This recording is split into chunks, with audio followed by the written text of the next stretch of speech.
muted. There we go.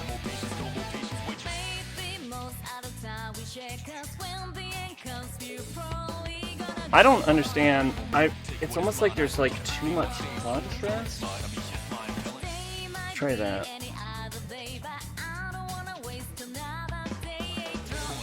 Okay.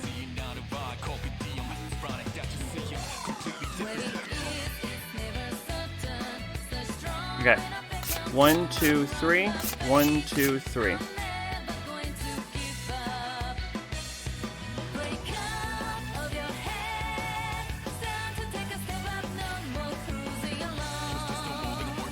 Okay, so that's okay.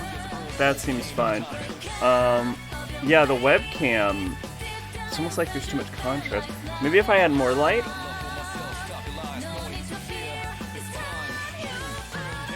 That's gonna blind the fuck out of me the whole stream.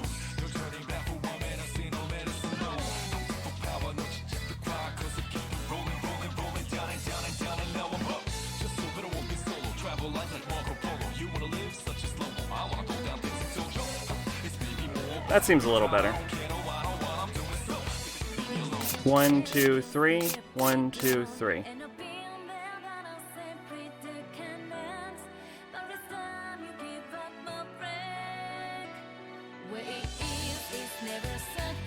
Yeah, that'll work for me for now.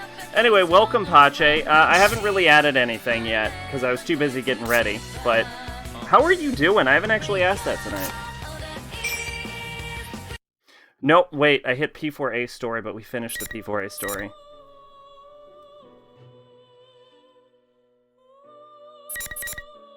Oh, I forgot to put on my fan. Oh, I'm gonna fucking burn.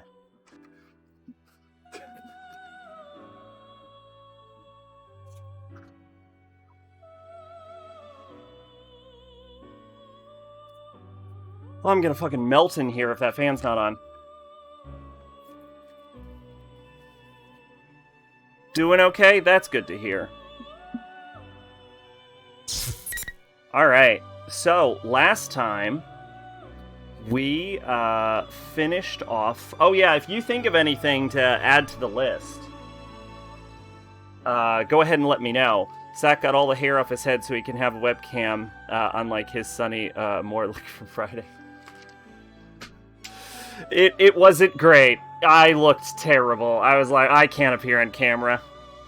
Yeah, we finished P4A's story, so we can finally go on to the Ultimax story, which I'm excited about. Also, welcome, Maid. We have a new command. It's not fully implemented yet, but it allows you to exchange fun bucks for, like, fun items. So if you think of anything to exchange for, go ahead and give me your suggestions. I have a few right here. I have House. I'll spice that up eventually. We have Fresh Kicks, a PS5. That was Pache's suggestion. Har. And then I also added in a Clue and Hug. Almost done with Revelations, which induced some fear in me. So if anyone has any, like, fun thing to add, go ahead and let me know. There is an exchange rate for, like... Technically, there is, like, a real money exchange rate that only goes one way for fun bucks, but I think it's less fun if we use that as a baseline, because I think it's, like, 100, like, fun bucks is $1 or something like that. A Monokuma? Why not? Fuck it.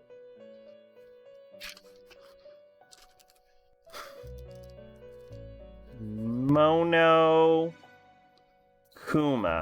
Fuck it. I'll at this point we'll take pretty much any suggestions. But yeah, there is an exchange rate. I think it's like $1, 100 fun bucks. But I feel like for example, the PS5 is like $500, right? So that'd be 50,000 fun bucks. That's not fun. So I think we're gonna make it significantly more reasonable. And be like, I don't know, 500 fun bucks or something. Dakimakura? Sure. Dakimakura. All good. Of what character? Yeah, we could have Dakimakuras of specific characters, or it could just be a character of your choice. We could add that in, like, parentheses or something. Assuming parentheses doesn't interfere with, like, the scripting language. Alright. No, it'll be fun once we get it up and running. So, now that we've finished that, we also have to do Episode of Adachi, but this is Ultimax. I hear Ultimax is better, but I'll be the judge of that. If you could have a Dakimakura of a character, what character would it be? That'd be a pain in the ass to implement, though. Welcome to the NHK. It was indeed as good as people say. Yeah, I've never seen it. I've heard it was good. So you will not require our assistance. Is that correct? I finished Paranoia Agent, and I was not a fan. I'll acknowledge it's technically good. I was not into it. Very well. In that case, there is nothing more to be said. As for your presence here... But yeah, if we were to do it like on a character-to-character basis, it would be like Dakimakura of blank, and then we would have multiple options based on what character you would enter in. I think I would just do it as individual, like, characters. This room is ordinarily only accessible to those bound by a contract. You are fated to refine your power. You will most definitely require our assistance. Oh, I think this is the first time I'm appearing on camera, Grimoire Weiss. Like actual Grimoire Weiss, or a Dakimakura of Grimoire Weiss? Until we meet again, farewell.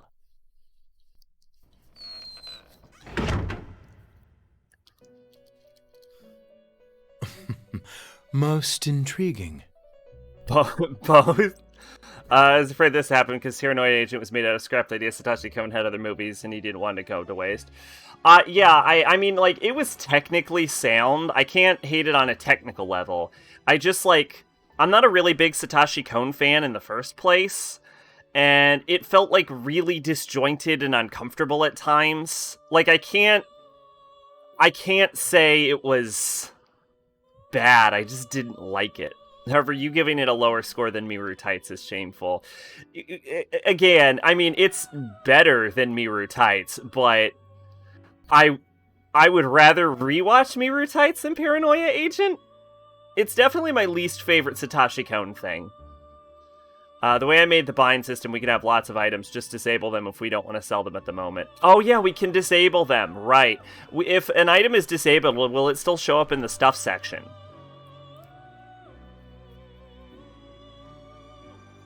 Because I think it would be cool to disable the testing items, but still have it show up on people's lists to show they were in on the ground floor. We see where Sax takes the line. Indeed. It will show the user stuff. Okay. Okay, yeah, we can add in Grimoire Weiss. Grimoire Weiss. Why not? And then let's add in a Dakimakura of Grimoire Weiss. These are just ideas. It won't show up in the buy. Yeah, that's what I figured. Gotta get that sweet, sweet night. Hell yeah! Are you certain about this? Look, I ain't ashamed. Our domain is indivisible from the destiny of our guests. Like, I just really, really didn't like it. I actually had an internal debate on whether I liked it at a 3 or a 4, but then it was weird. Like, I looked through the list of all my ratings, and I'm like, man, I like this less than every other 4, but I like it better than every other 3? So it was the weirdest choice ever. So I decided 4 seemed more reasonable. Just on a case of, like, if I was rating it on like a 6 to 7 scale, I would have probably leaned towards 6, and 4 is the 6 of the negative ratings, if that makes any sense. Which can only mean that the fate of our visitor just now will be... Margaret? Pardon. I spoke out of turn. We are only allowed to watch over and assist those guests who are bound by the terms of the contract. Indeed. So, the young man Yu Narukami is tied to our recent guest's fate. I wonder what fate, or rather, encounter fun will await him. Thing we learned last time after everyone went to bed. 1, Fuka is in fact the most powerful analytical persona user. But 2, we learned that the wild card is not the ability to change your persona. The wild card is the ability to turn bonds into great strength. So it's not the ability to swap your personas around, and that's why none of the Persona 1 and 2 cast were wild cards. It is social links, pretty much. Social links are what the power of the wild card is. Yu Narukami. Now that's a guest who never ceases to amaze. Now, I don't think literally social links are the power of the wild card. What was the fish you had a lot of trouble getting in near? In the beginning, it was like the tutorial fish. It was just the tutorial. I can look it up. That stream is archived. It was just like the fish at the tutorial. I think it was like a carp or something. Like, we actually got the end game one. Like, we caught every fish in the game. Persona be like, my current persona is Jewish sea monster, and it looks badass and 2 has good skills, but the Irish saint has weaker skills, but there's more good skills. Fuck it, Irish saint it is. Bonus points if you know what personas I have.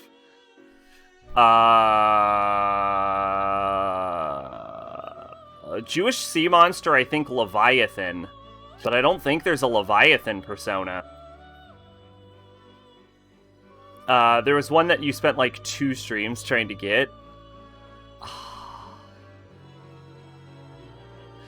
The only one the clip of me going fucking berserk over a fish was the fish in the tutorial level, Leviathan and Bridget. Oh, okay, yeah.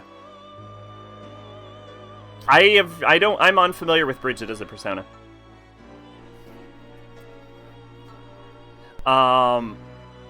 Yeah, the only one I remember distinctly being absolutely infuriated at was the tutorial one. I did spend a good amount of time fishing in the sandstorm. It might be the sandstorm fish, if that's the one you're referring to.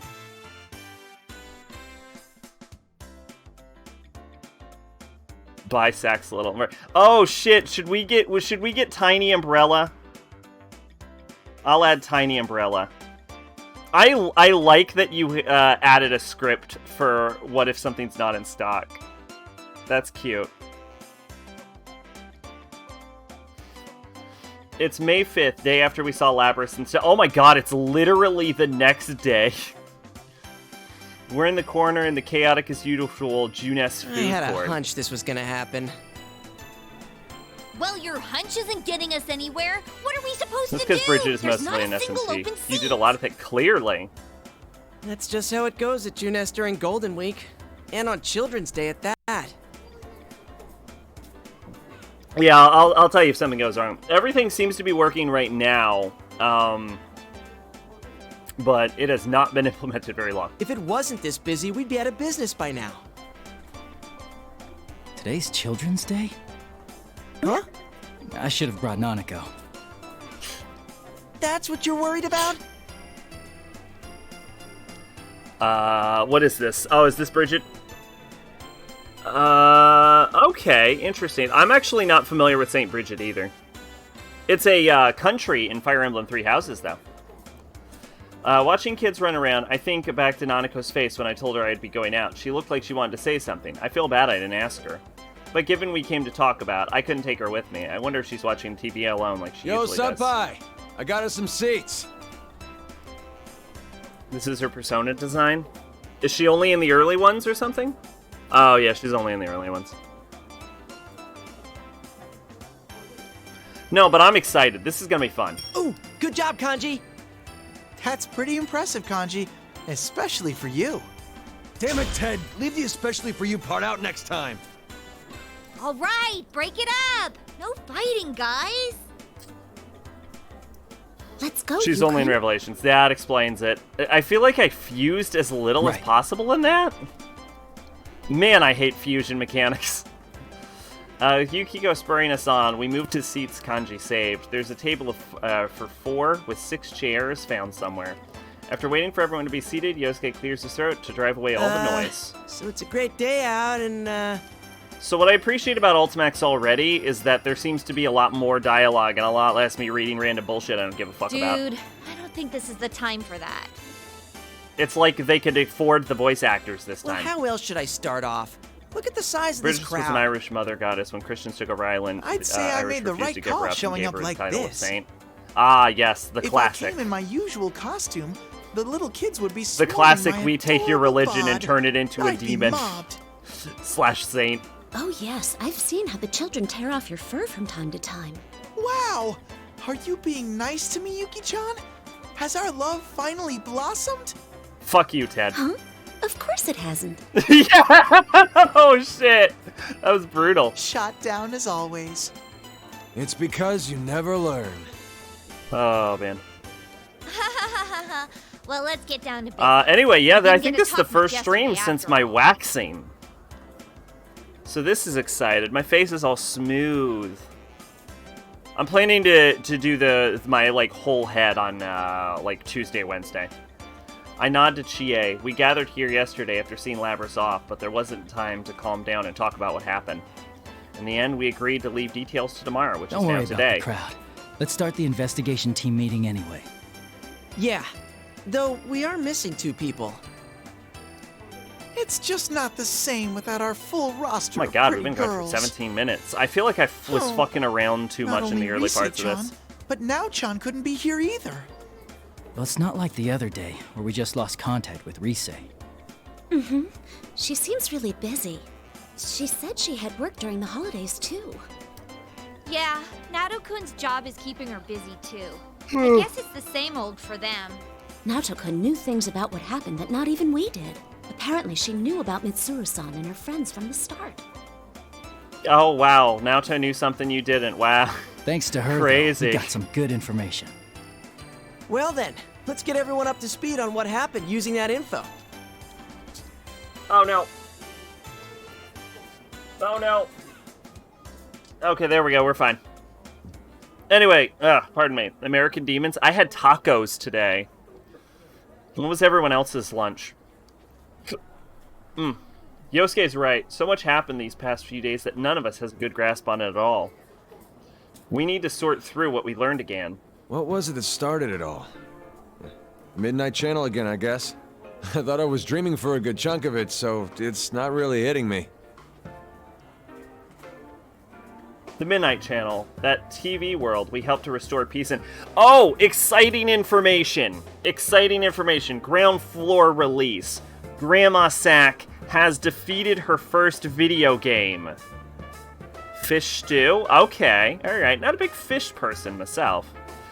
The ones I already knew, like Lovecraft, urban legends, Native American, and Mexican folklore, there was stuff like waxwork and torso? Grandma Sack beat her first video game. I'm so proud of her. She beat Danganronpa Trigger Happy Havoc. Everyone give her a round of applause.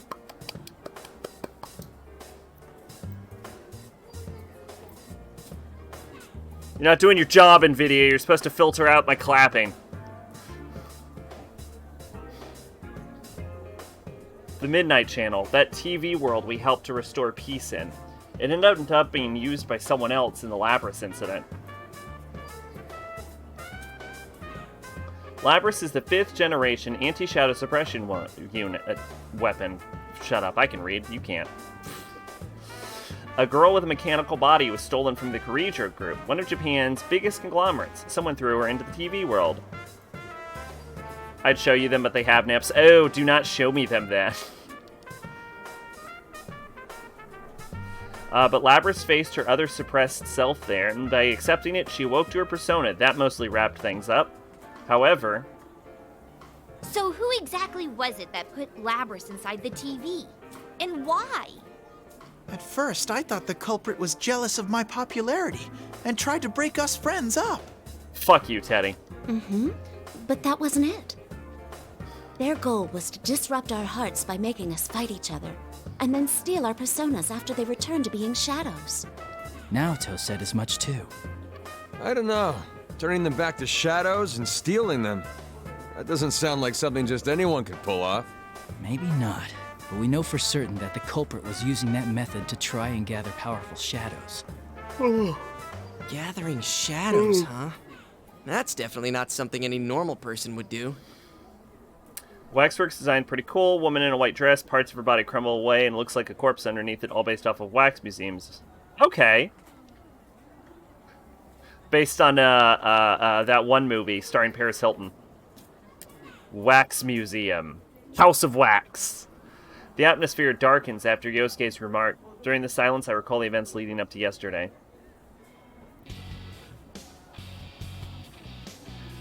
We had once again entered the TV world to figure out why the Midnight Channel was broadcasting again, but we found there was a strange fighting tournament called the P1 Grand Prix. At the heart was Labris. Having gone through severe trials as a weapon with a heart, she gave birth to her shadow, a suppressed version of herself, which twisted her dream to wanting to be a normal high school girl. It all resulted in the P1 Grand Prix decided to pit people against their friends. After we entered the TV, we got wrapped up in a battle just like Labris' shadows planned, and we were forced to fight one another.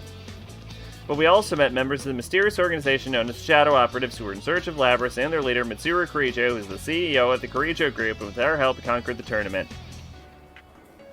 Wait.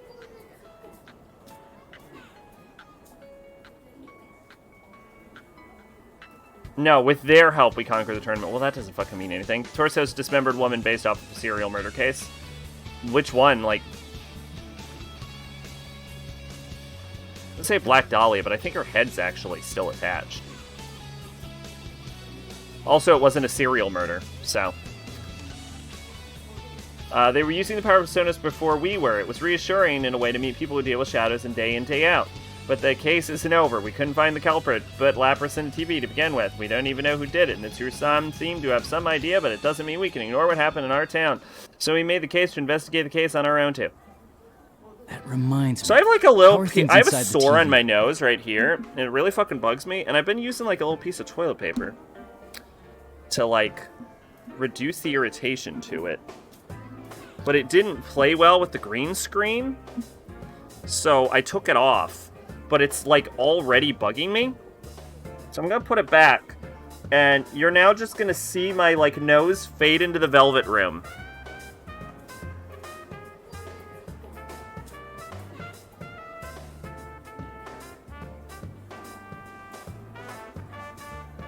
There we go. There we go. Hey. I am the hottest streamer on Twitch now. Hot tub stream coming soon! Cleveland Torso Murders. What a name. There's also a devil children demon called Melissa based on some computer virus. Okay. Oh, I saw an interesting video recently about some dude that installed a bunch of old, like I think Windows 98 or something, computer viruses onto his computer to see if they would still work. They did.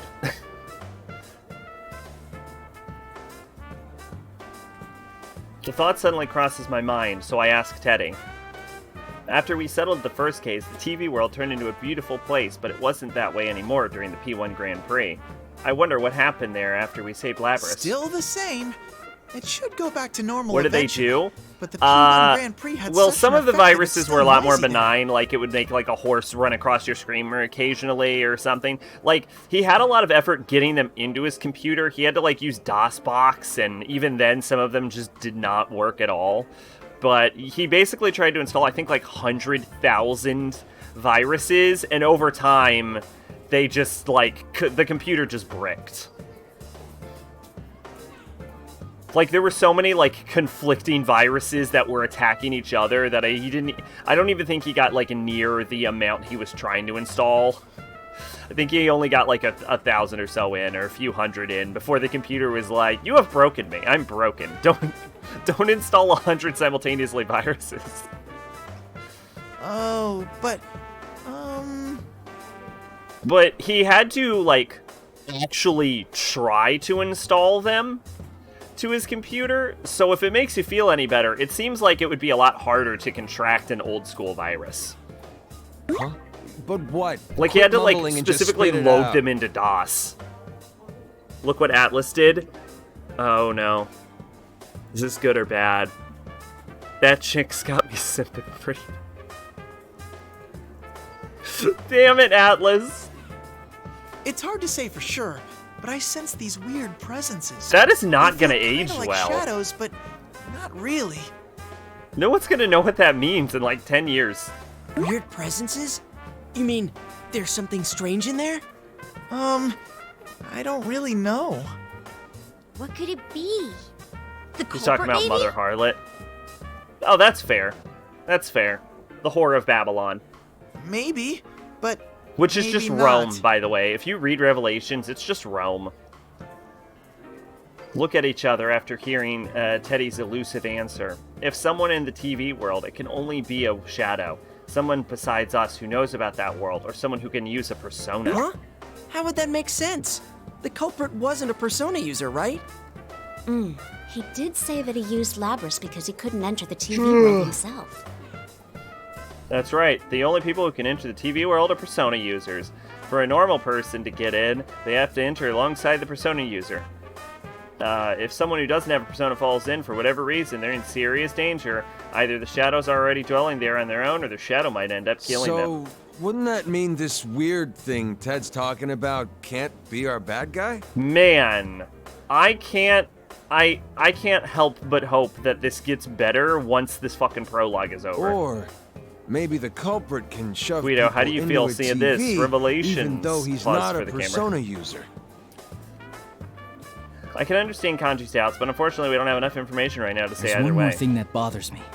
What is it? It's something Naoto said. I tell everyone what Naoto left me with yesterday. She said that when Mitsuru's plane was hijacked as a diversion from Labrys' kidnapping, the hijackers had no memory of their actions. They might have been brainwashed or hypnotized, but either way, it couldn't have been done by a normal person. There's so much we don't know. But no matter what the culprit was trying to do, if he was after us in the TV world, I doubt this case will wrap I itself swear that up. line only exists to name drop the title. How do you all feel about a game that specifically references the name of, like, a game or a movie or a book that specifically, like, references its title, but not like its title, like, being a normal thing? Like, in something like Naruto, you'll never get around being able to do that. But in, like, Revelations Persona, like, a line like that. Or, I'm trying to think of other, like, insane examples. Okay, like, just looking at my game shelf here, like, Infamous. Like, what if, like, a character, like, turned to the camera and was like, but if you do that, Cole, you'll be infamous.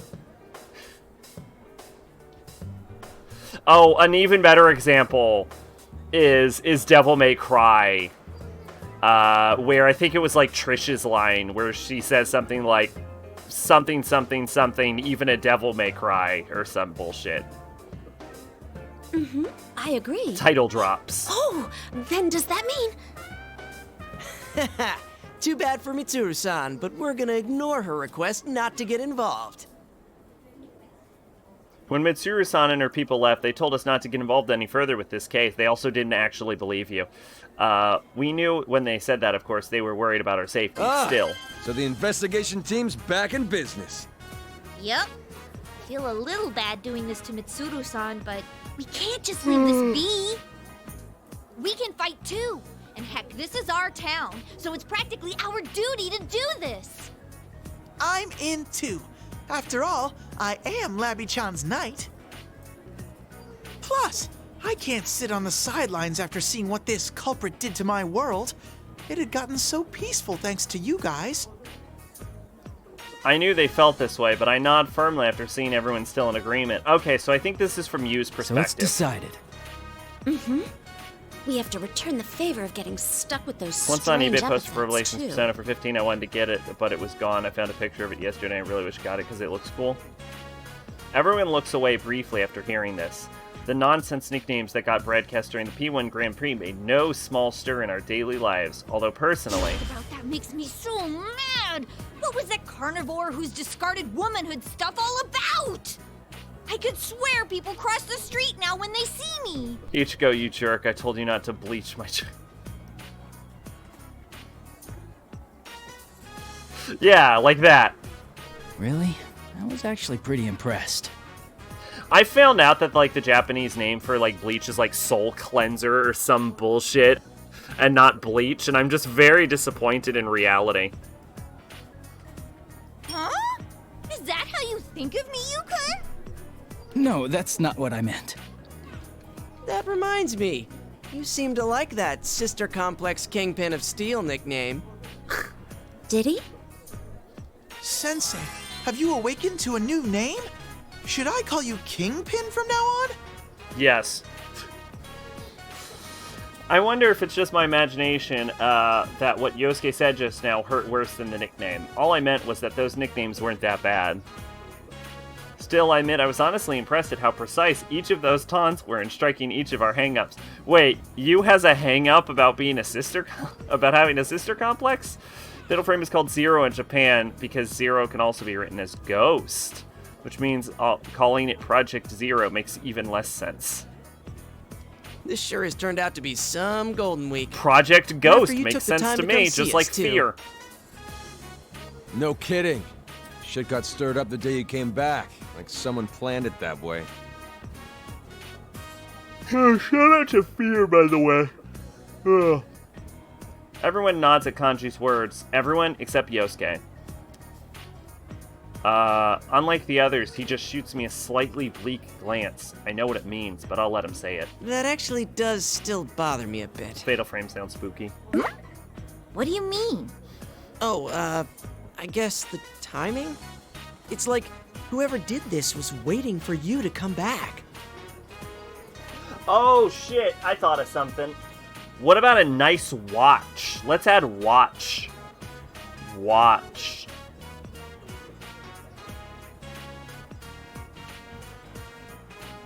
You gotta be able to buy a watch. We have to avoid brand names, though.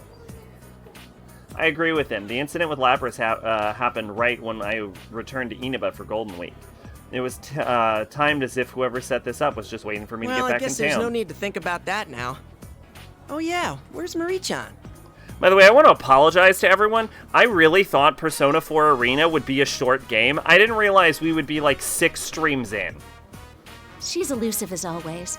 It looked like she was buying something at Sozai Daigaku the other Avoid day. brand names, PS5. It's a, Portable Station 5.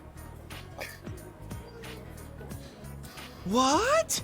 Nobody told I looked on how Emi-chan long that to beat. Sensei It's was like, visiting? this game will take you 9 hours. And I'm like, sick. That's like 1 stream 5 streams later. Well, it is Marie-chan we're talking about. I'm sure she's noticed that Yukon's back. Wait.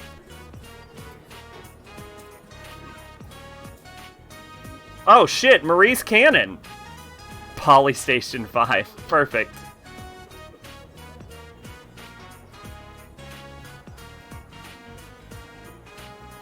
Oh shit. Well, there you go. I guess Marie's canon. Marie. She was another one involved in the first case we solved here in Inaba. We helped her regain her lost memories, and she now protects this town as a minor goddess who supports the townspeople here. Oh, is this the poster? Okay. Okay, yeah, this is really interesting. 403 Forbidden, huh? Huh? Then, why hasn't she shown up? I mean, if she knew that Senpai's back, you'd think she'd be the first to show.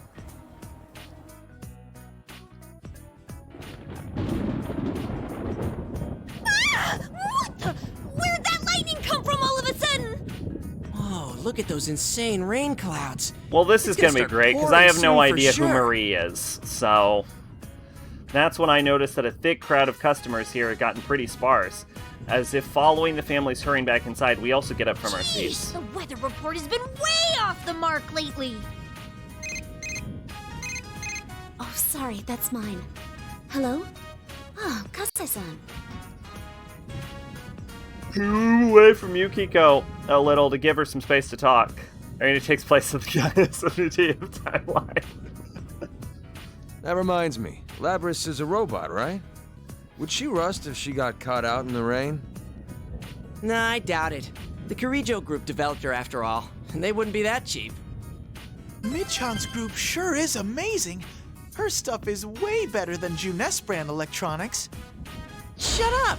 And don't go dissing Well, this is your gonna own be employer. great. This is gonna be my first meeting with Marie. Maybe she'll be, like, less terrible in this game, and so when I play Golden, I won't be as, like, put off. As Yosuke and Teddy snipe at each other, Chie gazes up to the cloudy sky. When she notices me looking at her, she shakes her head, telling me not to worry. Labris is with Mitsuru-san and her friends, right? I wonder how she's doing. After the P1 Grand Prix, Labris joined Mitsuru-san's Shadow Operatives, since she has a persona now. Even as we speak, she and her companions are probably chasing the culprit who threw her into a TV. Don't worry, I'm sure she's doing fine. If all goes well, we'll see her again in no time. Yeah, since we made our decision to stick our noses into this case, that means we're after the same thing Labris and the Shadow Operatives are. Pardon. It seems possible we might meet up with Labris again somewhere soon. Then again, we're doing this without Mitsuru-san's permission, so I can't say I'm eager to run into them. Man, I should stop being such a worrywart. That was, Hey, that was an looks like interesting laugh. Yukiko-senpai's off the phone. Oh, welcome back, Yukiko. What was the call about? It was the inn. It seems a group of our guests is still out. We didn't have any umbrellas ready for them, so I think a lot of them will come back drenched. Sorry, I have to go back for a bit. Oh, right. I forgot this is a busy time for the Amagi Inn, too. Actually, shouldn't we be heading home ourselves? If this keeps up, I bet it'll keep raining into the night. Proof that demons exist. I kind of hate it, actually. The text is very hard to read. It has this, like, weird trippy effect, like it's disorienting. Raining, huh? That thing's not gonna come on again, is it? I've also moved past posters. I live in a post-poster society. I've taken down all my posters. I've ascended to the Velvet Room. Everyone turns around at Yosuke's words. He says that thing, but we all know what he means. He's talking about the Midnight Channel, which came out that midnight rainy night bullshit days that the rain... as if to break the silence, we hear another roll of thunder closer than one a moment ago. In any case, let's meet up again Oh, I tomorrow think it's actually check up supposed to on the rain TV. where I live tonight. So hopefully that doesn't become disruptive. In any case, let's meet up again tomorrow to check up on TV World. Oh god, it's also Memorial Day, so my fucking jackass neighbors are probably going to shoot fireworks. Okay, I'll see you all here tomorrow, and I'll make sure to let Risai-chan know too. I'll call up Naoto-kun, though I don't know yet if she'll be able to make it. Cool deal. Well, see you guys tomorrow. We hastily end the investigation team meeting before it starts raining. As I see Yosuke starting to leave after everyone else, I ask him about the issue he What do raised you earlier. think, Yosuke, about the timing of all of this? Oh, that. I don't know, I might be overthinking this, but... if the culprit happens to know you, would that give some hint of who it might be? It's an understandable question, but I can't help but look at askance at him. I've never seen that word. If the culprit had investigated me, of course he'd know something about me, but not my plan to stay in Inaba during Golden Week. It'd have to be a person who knows me, plus knows that I was coming here during the break. Weird trippy effect. You're talking about a game where you get hit by lightning and follow a butterfly through a swirling void, and you see a clock, a fan, DNA, a math equation, and a man in a mask tells you about the concept of metaphorical masks. I mean, yes, but that doesn't mean I have to appreciate the poster's text. Is there anyone who'd know all Is that? it possible that it could be Adachi? Adachi-san? This time, I'm caught completely off guard, and all I can do is dully repeat the question. Toru Adachi, the man who was arrested in the Midnight Channel murders. He should be in the police custody. Spoilers for Persona 4 game, jeez! which is ironic since he used to work for my uncle as a police detective at the Inaba station. We have quite a history, so obviously he knows about me. I can't rule out that Dojima might have told Adachi about my vacation No, it plans. wouldn't be him. He has a persona. Oh, yeah, good point. Sorry, I wasn't trying to weird you out. Yosuke's tone is apologetic and he scratches his head. I don't deny that it could have been Adachi-san because he's a Persona user. The real reason is that deep down I trusted Adachi-san said about abiding by the rules of this world. But if it's not him, then who? Namatame. It's Namatame again. It's always Namatame. The culprit is never not Namatame.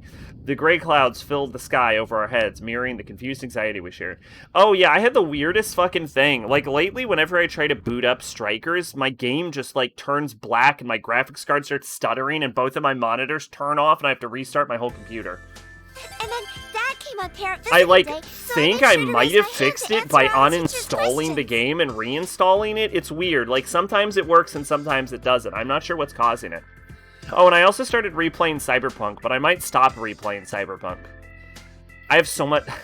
I swear to you, I didn't drink caffeine today. I don't know why I'm so fucking hyper. But, like, I started playing Cyberpunk because I'm like, oh, I think it'd be fun to replay Cyberpunk as a cool punch build. And then I'm bored already. I'm fucking bored.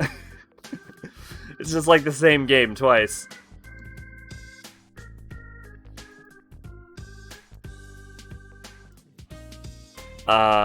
What is this? How do you feel about the print ads? Yeah, it's less trippy. Future mankind has conquered dimensional travel, but the door opened both ways. The peaceful city, that's not even true, has grown up, has become a haven for creatures from another world, demons. Now it's up to you and your friends to find the hidden power within by entering the fantasy game known as Persona. You awaken with incredible abilities you need to defeat the scores of demon invaders and cleanse the land of their forces. Converse with them before during battle to determine your best course of action. Fight or enlist them and aid in your mission. Either way, you're set for a fantasy of a lifetime. Based on the ultra-popular mega hit Megami Tensei series in Japan, first time to hit US shores. 100 plus hours of pulsing pounding gameplay, over 300 different demons to battle with, morph any number of your party into more powerful Persona. Fight your way to one of many endings. Now see, here's the thing, that is very exciting. It's also completely not correct. They described the plot of Half-Life for... Yeah, no, actually, you know what? They described the plot of Half-Life. You're right. Namatame's the reason I couldn't find my keys. See, that I believe. Threw them into the... You know what Namatame did? He threw them into the TV so they'd be more safe. 100 plus for like 40. Yeah, I mean, even with Snow Queen, it didn't take that long. Hanako, you told that story 3 times already. No, I didn't.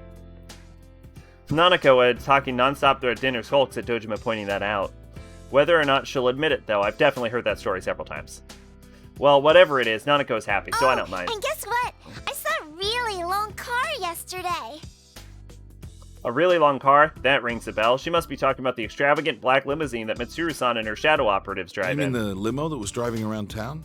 Yeah, I heard about that. Yeah, they were here for me. A big stretch limo in a sleepy little town like ours. Huh. I'll tell you one thing. They won't be from around here. Dojima shoots me a glance while responding to Nanako's comment. He's a detective through and through, and I think he's noticed something, so I like how Dojima's like, are you up to some shit again? Sure enough, after Dojima sends Nanako to the sink with empty dishes, he gets right down to business. What are you up to this time? That's fucking great. Yeah, I got in trouble with PubSec. Not even 100 plus, even if you get lost in every dungeon. There's no hiding anything from that piercing gaze. He has to know we came in contact with Mitsuru-san's people. They were so dignified seeming that I had hoped even their outrageously long limo wouldn't stand out here, but I find myself actually relieved to be mistaken. Really? You thought a fucking limo the size of a city block with an average woman, a maid, a woman in a black coat in a fucking spy skin-tight bodysuit and high heels, and a man shirtless in a red cape and a robot weren't gonna draw attention?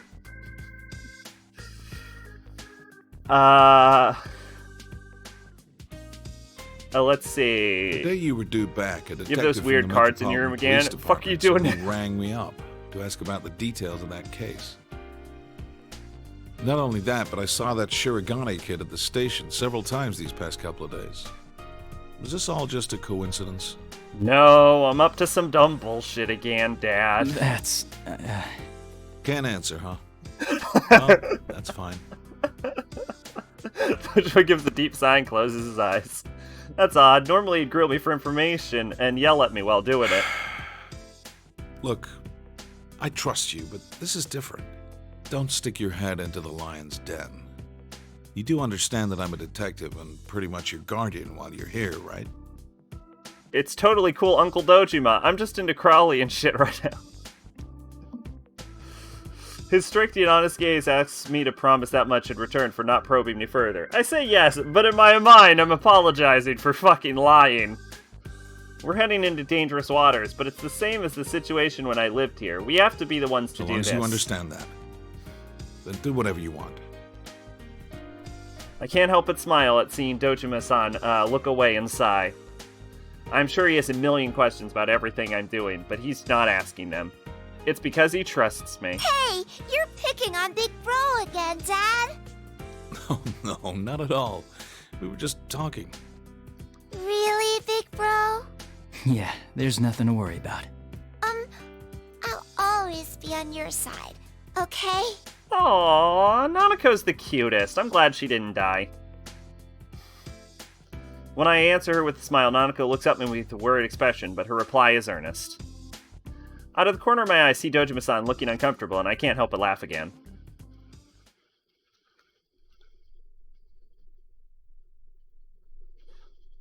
When I return to my room, I can hear the faint rumbling of thunder in the distance. The rain that was pouring down this evening has already stopped. If pattern holds, the Midnight Channel should stay quiet as long as it's not raining. Realizing that raises some complex feelings in me.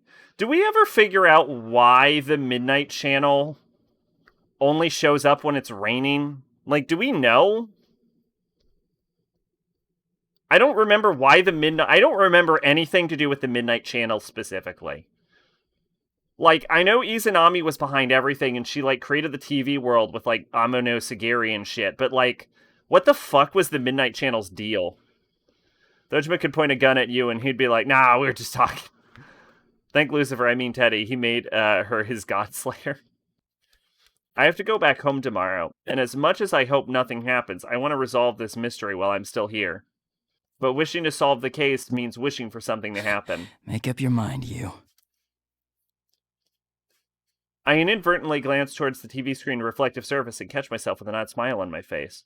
Out of habit, I check time, and the moment I look back at the TV, the screen suddenly turns on.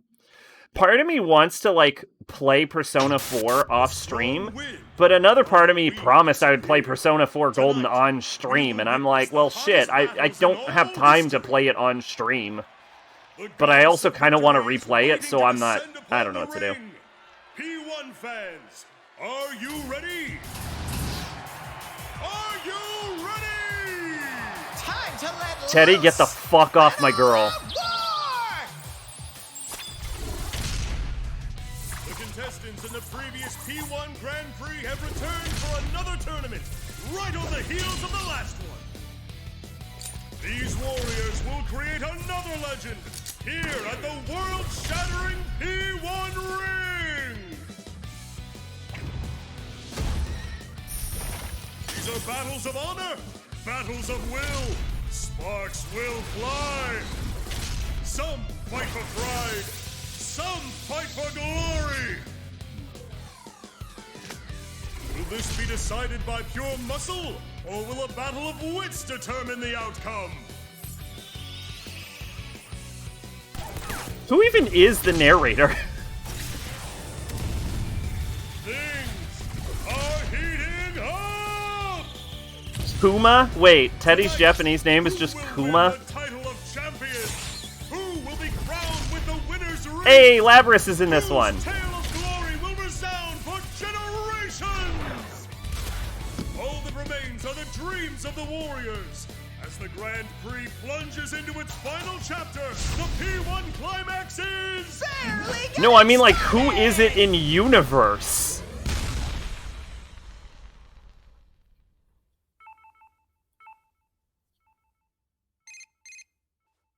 We probably will not see this a million times because this game doesn't have routes. Hey. It's just like one story with like a branching pathway, so I doubt we'll see this multiple times. I think they learned their fucking lesson. Huh? What's going on here? Oh shit, it's Junpei. What in the world? Oh, Town. and Yukari. Fog?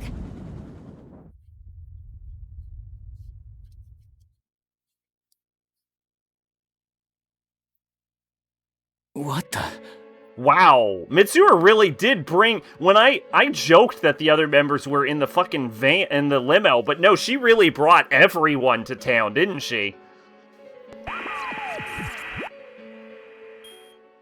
Yoo-hoo! All you P1 crazies out there? Yes, and his Sorry bear about the puns long is because he wait. says Kuma in every sentence, either mixed with another word like how Cat Girl Anime puts nyat and, or he just says Kuma for no reason like a fucking Pokemon. Big puns. That... Are you telling me, Maid, that as much as I hate Teddy, I would hate him even more in Japanese? There's a character in Yu-Gi-Oh! GX. I watched the first 155 episodes in dubbed, right? Because I finished Yu-Gi-Oh! GX recently. But apparently they only dubbed the first 155 episodes. So I had to switch over to, like, Japanese and, Finkleberry, whatever, like the dinosaur dude.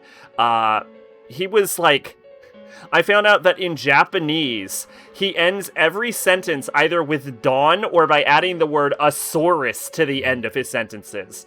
And I'm like, oh, that's fucking obnoxious. I'm really glad I only have like 30 episodes of this show left or I'd go fucking crazy.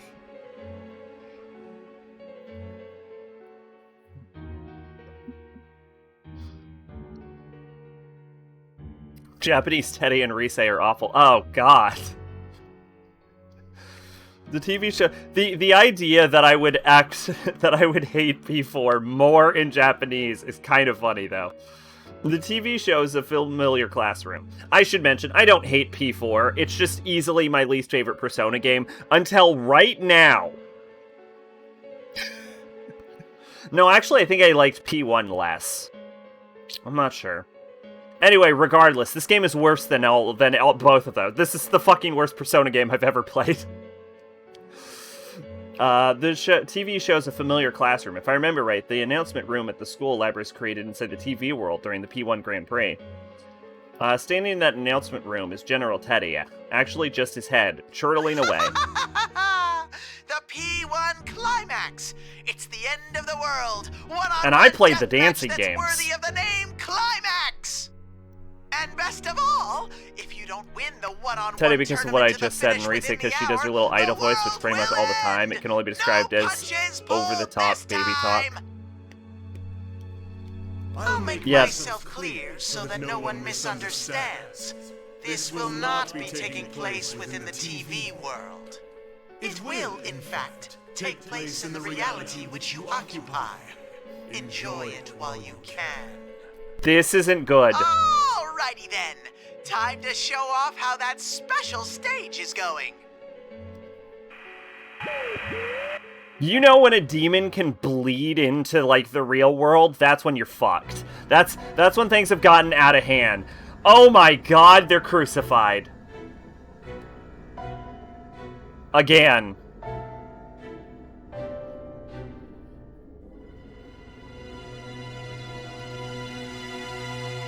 Motherfuckers want to play P4 in Japanese. Is that Mitsuru-san? You didn't see that one coming, Fuka.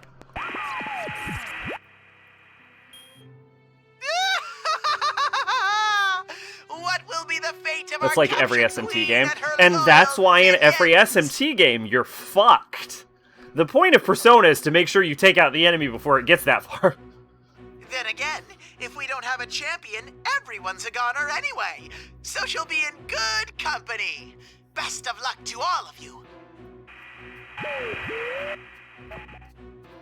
The display cuts off abruptly and the TV becomes a silent box. Realizing that a strange light is filling the once dark room, I dash towards the window. The town outside is covered in an eerie red fog. What is that? The street lights are off, and I don't sense anyone present. That hazy illuminating the town. Is it red fog? Seeing the town in such an obvious abnormal state snaps me back to my senses, and I quickly look back into my room. What is this, though? It's not like the dark hour or anything. No one answers. I rush downstairs and check all the rooms, but no matter how hard I look, the two who live here are nowhere to be found. What in the world is going on? The P1 climax? Are Mitsuru-san and the others really captives? And worst of all, this isn't the TV world. Is this really still the real world? If so, what's happened to the townspeople? Demons leave the dark realm and bleed into reality all the time in Devil Summoner?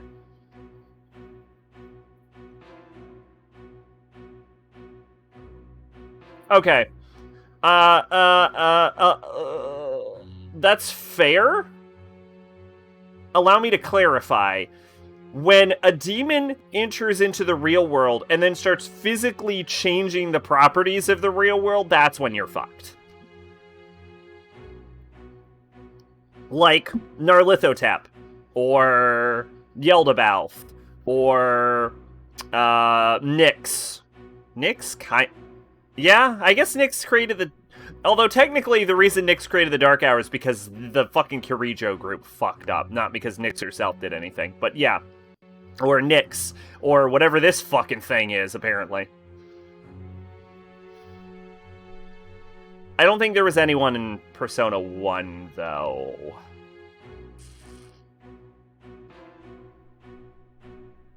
Because the Deva system was technology and not demon-based. What about when a person travels back in time to fuck with the timeline? I feel like that is a separate issue, but also a problem. Please don't do that.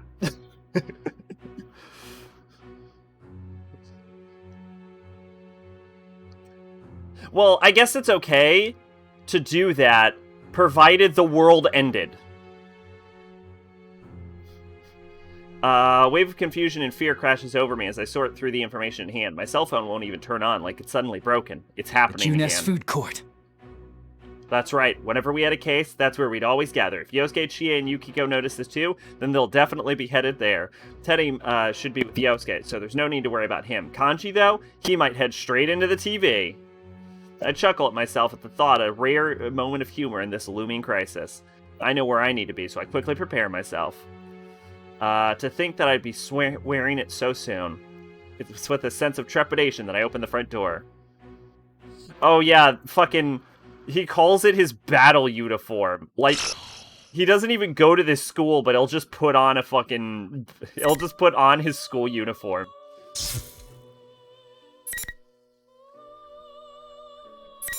Oh. Interesting.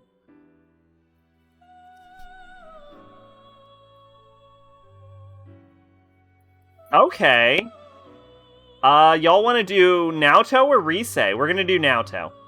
But wait, well, okay, so I was gonna say we should do Risei, because it's a Japanese game, right? So shouldn't it be right to left? But on the other hand, Naoto was the one that unlocked earlier. So do we go left to right or right to left? I'm confident it doesn't matter. I'm gonna do Naoto.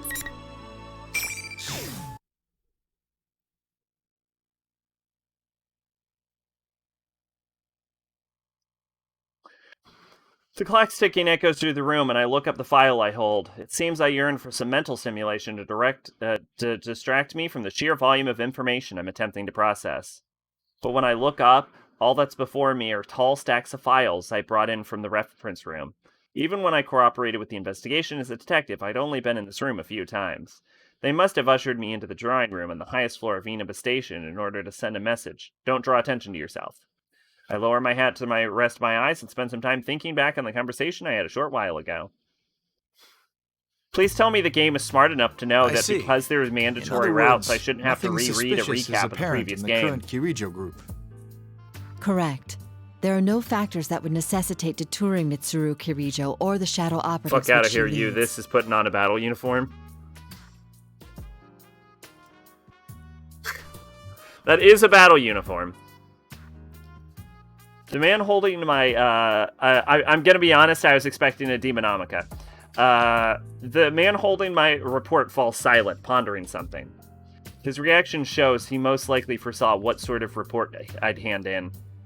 The well-dressed man before me belongs to the National Police Agency Security Bureau, Security Planning Division, or in brief form, Public Safety Police.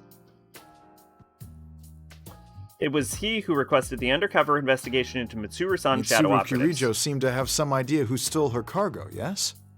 She did indeed. To begin with, the culprit knew the contents of the cargo, which even Miss Kirijo herself did not fully understand. It follows that the culprit in this case was someone with intimate knowledge of the Kirijo group's dark secrets. How Mitsuru Kirijo deals with this culprit will surely shed more light upon her true motives. Half of that is true, and half is sophistry. I need to discover the trump card that the PubSec is hiding. For most likely, that trump card will lead us to the culprit of this case, the one who stole Lapras and threw her into the TV world. After a moment of silence, the man placed a stack of thick folders before me. If he had prepared this in advance, that means he's weighing his options. He knows of my intentions, yet he must have made the decision that what they stand to gain is worth the risk. Report to us again when you find out more. I should change that Nanashi notification.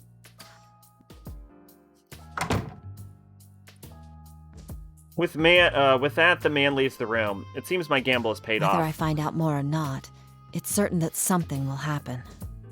I will say this, thank you, Marie, so I can toss these games into the SMT if male protag timeline with the other fucking shit. Lapras' kidnapper. The thing is, I think the idea of Lapras' story is interesting. I just think it's in such a shitty game. Lapras is cool. It's not her fault the game sucks. Lapras' kidnapper hasn't been caught, and the case is ongoing. Even now, there may be developments somewhere. My friends on the investigation team must be having a strategy meeting at the food court around now. Though it's been a while since any of us have seen you, Senpai, so the conversation may have already digressed. Sighing, I force aside the twinge of loneliness and drop my gaze to the file that my gamble won. The Kirijo Ergonomics Research Laboratory.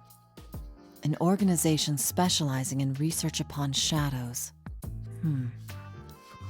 What I demanded of PubSec was an investigative document on a Kirijo Group Research Institute which no longer exists. It's Atlas's and Arxie's fault. It's whoever decided that this is how the game should be presented, really. The founder of that institute was Mitsuru-san's grandfather, Kotetsu Kirijo. The contents of the report have been filled with what matters that were hard to believe. The Dark Hour, a different world populated by shadows that seems to intrude on the real world. The mysterious, almost alien artifacts known as plumes of dusk that can induce a personality. Humanoid robots called anti-suppression shadow weapons that were developed to oppose shadows. Artificial persona users who gained their abilities with special drugs. Had I not seen Aiga-san and Lapras with my own two eyes... Okay, can we really say they're artificial persona users at this point? Like, what is the proper way to gain a persona, really? The supernatural contents of this file would seem ludicrously implausible. These games were going to be a drama CD and they wanted spin-off money. Oh my god, is that true? That would explain everything. A flood of shadows and the manifestation of personas. There are many similarities to what we experienced. The chief difference is that their catastrophe was artificially induced in the name of research. Fuck off, Itchelerd. If you were so famous, I'd have heard of you. I made that up, but I wouldn't doubt it. Oh, okay. I sensed an unwavering commitment to duty from Mitsuru-san and her team. Though they, like us, are persona users, the horror in this file must be why I detected a very different type of resolve from them. I hesitate to look into such matters without their consent, but I doubt they would volunteer much. What I can do is based on this. The culprit in Lapras' case is without a doubt related to Kirijo and Ergo research. The clue that leads to the truth has to be here. What I will still say about this game is it really does explain a lot of the lore. Like, this game is very valuable from the lore perspective, or at least the original Arena was. Like, explaining things about, like, the wild card and, like, how personas work in the real world. And confirming that Fuka is, in fact, the strongest analytical persona user. Striga weren't really artificial persona users. Their personas were real. They were... Yeah, that's what I was saying. It's like, it's not like they created fake personas or anything. Not that that's what I was thinking. I was just saying, like, There's no real proper way to summon a persona because there's so many different methods that you can use for it. The clue that leads to the truth has to be here. Oh, and like Mitsuru's like in-depth explanation of analytical personas. So there's a lot of like interesting stuff in the game. It's just it's in a very not flattering box. Like you have to dig around for it. It's like dumpster diving. Like sometimes you get a swank ass fur coat, but it is surrounded by used burgers. Now, if you want artificial personas, look up Eternal Love, where the New World Order made a fake persona with the purposes of possessing people and stealing their life energy to get stronger. I wasn't aware that was a thing. If by chance something were to happen to Mitsuru-san and her people, we would need to know more on our common enemy. Shuji Ikutsuki took the position of chairman at Gekkokan High after Ergo Research was disbanded. Deceased in 2009. Cause of death: falling from the school's observatory. Was it suicide? No listed family. There are no other information in regards to him in the document I gained from PubSec. The simplicity of the section in regards to this Shuji Ikutsuki is an obvious important person. Oddly left an impression on me. Is that the headmaster of the dorm? Was that what that guy's name is? Evilman? With spy cameras? Spy camera Evilman? I finished reading over the material, but to be honest, it tells me little. Most of the principals involved are already deceased, including Kotetsu Kirijo, Shuji Ikutsuki, and Persona users whose abilities were artificially awakened. Yes? Okay. Still, I do learn something. The culprit's objective in Lapras' case had similarities to the purpose of Ergo research, to deliberately gather shadows in order to fuse them together. Why did they do that? If that was the objective, wouldn't the TV world have been an ideal place for a test run? It may be best if I check inside of the TV world once more. When I opened my cell phone to share my findings, scant through they may be, I noticed the late hour is late. It's almost the next day. It's a bit late to call them. Which reminds me, I think I heard thunder earlier. Could it have rained? That word rained gives me a pause. During the incident with Lapras, the Midnight Channel was broadcasting again. If her case is truly ongoing, does that mean it could come on tonight? Led it to unintentionally growing the funny line, Joker, it's growing. A bad feeling crosses my mind. A call at this hour? From an unknown number. Hello. I got through. Miss Detective? Wait, no. Naoto-kun, right? That voice. Is that you, Lapras? What's Did you the just matter? say Miss Detective? Oh, yeah, that's because the robots can instantly tell. Listen up, because we got a big problem. Mitsuru-san and the others were on their way to Inaba, but they've gone missing. Missing? So we were gonna go look for them, but these weird guys came barging into the Shadow Operatives lab. I'm the only one The who voice got acting's out. what makes funny? Oh, gotcha. The Shadow Operatives research lab was attacked. Could it be the enemy? No, that's not it. This is most likely... Lapras, calm down. Can you describe anything unique about the people who invaded your headquarters? Unique? They came in a big group. They wore suits. They showed this paper-looking thing, and they said something about an investigation. Just as I thought, PubSec. I had my suspicions, but there can be no mistake. Though the Kirijo group and PubSec are formally in cooperation, PubSec privately has low opinions of the Shadow Operatives, hence the request that I perform an undercover investigation.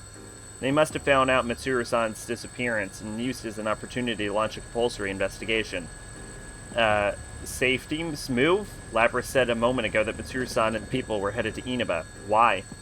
Well, I think carefully, sorting through this new information, I asked Lapras for I more understand. details. What's your present situation? I can't go back to the lab, right? Wore Even if I sunglasses could, and I suits, wouldn't they know pulled what out to some do computer without personas came out of Mitsuru-san them. around. But then I found out the Shadow Operatives got these special folks who only get called up in emergencies. I just met up with them a minute ago, and we're about to go look for Mitsuru-san and them. Understood. I'll cooperate as well. I'm sure the others won't say no either. We'll all try searching for Mitsuru-san. Really? Thanks. Lapras, there's something else I'd like to ask. Why was Mitsuru-san headed for Inaba? If I remember right, they found a weird shadow reading over there, so they were gonna go look into it. A weird shadow reading. An abnormal shadow reading is detected in Inaba. Mitsuru-san and her people go missing when they head out to investigate. Even if this is unrelated to PubSec matter, I can't overlook this detail. Oh, I wonder if this thing took over PubSec. Mitsuru-san and her people are Persona users, and extremely skilled ones at that. If they're in a situation with no means of contacting help, then whatever the enemy they face must be formidable. And the first such enemy who comes to mind is the culprit who... This is the worst sound in history! Who kidnapped Lapras and forced us to fight in the P1 Grand Prix. I'm gonna add helicopter. Did something happen over there? Helicopter. Helicopter is now something we can buy to the list. Helicopter, what about private jet? Yeah! What about a mansione?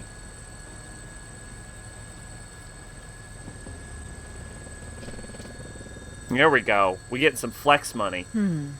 Nothing springs to mind. Oh, sorry, hold on a moment. I checked the clock on the wall of the drawing room. It's almost midnight. If there was an abnormal shadow reading, the Midnight Channel could be involved. Underground base? You want underground base added? Sure, why not? I don't care.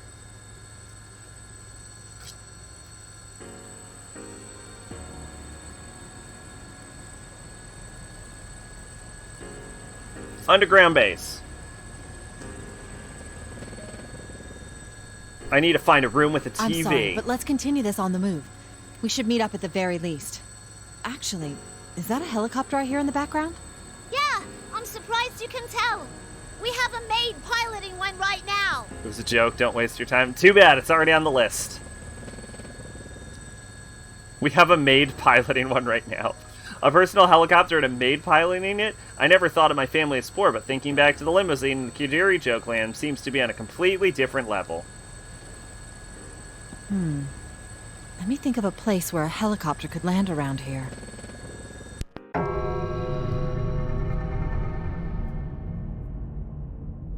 As I continue to talk while walking in the hall, all the lights suddenly turn off. Though it's midnight, this is a police station. There should be several officers stationed here, even at this hour. However, in defiance of these facts, an unnatural stillness pervades in the air. No, that's not it. The roaring helicopter rotors on the other end of the line have also fallen silent. My cell phone has gone dead, as if the batteries were drained. I try a few things, but it won't even turn on. All the electronics here stopped working so suddenly. I guess Mitsuru has a million copies of the Maid from Black Lagoon. Roberta? She is also a Persona user. I open a nearby door to get a better look at my environment. The empty room is hazily lit by an eerie red glow coming from the window. An obvious pale has fallen upon this quiet rural town. Red fog?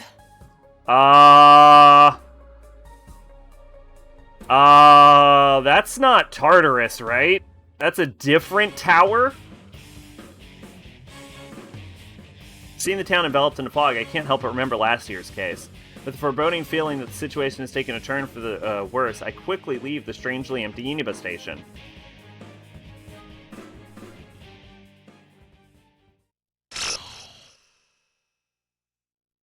What persona could someone have that would make you go, this fucker is evil?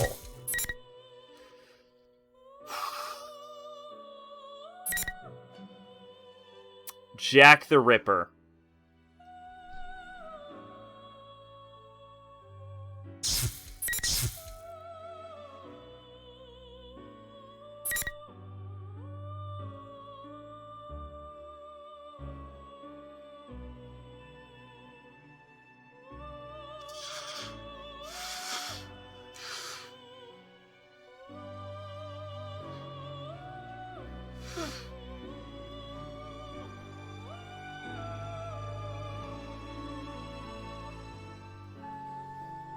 Aside from Narlithotep. Oh yeah, Narlithotep is also another one.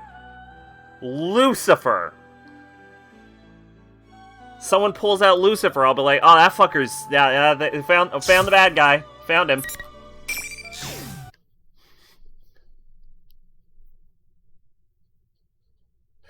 I raise one arm towards the mirror-lined wall and close my eyes.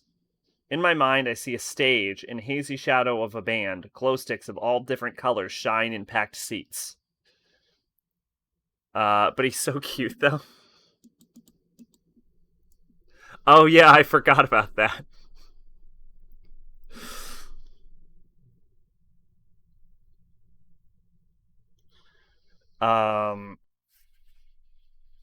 I'm looking at them from my mark, indicated with a spot of fluorescent paint.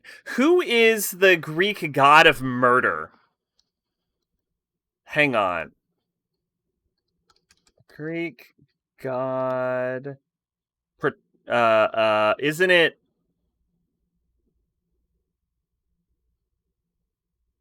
No, yeah, Greek god of murder. Phonoi. Yeah, that's right. Phonos. If someone pulls out Phonos as a persona, I'll be like, fucker's a bad guy. I'm looking at them from my mark, indicated with a spot of fluorescent paint. The moment the countdown hits 0, the spotlight comes on, I reach towards the flooding light and become one with the stage. Say hello. You gotta say goodbye to 1,000 lies, yeah. Shout friends, just those words you really mean. And let your voice be heard all over the world. Stand up when you hear a knock on the door. It's me, come on out. Get ready for your true story.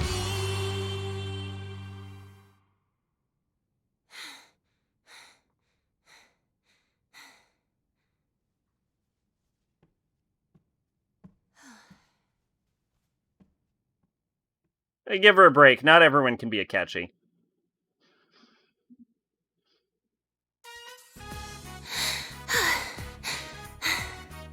DMCA? No, I'm sure it'll be fine.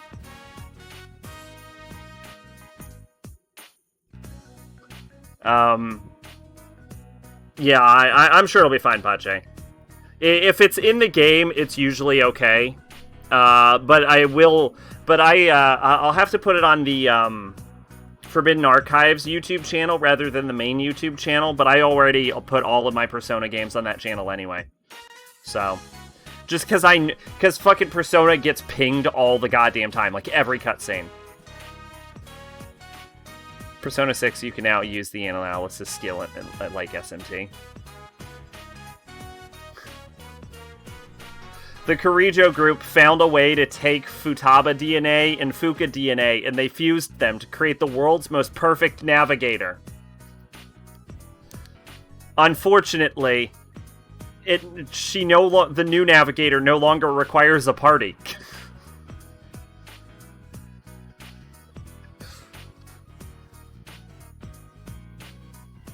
As I calm my breathing and look towards the clock to check how long the performance took me, I see its hand pointing to 2, which brings me back to reality in a hurry. Oh, crap!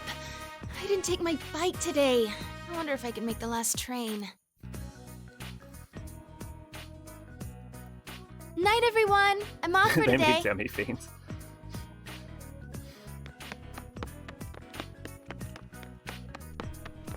I hurriedly address the people I pass as I fly out of the studio. He starts with analysis. Yeah, but Futaba and Fuka's analysis abilities are definitely better than Demi Fiend's.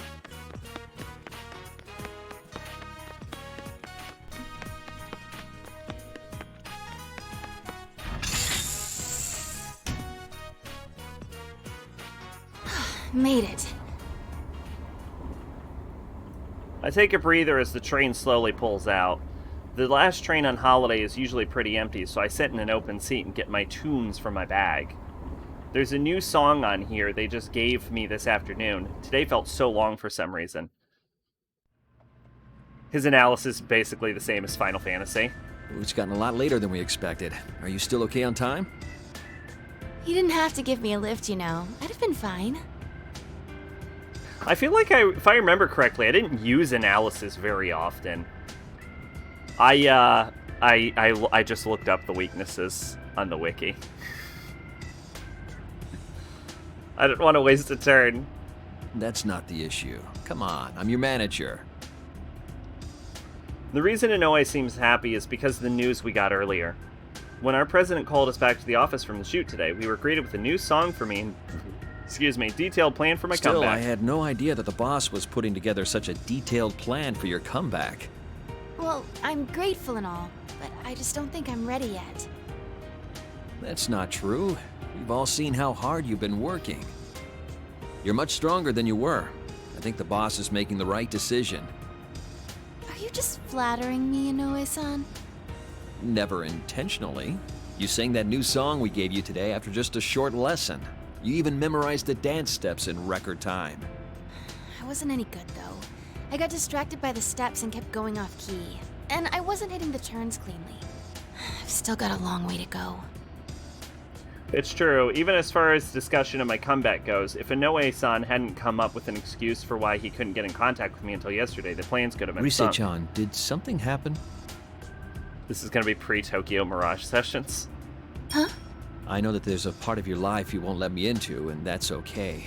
An idol doesn't need to tell her manager everything. But there's a difference between keeping things private and isolating yourself. You asked if you could get some days off during the long holiday, right? And you didn't seem too keen on today's session either. Did you have some other engagement in mind? No, you're just cutting me too much slack. Thanks, though. It's nothing to do with work. There was something that made me realize how powerless I am. So many people are supporting me for my comeback, but no matter how much I throw myself into rehearsals, all I can think about is how I was nothing but a burden in the incident yesterday. Rise-chan? I'm okay. That would be a fucking twist. I'm still if it goes perfect blue. Once I shake off the rest from my hiatus. It was in Inoue's head the whole time. I can tell that much from watching you practice. Still, maybe you need a breather. Huh?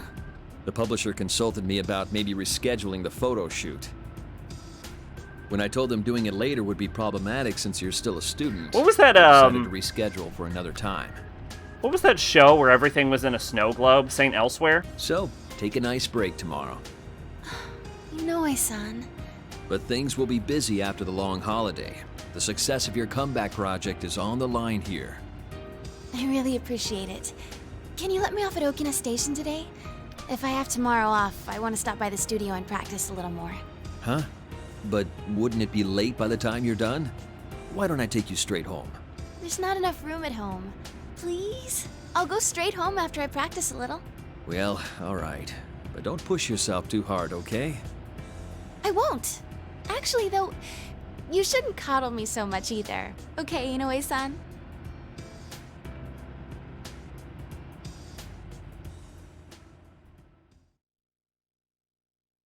I'm doing that thing where I'm punching myself again and I need to stop. Through the train window, I can see the countryside with only a few lights here and there. The train was empty to begin with, and it only gets emptier as we approach the final stop. I feel very uncomfortable about Rise riding a train by herself. A long holiday, huh? This holiday was supposed to cap off with just work and rehearsals. Even when I heard Yu-senpai was coming back, I was the one who decided not to change my plans. When I told the others, they said stuff like, oh well, work's work, and hang in there. You say SMT uses mythology like Evangelion uses Christianity, right? Yes, as window dressing to make it seem cooler. Occasionally it's used for minor amounts of symbolism, but I would say the same thing about Evangelion. Or I should say, at least, from what I've seen of it, it treats it like that. I don't want to speak for, like, the original novels or anything. Or, like, some of the early... Just, like, from what I've seen from, like, Persona and, like, Nocturne, like... It's just, like, check out this cool thing, and then it'll, like, have references to it and, like, be slightly based off of it, but it doesn't really mean anything. Like, they don't take advantage of the actual mythology. That reminds me, Naoto-kun had to work during the holidays too. I bet Naoto-kun wouldn't get all indecisive about these things when I sigh and take out my cell. I notice I have an email. Oh, it's from Yukiko-senpai. It's a summary of what the investigation team talked about today and the time we're meeting tomorrow. At 6 a.m.?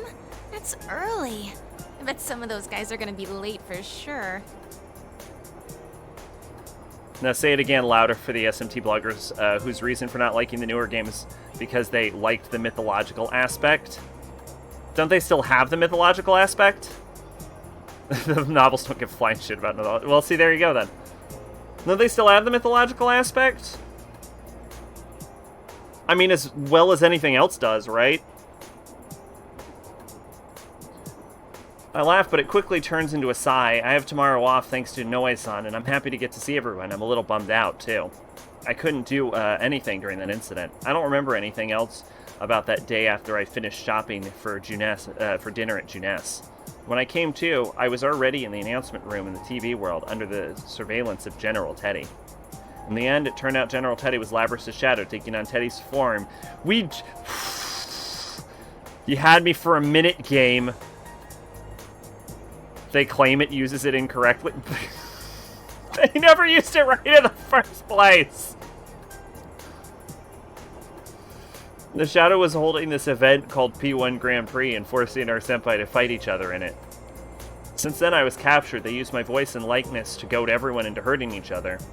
I thought I sounded cool saying I had heart. If they were using mythology properly, Metatron would be the biggest dicked motherfucker in the series. Actually, that's not true. Shiva would be the biggest dicked motherfucker in the series. But Metatron would be the biggest dicked angel. I thought I sounded cool saying I had to work, but I got kidnapped, imprisoned, and watched them use my face and my voice to confuse everyone. At this rate, I can barely face Senpai and the others. The novelist is why Cerberus has one head. Oh, jeez. Oh, yeah, that's right. Cerberus does have one head. You, Senpai, will be going back tomorrow. I think about Fuka-san, who had such tremendous power that she could help Mitsuru-san's group by describing what was going on in the TV world, even from outside. Yeah, Fuka's a fucking monster. I wish I could be that useful. Next stop is Yaso Inaba. Yaso Inaba.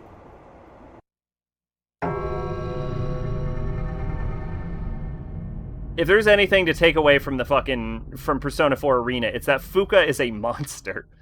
What the? That was a weird place to cut the announcement off. All of a sudden, all the lights in the train turn off, and the train that had already begun to slow down due to its last stop grinds to a halt. Oh no! A blackout? You know, she's probably stuck in this train right now. I'm not sure if she can open those doors. I look out the window to check. A huge red moon dominates the sky.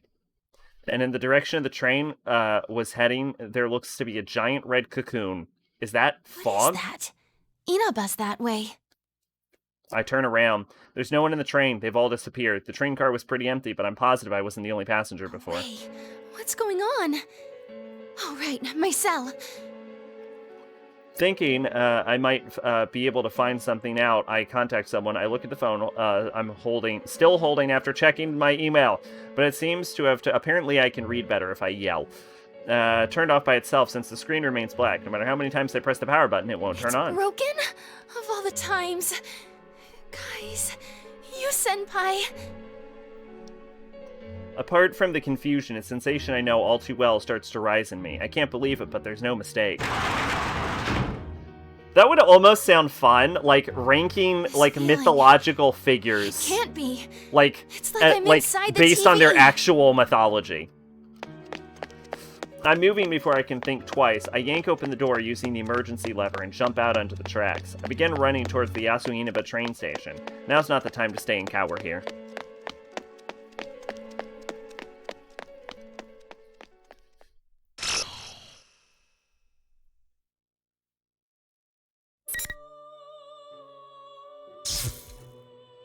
Wow, we're already 11% through the game. It's so much faster than P4A.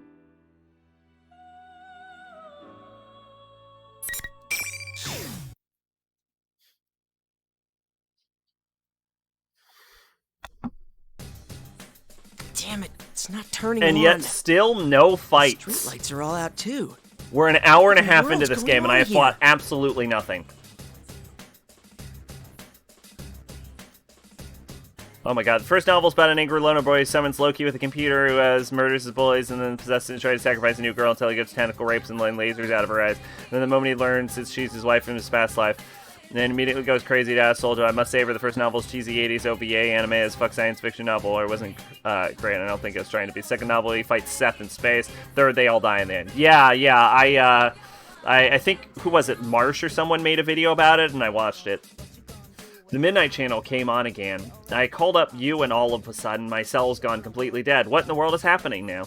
I decided to rush the floodplain for the time being, but there's not a single soul out in the red fog apart from Teddy, who's running right next to me. Isn't this pretty dangerous? There's no one around. Am I gonna be all alone with Yosuke for the rest of my life? No! Why couldn't I be stuck with a beautiful lady? You know, for once, Teddy, I agree with you. I would also hate to be stuck with Yosuke for the rest of my life. I could say the same thing about you. Anyways, we need to get to Juness right now. Let's go. You know what, Yosuke, you make a solid point. I would also hate to be stuck with Teddy for the rest of my life. We're going to Juness? Such devotion to your company in a crisis. I read the first novel and a summary of the second and third. That's not why we're going, moron. Someone from the team's bound to be there now. Whenever anything happened, we always met up there.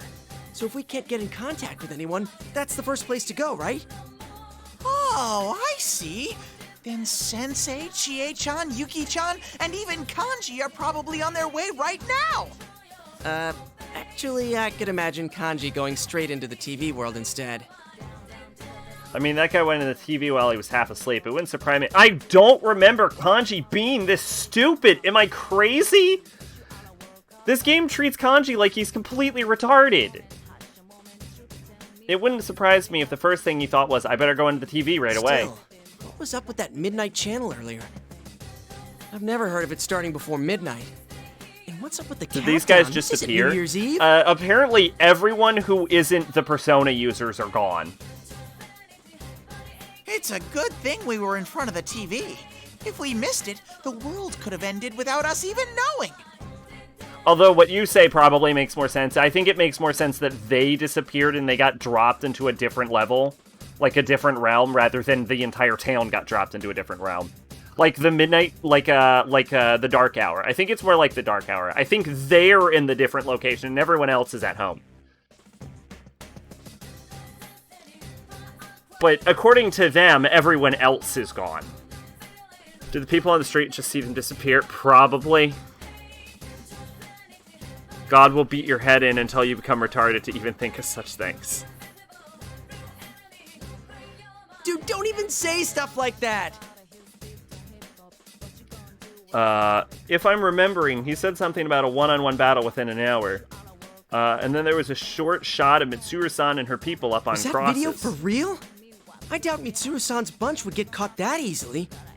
Crucifying a lady like that is unforgivable! Yosuke, let's hurry and meet up with everyone so we can go rescue Michan! Right. You're really fired up about this, aren't you? And then, I'm gonna get a thank you kiss from the lovely ladies. Teddy, I wish I could just grab your head and just drown you in that pool of water. That's what you're after. How much of a horn dog can one bear be? Huh? Don't you like Michan's amazing bod too, Yosuke? Well, who wouldn't be interested? Hey, where are you going with this? But to be serious for a sec, that lady's way too intense for me. It's not that she pulls off the queen thing to a T. She totally is one. No, wait. Now's not the time to be fantasizing about that stuff. Ugh, don't stop. Okay, so good to know. suddenly. Yosuke is turned I don't off have by bear assertive breaks, women. You know. Now we know. Teddy say, see, this is the real reason they removed the Yosuke romance. Yu is too much of a Chad for Yosuke. He wouldn't be able to handle it. Teddy's saying something stupid again, but I don't have time to deal with it. I turn to Teddy and mention the doubt that it hit me just now. Hey, is this fog getting thicker? It's not just my imagination. The visibility's way worse than when we rushed out of the house. This red fog is definitely getting thicker. This is starting to be way too much like last year's case. Then again, the fog that time wasn't red like this. We got one! It's not a real playthrough until I say something quote-worthy. Yikes! Max, can't you cover your mouth when you sneeze? What's gotten into you? My nose got itchy all of a sudden. I'm very sorry. Just hurry up and wipe your nose. By the way, Yosuke, What now?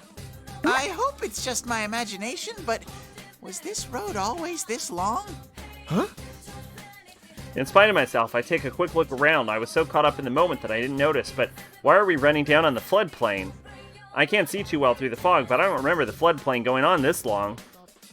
And what little I can see in the distance looks distorted, like we're in the TV world. I'm really getting a bad feeling about all this. Yosuke? What now? Maybe they're in the TV world again. Like, maybe they just got dropped one level. I've been having this bad feeling all this time. Can I share this scary feeling with you too? What's with the creepy buildup? Just hurry up and say it. We're outside the TV world right now, right? But this place smells the same. Okay, they're probably in the TV. The same as where? Well, the same as inside the TV. Huh? They're in the Seriously? dark TV. They're in the TV, but someone turned it off. Look, my bare nose is itching up a storm. Your nose? That's right. Does that mean you can tell where everyone is? I can kinda tell, but this fog is so thick that it's achoo! God, don't turn towards me when you're sneezing. You're sure that's not just allergies? How rude! I don't have any allergies. My nose has been feeling so itchy that Yeah, what a reliable nose you have. Damn it, gotta find everyone somehow. With the town all messed up, even that might be impossible. If the town's really become like the TV world, then I doubt this road leads to Juness at all. There doesn't seem to be a soul in town. With things like this, are the others really safe? What now? Here it comes! My teddy sensors are picking up something! I don't know what he picked up, but Teddy begins running down the riverbank. What the heck's he doing running all by himself? I hurriedly follow him into the riverbed. You still haven't told me what... Huh? Is someone coming? Sorry about the wait. Okay, well, that's clearly not actually you. You? How did you get here? Yosuke, hold on a sec! Huh? Not now, Teddy. I'm glad you're safe, you. Of course. So you're with Teddy after all. Huh? Well, yeah. You're acting kind of strange. What's going on? What worthless vermin who can't survive without huddling together. Huh? Worthless vermin, something's not right. You doesn't seem his usual self. In the last P1 Grand Prix, there was times when the other person was hearing something different than what we said. But that was because Lapras' special function was messing with our senses. Could the same thing be happening here? Yosuke, no! That's not Sensei! He has a strong, shadowy stink! What? So you hear smirks in a totally evil way. Yeah, Teddy's right. This guy's definitely not you. It's too late. Now, bring on the rain. Whoa! What the... Oh shit, are we gonna fight? We're gonna fight, everyone! We get a fight! When this thing looks like you raises his hand in the air, 4 glowing red pillars fall from the sky to surround us, lodging themselves into the ground. Teddy has to roll backwards on instinct to avoid getting crushed by one of them. It created a ring! It created a fucking wrestling ring! I'm gonna die! Yay! Teddy, are you okay? Ugh! I try to rush over, but the corner of my eye see one of the red pillars give off an eerie red glow. Ow! The next moment, I run right into an invisible wall. That really hurt. I feel like my nose is gonna fall off. This is another thing that's just like the P1 Grand Prix the other day. Huh? You really don't learn, do you, Yosuke? This is the P1, so obviously the rule is that only the winner can move on. Now, it's about to begin, the first battle of the P1 climax. Is everyone ready? You again? Yosuke, the fake Teddy's back! You're General Teddy? Seriously? But you were just Labrys's...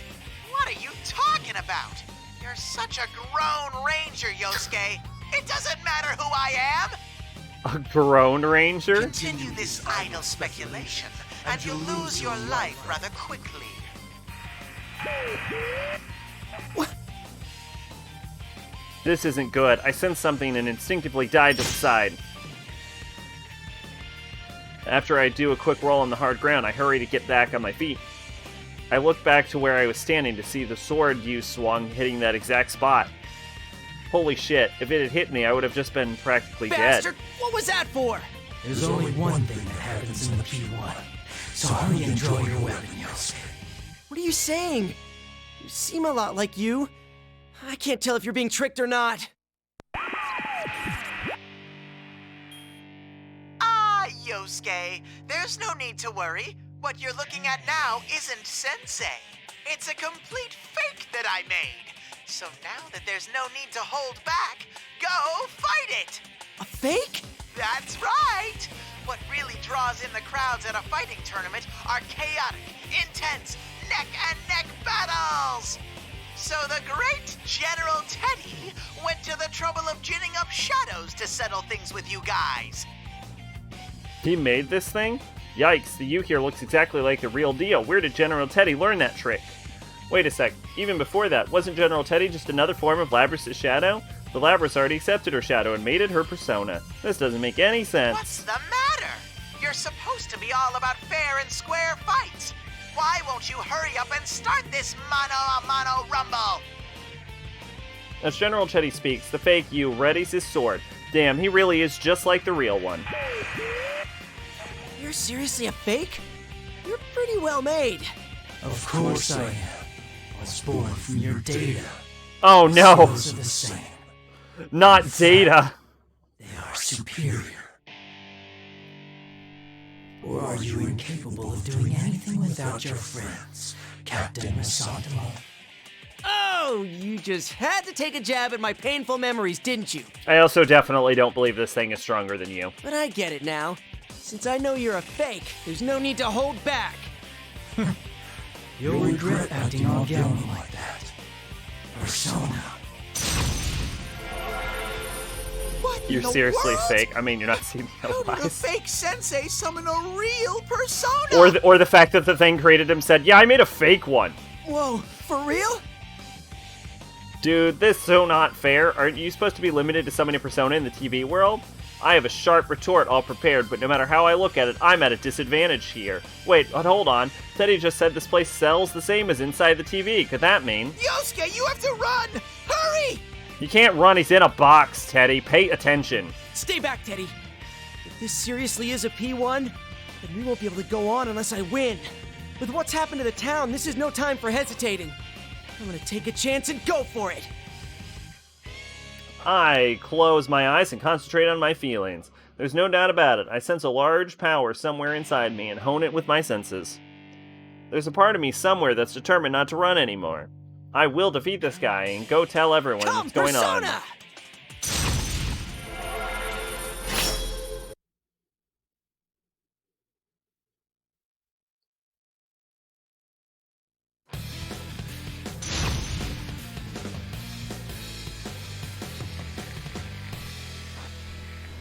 Oh my god, we actually get a fight in this fighting game. Can you believe it? Finally! An hour, almost 2 hours in, and we're finally fighting in this fighting game. Don't let your head down! Keep rushing him! You're on a roll!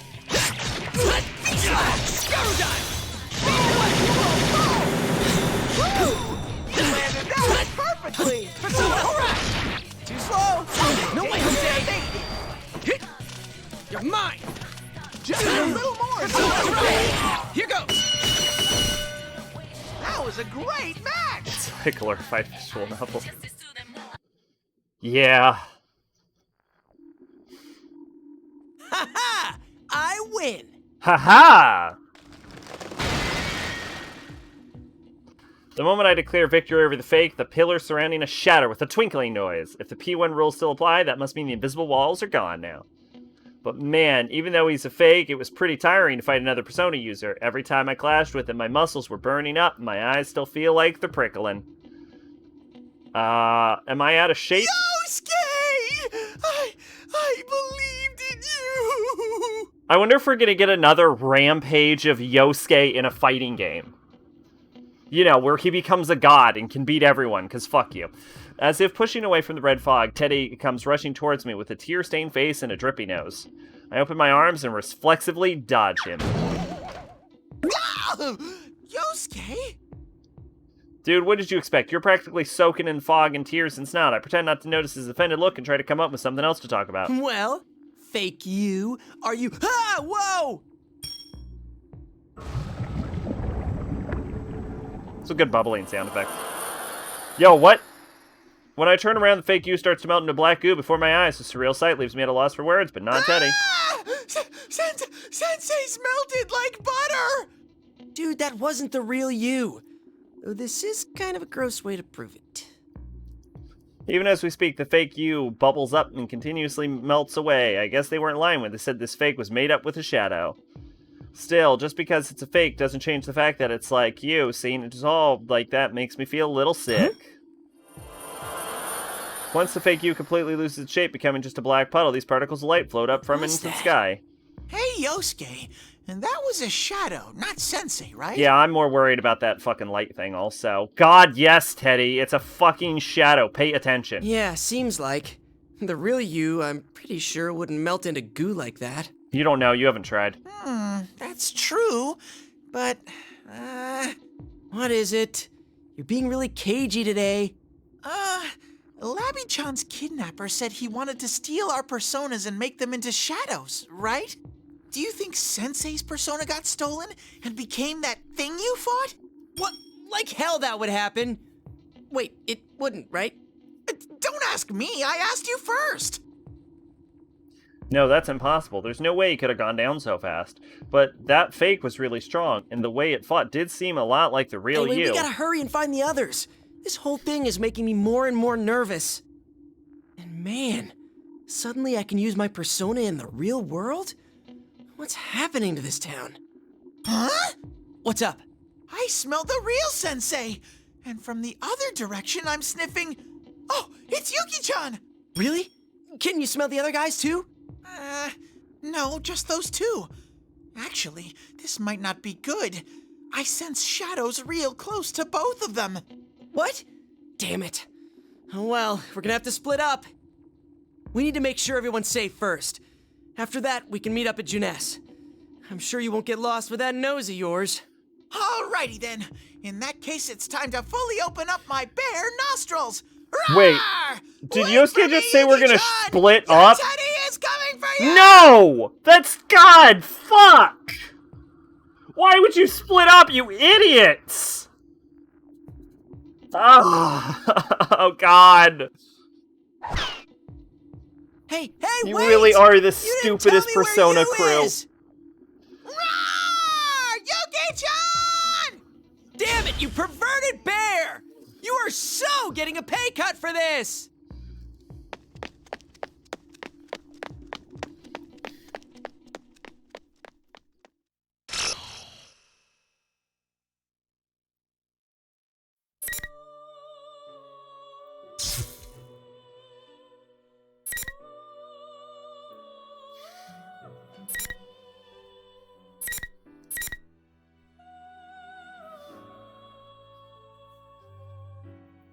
Huh, okay. So this opened up another path here. Oh my god, we're 15% in and we're hour and 49. So yeah, this is going to be, thank god, way, way shorter than P4A then. This will probably only take a stream or two. So I think I'm going to go to third ordeal for now. Then catch up with Teddy here. Like, right, we're going to do 1, 2, and then do Teddy, and then do you. And then I'm sure these three will all open up here. But before that, I think I'm going to head to the bathroom. Because I've been drinking a lot of water. And then what's next? Oh, after this, I think Pache's game request, right? Should be Echo Knight 2 Lord of Nightmare, assuming I can get it working. Then the 3 God of Wars, which I don't think is, which isn't going to take that long. And then Sailor Moon, Another Story, Persona 2 Eternal Punishment, Undertale, Pokemon X. Echo Knight 2 Lord of Nightmare is probably going to be a 1 to 2 stream game. God of War, I don't know. I might do something with God of War. I'm mulling over the attempt of like, maybe I should, and I don't want to promise anything. I might try to do it in one stream, like all 3 of them. I don't know. We'll see how it goes, but. And I don't know how long the Sailor Moon game is.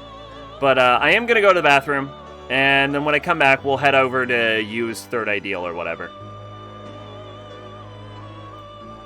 Probably be a minute.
Oh, I forgot my headphones.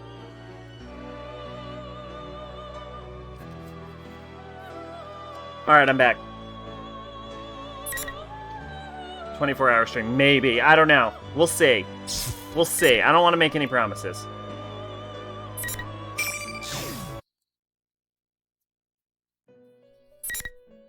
It also kind of, like, depends on when it falls. Ah. Welcome to the Velvet Room. I know that voice. When I look around, I see an endlessly blue space that comes... I got distracted. Endlessly blue space that I've come to know well.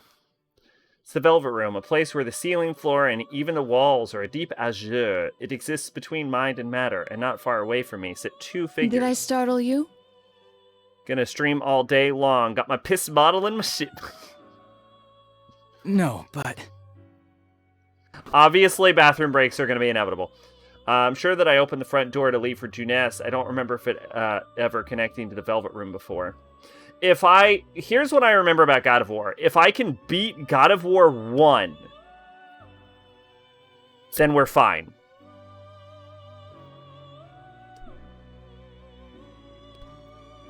Like, if I can get through God of War 1 is the hard one. I'm sure that I opened the front door to leave for Juness. I don't remember it ever connecting to the Velvet Room before, or is this just I a have dream? business with you today, so I've summoned you. Marie? Another figure steps forth with Margaret. The resident of this room calls to her. Hey, there's Marie. Hi, Marie. She looks angry at me. She does not look pleased. She's like, you're here, huh? Hello, husband. Sorry, I asked her to do this. There's something I have to do right now. Marie, or rather the minor goddess who now protects this town, speaks cryptically of a crisis. I can't really tell you because of the rules of this room, but you've noticed, right? Something terrible's about to happen to this town. That's her default. Oh, okay. Alright. She has resting bitch face. Okay. I'll do my best to stop it. But that won't even come close to being enough. So, you might end up in danger again. Because of this. I see Marie could be said to be one and the same with this town. Any problems with this town leads directly to problems with Marie, creating a burden on her. Marie's fighting this Leave too. it to me. I'll protect this town from whatever's coming. Marie looks surprised for a moment at my words. Then she looks down and says Marie, nothing. Are you okay?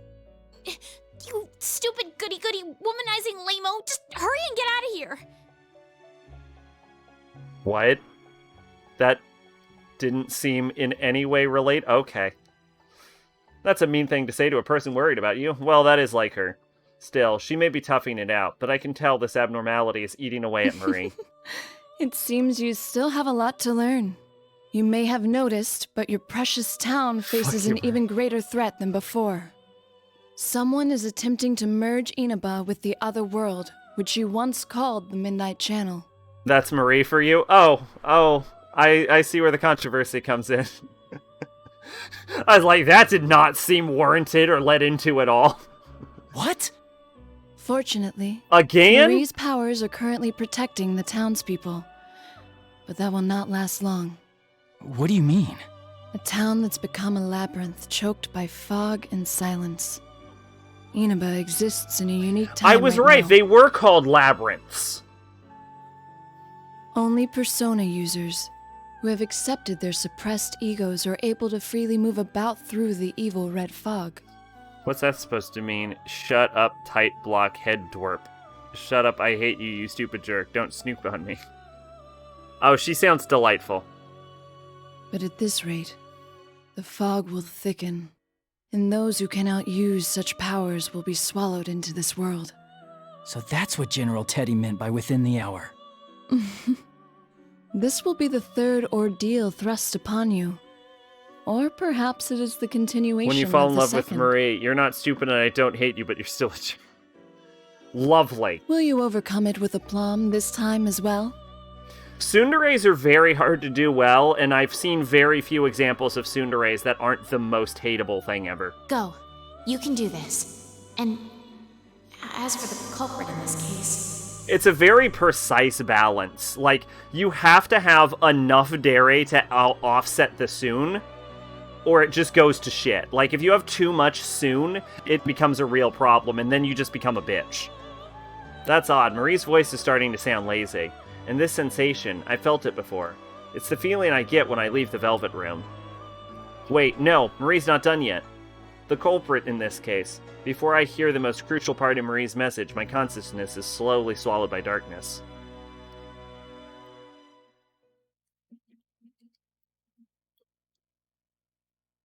I also say grr grr when I'm angry. When I come to, I'm standing in front of the Dojima residence. I can't stand around here, though, as if to... Shut up. Can't all be Asuka or Tiger. Is Asuka actually a tsundere? People say that all the time, but, like... I don't know. Like, Asuka's almost never actually dere. She's just all soon. As if to shake off my fears, I start running towards Juness. Taiga, however, is a great example of a tsundere done well. Like, I rarely ever get the feeling that Asuka likes Shinji, sure, but I don't feel like they're that close. Madoka or Taiga? Madoka? From what?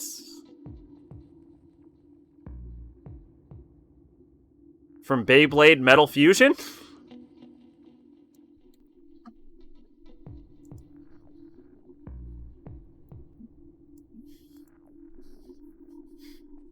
Just like Margaret said, the neighbors of the Inaba have become a maze in the red fog. I get the feeling that mazes and labyrinths aren't the same thing, I get the feeling that shadows have come crawling out from the shadows of the ordinary buildings. I shake my head at such thoughts.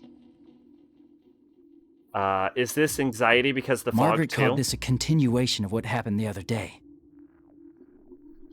When Labrys was thrown into the TV world, her kidnapper said, "You got the better of me this time." If this is the continuation of the other day, that means he's already making his next move. The culprit's objective, then, is to gather powerful shadows. Is that what he's setting up to do this time as well? But something's bothering me. What is it? Is there something I'm missing? Just when I'm about to sort through the pieces once more, the red fog parts, and I see a familiar building in front of me. That's not good. There's Why is it here? Green blood flowing out of Junes. Out of the corner of my eye, I see a figure pass by Junes through the front door, and it's Yosuke. What a relief to see him safe, but it looks like he didn't hear me because he keeps going in, disappearing into Junes. I wouldn't say romance is a big focus of Ava. Everyone was too fucked. Fair. Madoka Ayokawa. Is that from Orange Road? Who the fuck is that? I don't know that character. Yeah, from Orange Road. Okay. A slime exploded. A fucking, like, 5 slimes simultaneously just killed themselves. Yosuke, wait! I hurry after him. The elevator lit up and didn't seem to be moving, so I ignored them and ran to the stairs. Always run for the stairs anyway. I always take the stairs. Sack says always take the stairs. Yosuke looked like he was headed for the food court on the rooftop. I have to follow him. Yosuke! Last resort, yes. When I call out to the person standing in front of the food court, Yosuke turns around while gripping the fence and smirks. Yo, it's you! Well, I had a feeling someone would show up. That's what I was thinking, too. Are you alone? Where's Teddy? Teddy? Oh, that useless ball of fur? Something's not right. Teddy and Yosuke bicker all the time, but their bond of trust is stronger than anyone else's underneath it. Really? Okay. But the way Yosuke talked about him just now had this obvious current of disdain to it. Really, Yosuke? Who cares? Either way, you're done for. Plus, take a look at that. Yosuke points at what's behind me. When I turn to look, I see he's pointing at something beyond the red haze and the hill beyond the distorted neighborhoods, most likely the site of Yasukame High, where I used to attend as a bizarre-looking, unnaturally long, thin shadow. What is that? My head robot partner. When I rush over to the fence, the wind pushes away the fog, letting me see the shadow. It's really a grotesque shower that defies reality. Nothing like any normal building. Is that really just Tartarus, but appearing in Inaba? If so, this plot is actually very lazy. The image of Mitsuru-san's people being crucified passes through my mind. What if we take the plot of Persona 3 and we have it merge with the plot of Persona 4? Don't tell me. You understand the rules now? That's where you're headed, if you want to save your precious friends. And... Whoops.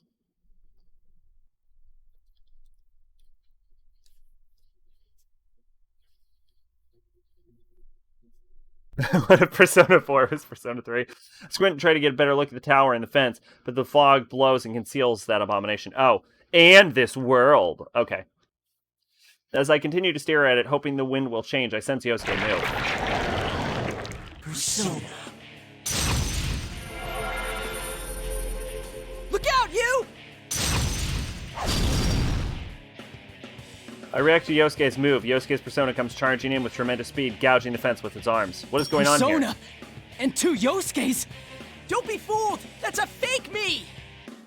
Don't get in my way. Persona!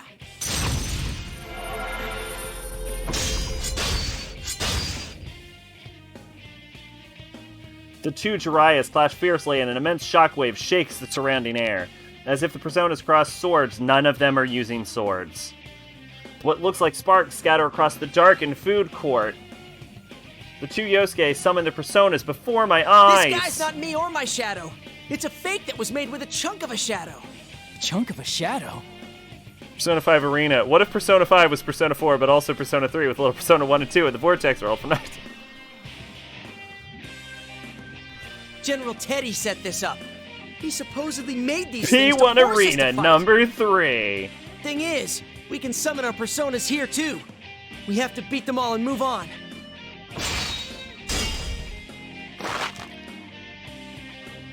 The 2 Jiraiya's use the rebound with their powers to put distance between each other. Though the opponent is a fake, this shows their skills are perfectly matched. Yosuke, are you alright? To be honest, I'm exhausted. But if this is more of the P1, then we can't let ourselves lose. Oh, so you noticed too. The culprit behind Labrys's kidnapping is doing this as well. Right. I don't know what they're after, but let's defeat this thing and keep going. Morons! You still don't get it, do you? You're both going down here. Don't act so tough. You might be a copy of me, but there's no way you can beat you and me at the same time. 2 against 1, huh? We're being all fair and square, but I see you'd rather play dirty.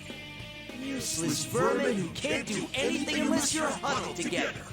You're completely forgetting the rules. You never told us the rules. The P1 climax is supposed to be all one-on-one battles. I'm not going to take on 2 of you at once. Now, bring on the ring. The fake you signals 4 red pillars fall out of the sky. The pillars tower over the food court, surrounding both ourselves and the fake, and they give off an eerie light. What is this? Come on, first come, first served. Oh, and I guess I'll tell you something else. Ignoring me and trying to run ahead will get you nowhere. Like I said before, if you want to stop the world from ending, you've got no choice but to head to Yasogami High. Now, though, you're already in the ring. Those red pillars create invisible walls. And there's no way to get rid of them but to win one-on-one. In other words, the only way you can save your world is for one of you to defeat me. Damn it. Invisible walls again? What are we gonna do? Can we trust anything he's saying? If I think about the way the previous P1 Grand Prix worked, there's no reason to doubt these invisible walls exist. There's no way to confirm what fake Yosuke is saying. Even if there was, if beating him in a 2-on-1 fight resulted in us being trapped here, it'd be a hollow victory. Jeez, you just don't know when to give in. Can't you just go on and fight when it's not against your friends? You already know it's a fake. Thank you, General Teddy. You. Yes, it's the lovely General Teddy. I've been watching all this time, and what am I seeing? I poured my heart into making fakes who look exactly like you, all to set up a good fight.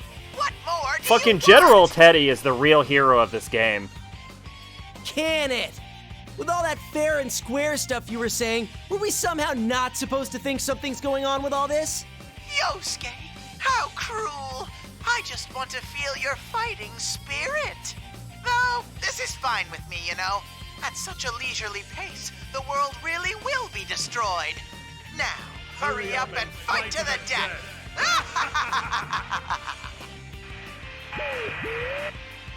Oh, that bastard. Even the fake one's not half as cute as he thinks. Calm down, Yosuke. Getting flustered is exactly what they want. Still, we have no other choice than to fight the fake here. The question is, who will go up against it? Yosuke or me? Oh, I get to pick? Oh, fuck. Yosuke, go!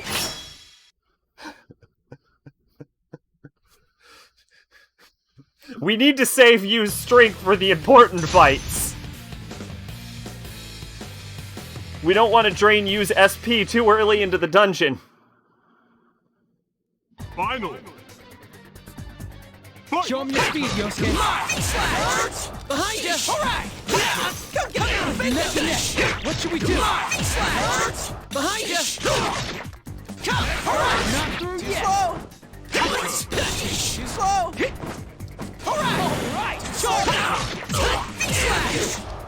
Drive you! Too slow! Not bad. Drive you! Too slow! Use your winning strike. Go dive! Blow away! Use your winning strike. No hold hit. Slow! Come get me! Get him. Behind you!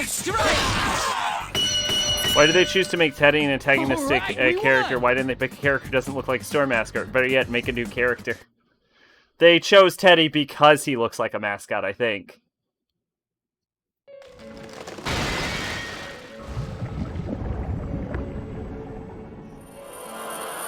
With Labris, it made sense, because the whole idea was that they disabled the sensors.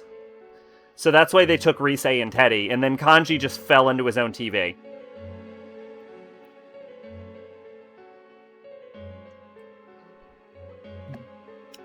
The red pillars surrounding us shatter, and fake Yosuke loses cohesion while the black bubbles burst from it. What looked like glowing grains of sand quietly emerge from it as they get caught in the fog. The glowing grains It disappear really into was the a sky. chunk of a shadow. You could have trusted me at least on that part, you know. Though that doesn't make me feel better about seeing this happen so many times. Many times? Did you fight a fake version of someone else before coming here? My name is Vince McMahon. I have to find my tournament investigate. Yo, if Vince McMahon just showed up, this would be the greatest Persona game in history. Yeah. Instantly. It was, it instantly increases its value by like 7 billion points. Me? Huh. Are you alright? Oh, sure. I figured out pretty quick that it wasn't you. These guys aren't trying too hard to act like us. It's not like before when they were trying to upset us. But that makes it even more disturbing. They're not trying to hide, and they're fighting fair. That seems really fishy in itself. Right? Well, the rule where you have to win one-on-one What if it's the before plot of moving on Kingdom seems to be the Hearts same 2 as when they're before? using us to kill a bunch of shadows to gather up some kind of like shadow energy to create some kind of super merged shadow, like a Rat King shadow, a Shadow King. But something's telling me we shouldn't believe everything they're saying either. Yosuke's right. It certainly looks like the culprit has come to settle this fair and square, but he's even taken Mitsuru-san and the town hostage, leaving us no choice but to fight. Which means there must be a reason so adamant on fighting us Reminds one-on-one. me, is Teddy okay? Have you seen anyone else?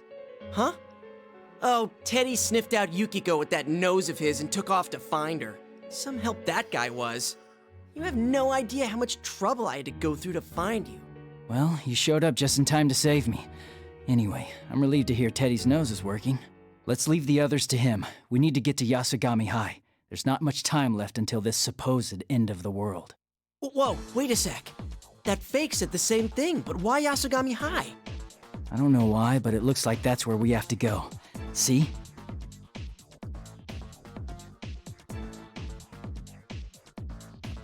When I point to where I saw the tower, Yosuke rushes over to the fence. His flustered expression changes to surprise seeing the tower looming in the hill past the hazy red fog. Is that Yasugami High? What's happened to it? We'll have to go there and find out. Mitsuru-san and her friends are probably there too. Damn it, everything's going according to their plan, huh? Yeah, but we have to do this. I'll be counting on your help, Yosuke. What's the matter? Nah, you're right. It's not that there's nothing we can do without each other. It's that with each other, we can do anything. That's right. If the P1 climax rules say we have to fight one-on-one, then we'll obey them. But we're definitely not incapable of doing anything without crowding together. Each of us can be as strong as we need to be, if it's for the sake of others, and we believe in the cause. Sorry. Guess I wasn't thinking straight. We'll defeat them with friendship. Let's go, partner. I nod. Yosuke looks like he's overcome his doubts. Together we run towards Yasugami High through the maze-like town. Eventually we reach the base of the hill, where we discover a sign with an arrow pointing towards the P1 Climax main suite. It's no longer than a maze from here on. There's a little bit of a distortion, but it's the usual cool route I remember taking every day. If I ignore the P1 Climax flyers posted everywhere, like election posters, These that is. again? How much more are they going to bring up those painful memories? Whoa! Painful memories. Yosuke suddenly stops complaining. What's coming to view with both of us is a strangely decorated school building with what, just like the P1 Grand Prix from the other day, the bizarre tower looms over the rooftop. That's... I don't think that's Tartarus, right? Is that Tartarus? Holy crap! It really is on top of our school. And why is it so big? That voice! Was that Yukiko? Let's hurry. After nodding to each other, we make a dash towards the Yasugami High main gate. Please be safe, Yukiko. I don't know how, but my brother went from bugging me to show him My Hero Academia to owning 3 seasons. Oh, shit.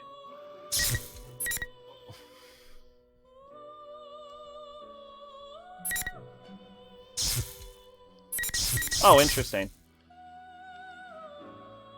What was Season 3 of Hiroaka? Let me refresh myself. Season 2 was the tournament and the Stain fight. Season 2 was pretty good.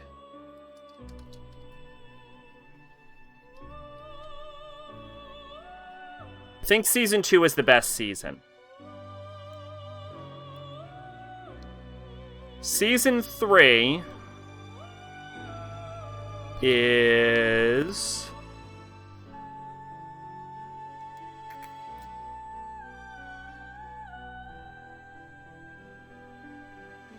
From the poster, this looks like the training trip and the fight against One for All. Or All for One, I mean. Yeah. Season 3 was okay. Season 3... I think Season 3 wasn't as good as Season 2. But it was pretty... I mean, it was decent. It was good. I gave it a 7. Season 4, I believe, is the fight against Overhaul, which is way better.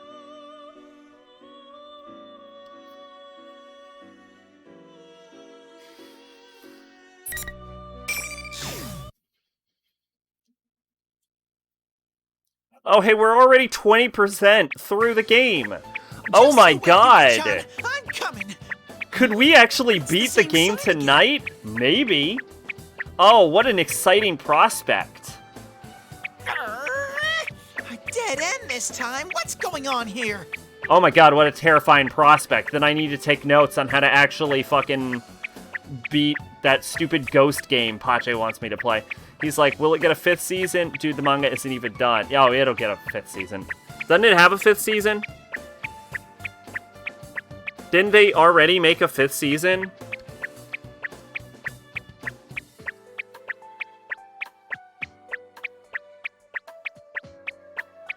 Yeah.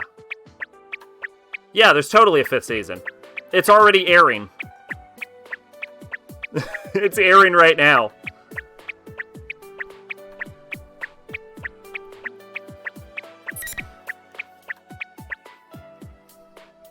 It's no use. I decided to stop concentrating on my nose. He initially told me Todoroki's hero name was Icy Hot, so I annoyed him with Icy Hot. Stunt songs. I call him Mintberry Crunch because he looks like Mintberry Crunch. Todoroki is actually a lot better of a character than I thought he was. Season 1 is just really bad. The problem with Hiroaka is that Season 1 sucks. It's no use. I decided to stop and then concentrating on my nose. I'm sensing Yuki-chan for sure. Huh? There's something else nearby too. Gasp. Could this be someone trying to approach Yuki-chan, who must be lonely and lost without her Teddy, and score with her? That's unforgivable. My rage is on is on the Bearja of exploding. Fuck you, Teddy, you stupid piece of shit. I hate you. Go die in a river.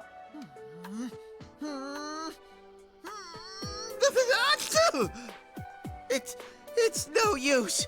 I can only tell that there's two...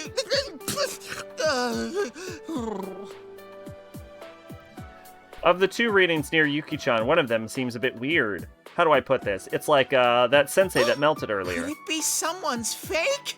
This isn't good. It's probably 48. Actually, that should have triggered anyway, though, right? If you give a wrong number, it should have triggered no matter what.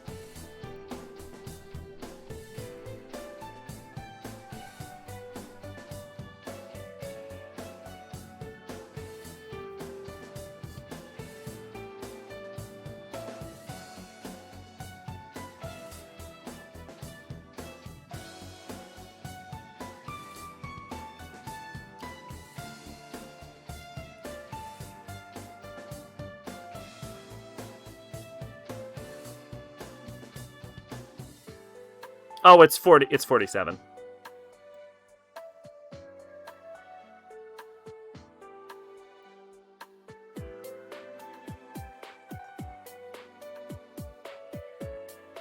There we go. I see hot stunts. What the shit?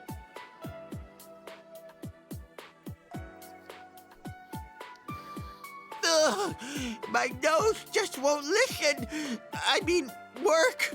Ugh, I don't even know where I am anymore. I wonder if Yosuke managed to find Sensei. What are you acting like a lost kid for, you idiot? Ah! It's a ghost! Ha! You look so spineless. It is none other than I, General Teddy! Where's your salute? It's that shameless imposter again! What's with this inflated ego? We must defeat a fake sensei and now a fake me has shown up? Worse yet, this bizarre fake that caused me so much hassle the other day. Looks like I better give him a piece of my mind. Seriously, what a bearden you are! If you keep dawdling around, the world will go kablooey! Gasp, that's right, I can't waste my time here. Hey, why the fake calling me that? Oh, is this a reverse psychology? Is this weirdly dressed clone actually a good guy? Nah, that's impossible. You can try to nudge me along all you want, but I'm not fooled. You're an imposter after my good name! Oh, what a rude bear! Saying such things after I try to be kind. Well then, I'll tell you something especially good. It does not matter whether I'm real or an imposter. One of them is now a Christian rapper with an amazing song, Jesus Lean. Have you forgotten? You are the same as me. Nothing but a mere shadow. What's going on here? Just when I thought the fake stopped cosplaying as that popped up general, it suddenly changed. How dare he say that I'm the same as a shadow? It's so mean. That's not true! I mean, I was just an ordinary nobody bear at first. But I met Sensei and everyone else and changed. I'm the one, the only Teddy! Sensei said so! Then tell me this. What would you be if you didn't have your friends? Huh? If you are unable to be yourself until recognized by another, what are you truly? That's... I just want to say, this is just like the most haunting look I've ever seen Teddy give. Look at that. Look at that fucker. It's like he's looking into your soul right now.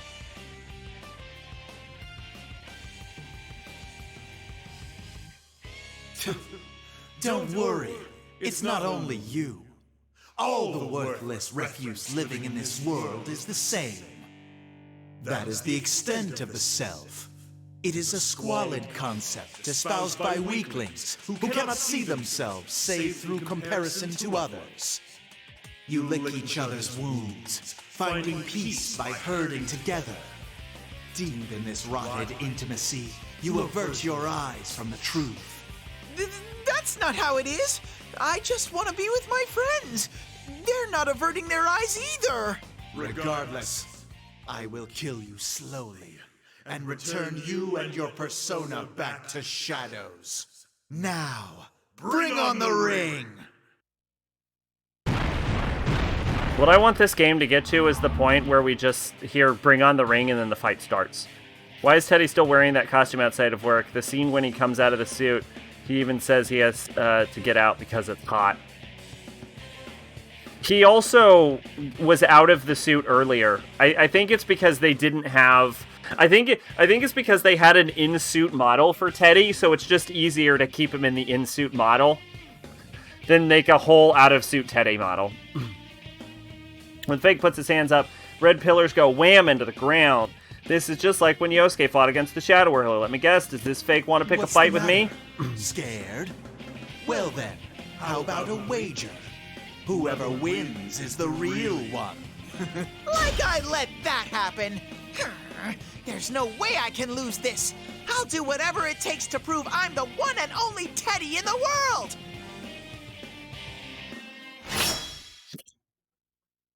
I hiccuped.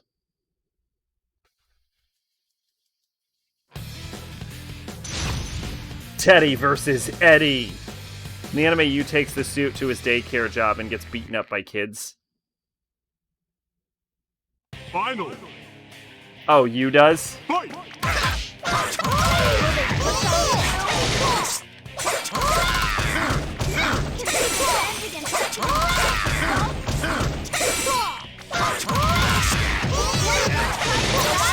Is it over already?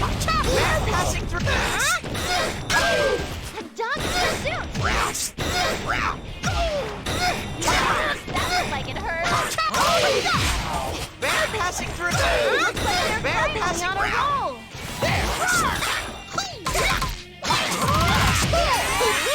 Make it stand it.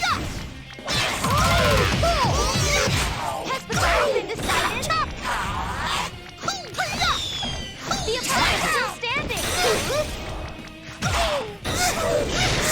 It's been used.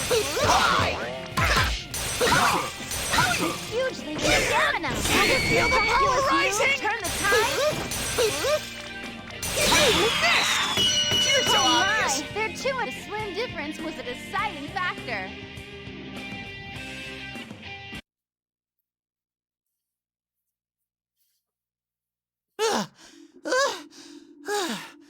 I did it! I get to keep being the real Teddy! But was fighting always this tiring? I feel more pooped than usual. This really is the plot of Kingdom Hearts, isn't it? Or it's the plot of, like, the Light arc from Yu-Gi-Oh! Where they're all slowly getting their dual energy drained. Right when I got a chance to catch my breath, the pillar split down the middle and the red fog that had thinned while I was fighting comes drifting in and moistens my adorable bod. This fog again!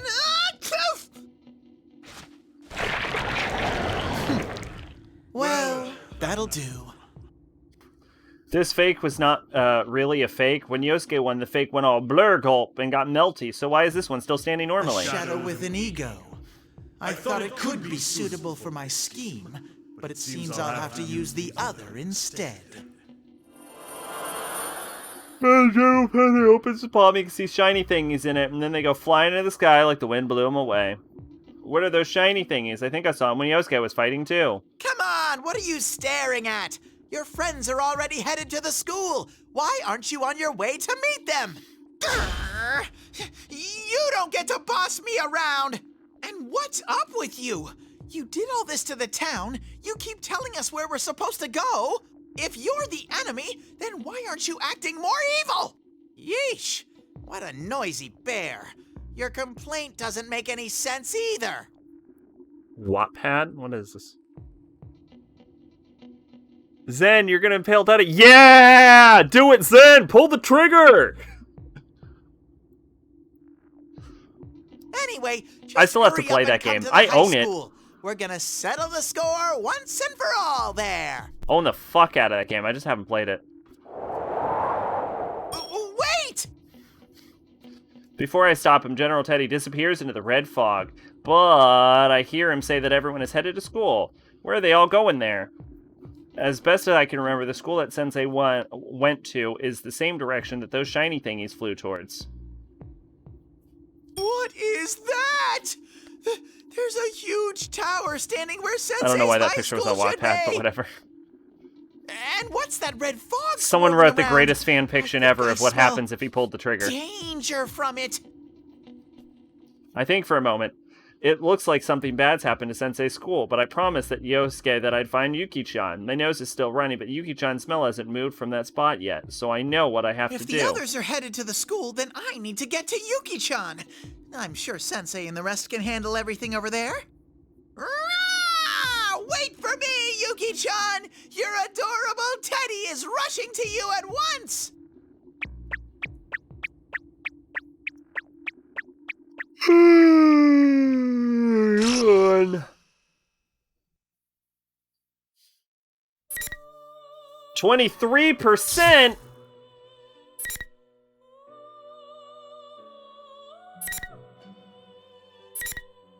Oh, man. Holy. 2.5 hours, 23%. Round up to 25. 2.5 times 4 is... Okay, never mind. We won't be able to do this in one stream, but we should be able to do this in 2 streams. So we'll probably stop the stream at around 50%, I guess. Fuck yeah, shit'll be done tonight. I think one more stream, probably. Because if it took 2.5 hours, because we also have to do episode of Adachi. So if it took 2.5 hours, 2 times 4 is 8. And then an additional 2 hours is 10 hours, plus episode of Adachi is probably like, what, 2 hours or something? That's 12 hours. I probably won't go for 12 hours tonight. But that does mean that the next one will probably be the last one.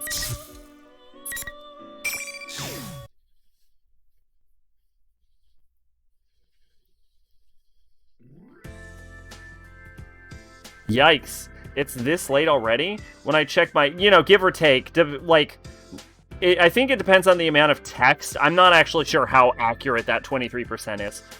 When I check my cell phone, I see it's already 11:30 p.m. Looking around, I notice that there aren't many houses with lights still on. We're in the middle of a long holiday, but it's almost tomorrow. This really isn't time for a scrawny girl like me to be out and about. Muku? Muku! Who the fuck is Muku? Jeez, where'd you go? I look around in search of my pet dog. I didn't know Chie had a dog. When I saw the rain had stopped and the thunder was dying, I decided to bring him out and along my training after dinner. I didn't count on him getting so scared of the thunder in the distance that he'd run away. Oh, why do you think I brought you? Taking off and leaving me alone at a time like this really isn't cool. Ah! What the hell? Oh, that thunder's been rumbling non-stop. Now, the best part about Inaba is that since everybody knows everybody, if they see your dog, you'll get your dog back real fucking quick. It's a thing from the anime. Oh, the dog is? I stare at my cell phone and then shake my head. Yukun's probably spending some quality time with Dojimas right now. His long holiday was already kind of ruined by that weird case, so I shouldn't bother him again. Oh yeah, Yukiko! Wait, she's busy. Oh, if I told Yosuke and Kanji about this, they'd definitely make fun of me. Oh, there's always Teddy! Remember, she meets Yukiko, still find out. because Yukiko found a dog and her parents told her to get rid of it, and she ran off and found Chie.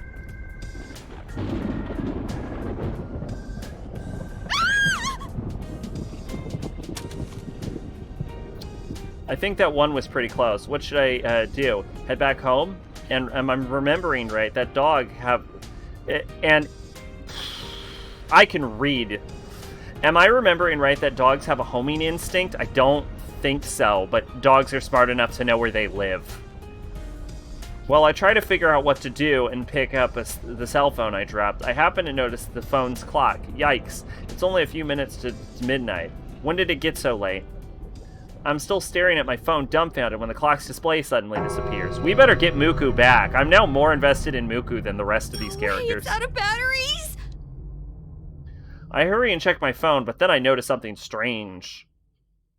It's not just my phone. The streetlights are off, and the lights in the houses and around me are gone too. The only light that's left is... Red fog? I can't keep my voice from trembling. Something weird is going on, so why isn't anyone coming out of their houses? Why is it so quiet? It almost seems like the town's deserted. Actually, it's like the TV world. There's no way that would happen. What was I thinking? My laugh gets sucked into the fog covering the area like the fog ate it up and weakly disappears. If Chie was a devil summoner, she would summon a wind order demon to fly around and find the dog for her. There you go. My laugh gets sucked in, blah, blah, blah, blah. With a sense of dread creeping down my spine, I look towards the hill where Yasogami High is, and something even more unbelievable. Wait a sec, what's that? That's a big fuck you tower. Yasogami High should be down that familiar road, but what's actually there is a gigantic, awful-looking tower. Something terrible is happening right now. Almost on instinct, I start running in that direction. Turns out this weird red fog wasn't the only thing off about the town. I'm in good shape, that I should have been able to reach the hill up to Yasogami Hill in no time, but for some reason I can't get there at all. At first I wonder if I had taken the wrong road in this red fog, but no, it's like the entire town has turned into a maze, and even though I've been running all over town, I haven't seen a single person outside. Seriously, what's going on here? Feeling that I'm overwhelmed with anxiety as soon as I stop running, I keep going through the desolate streets.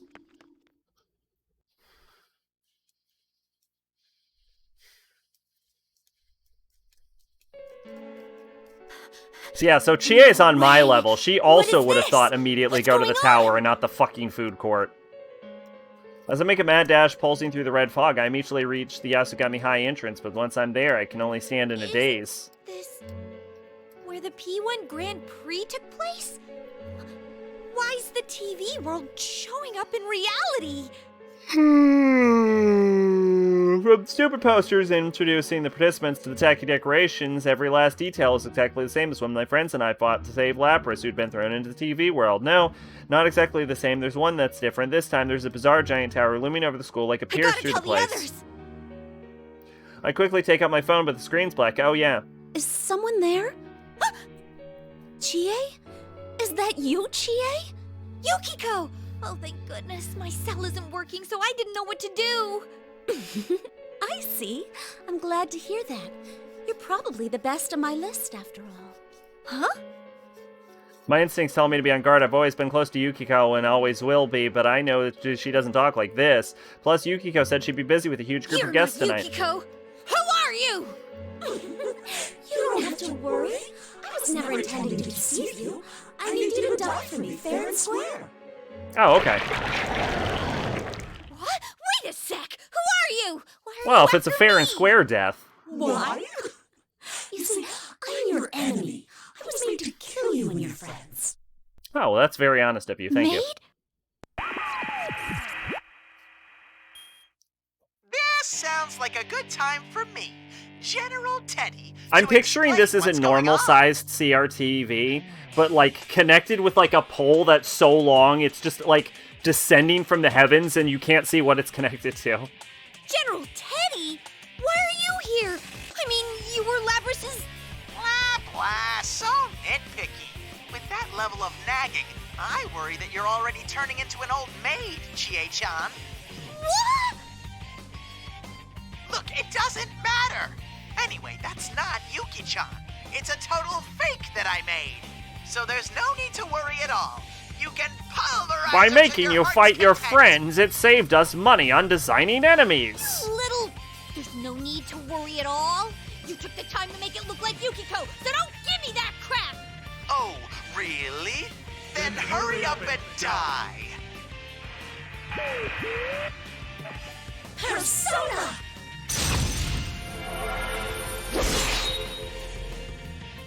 Right then, I dive sideways like an action hero. The fire that Yukiko, or fake anyway, that fire dance is just where I was standing a moment ago. No, does this mean... Persona? Huh? How? You can use yours too, Chie. Didn't I tell you? I can? How? I mean, this is the real world. No, it's not! Oh, sorry. I totally forgot to tell you. This is the P1 Climax, so I want to do these matches fair and square, as equals. which is why I've made your world the same as the one in the TV! The same? What do you think you're doing? And what's this P1 Climax thing? What? So many questions. That's just how things are. So hurry up and give us a nice heated battle. Oh, I'm sorry. I forgot the gong hadn't sounded yet. Well then, let's start this properly. Ring on the ring!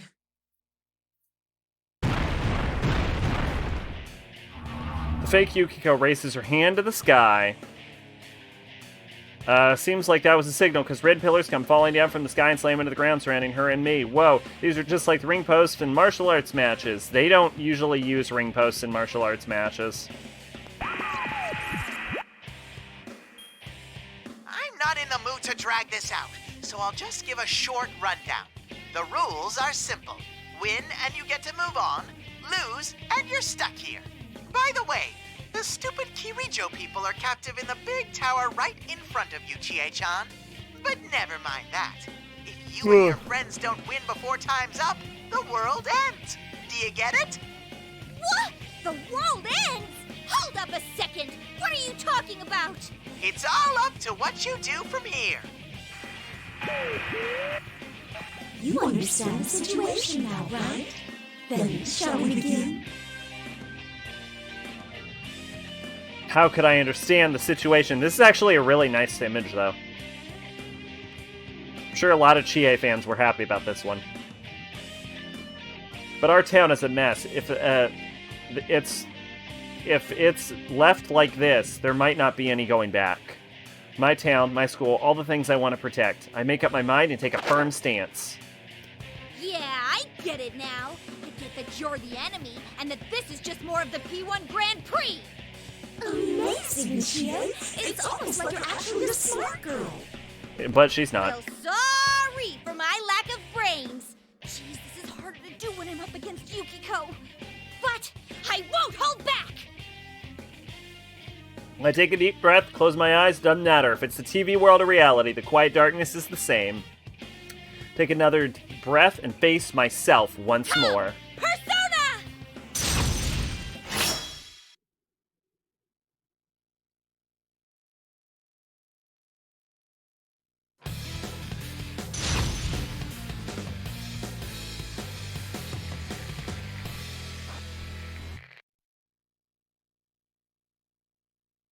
Final! Fight! I think they can use this What a one-sided battle! It's over already! System Fury! Protect me from Yeah! Counter! Throw time! They Fuck yeah! overwhelmed the opponent in the end.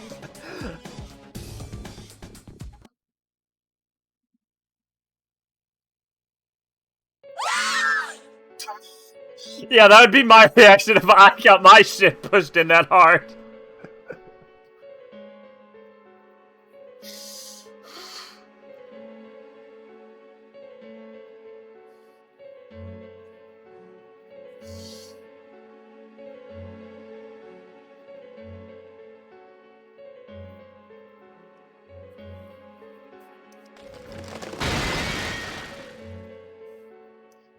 As if signaling the end of the fierce battle, a crunching sound echoes through the area and a red pillar shatter.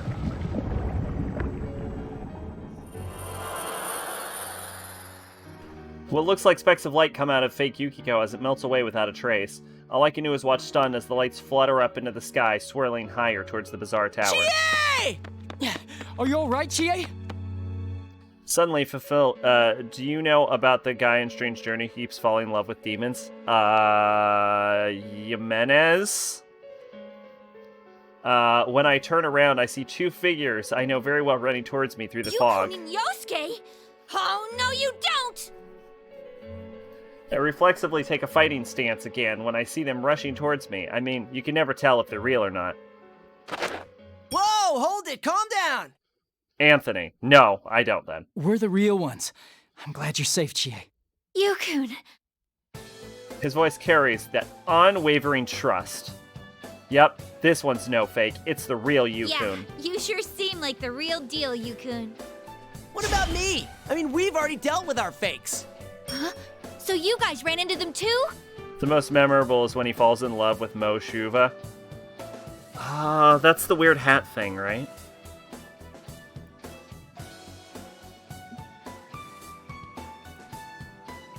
Oh, no, it's like this cute little angel girl. Who the fuck is this? Like, what's it from? Siberian Demoness. Oh, see, I don't know shit about Siberian monsters. I know, like, Koschei and Baba Yaga. That is it. That is the limitation of my Russian folk monsters. Falls in love with demons, you gotta find the demons and tell them about him. Yeah, we've defeated the fake Yosuke and myself. Was that a fake Yukiko? Seem that way. Actually, what's going on? Is this really the real world? No. Looks like it. Even though shadows are running around and we can use our personas.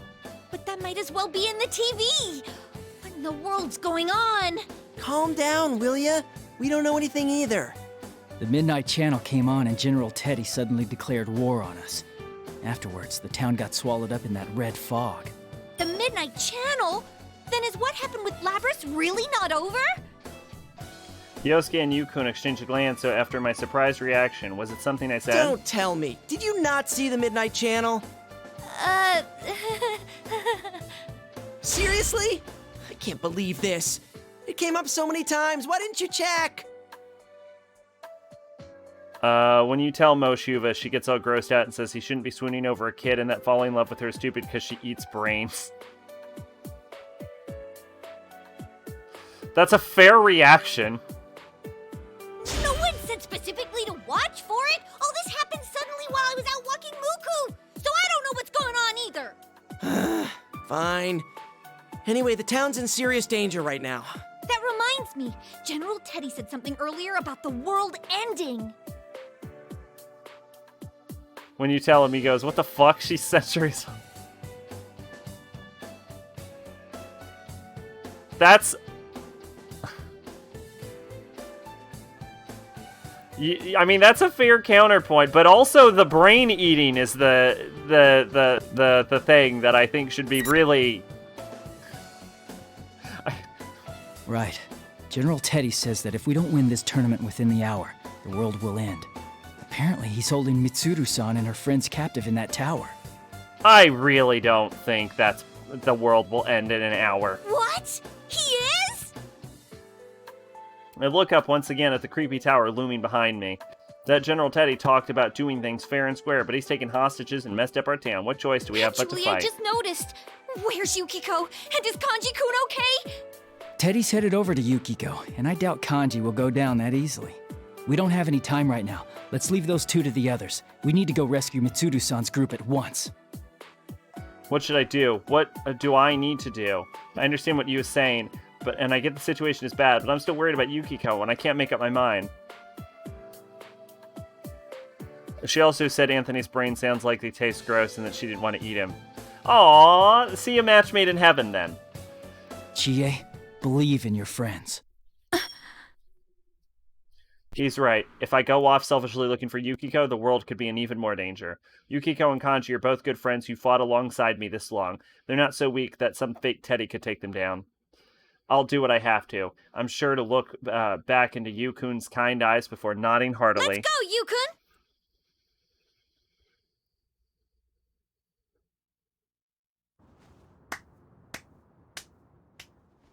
Hmm? Yeah, you're gonna believe in your friends and be the winners of the P1 Climax, is that right? Playing friends here? That's frickin' lame. I think this dude's name is Shell, but I don't know what his deal My is. name's Sho Minazuki, and you guys are in my world now.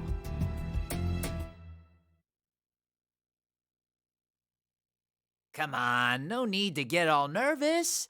I came all this way to say hello. Can we point out that this motherfucker has a different art style than the rest of the characters?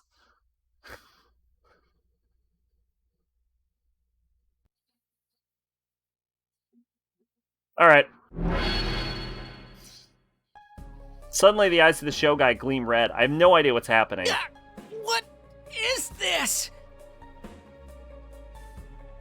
Even though we're standing little ways away from him, all three of us are suddenly glued to where we stand by some immense pressure, like we're suddenly at the bottom of the ocean. My legs! I can't move! It's not like we're being pressed towards the ground. It's like an intense pressure pushing on us from all directions. I've never felt anything like this before, but it's making every bone in my body creak like they could snap at any moment. You look like you're in pain. The look on your faces is just epic. Oh yeah, that's the stuff. Man, this power's useful. Oh, right. Good evening. I'm Sho Minazuki, the culprit behind these shenanigans. You are? That's right. I'm the one that invited you here, and I'm showing myself right now. Now that I've shown you the way here, it's time for a showdown with Sho. Get it? Bullshit! That ain't funny! What's the matter? Laugh! Wasn't it funny? Come on, laugh! I guess I'll dismantle one of them. I doubt that'll matter much. What's with this guy? He's definitely not normal. He was laughing like an idiot a moment ago, but all of a sudden he's thrusting his sword at Yosuke's neck. This is bad. If I could get a grip, if I could at least move my legs, I could kick away that sword before it hits Yosuke. Is this guy really the culprit we're after? Oh, come on, why right now?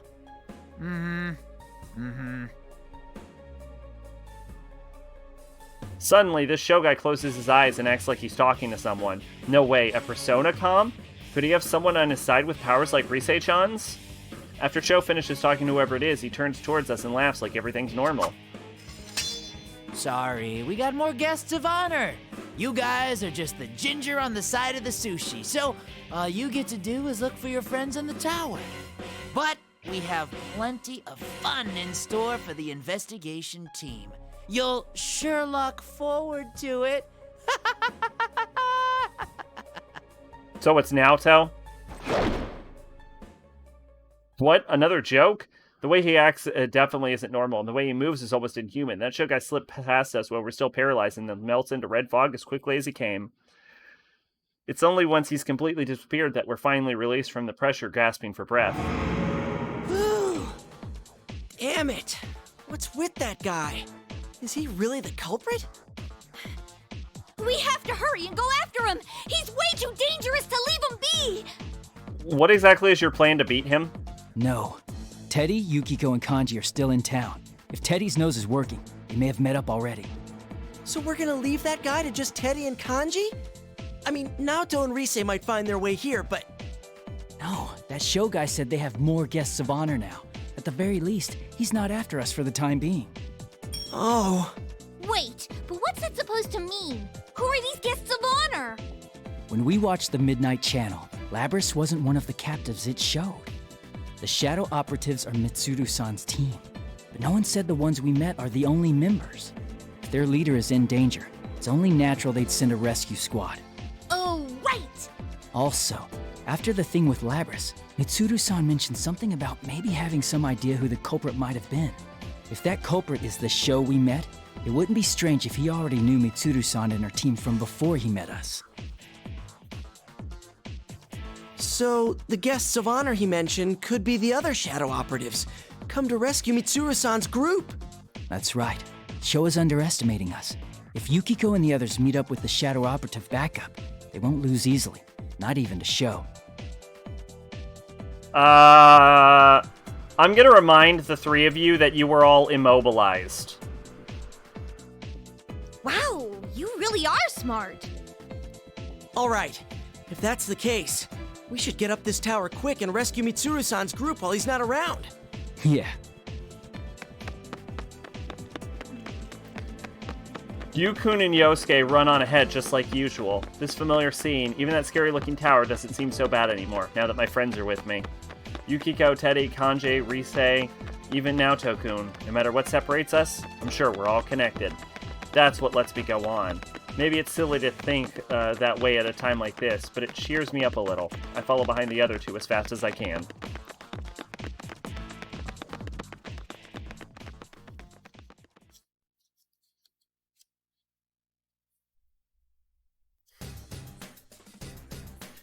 It's good that we go into the school, but just as I thought, it's nothing like the Yasugami High I remember. It's even more disoriented than the TV world version of the school we saw when we saw Lapras. Along with the red fog creeping in, it's 3 times as eerie as last time. I walk nervously like I'm hiding behind Yukun and Yosuke. Urgh, this is so humiliating. It's the same here as in town. The layout of the classrooms is all out of whack. I wonder how long this hallway goes on for. We keep passing by the same rooms. That reminds me. I remember a story like that. Something about the 7 mysteries of the school and a hallway that loops endlessly. Hey, cut it out! Oh, man. Guy freezes them. Then we can take them. Yosuke starts talking about stuff he doesn't need to. He knows I hate that stuff. Telling a ghost story here is like adding more sauce to an already overflowing beef bowl. I know he's kidding around to cheer me up, but it's not doing much for the mood. That aside, the tower on top of the school seems pretty huge. We need to get up there, but I can tell it's going to be tough if we're going to keep wandering back and forth through the hallways like this. Not only that, those fakes will probably attack us too. So, do you think that show guy really is the culprit? No. Who knows?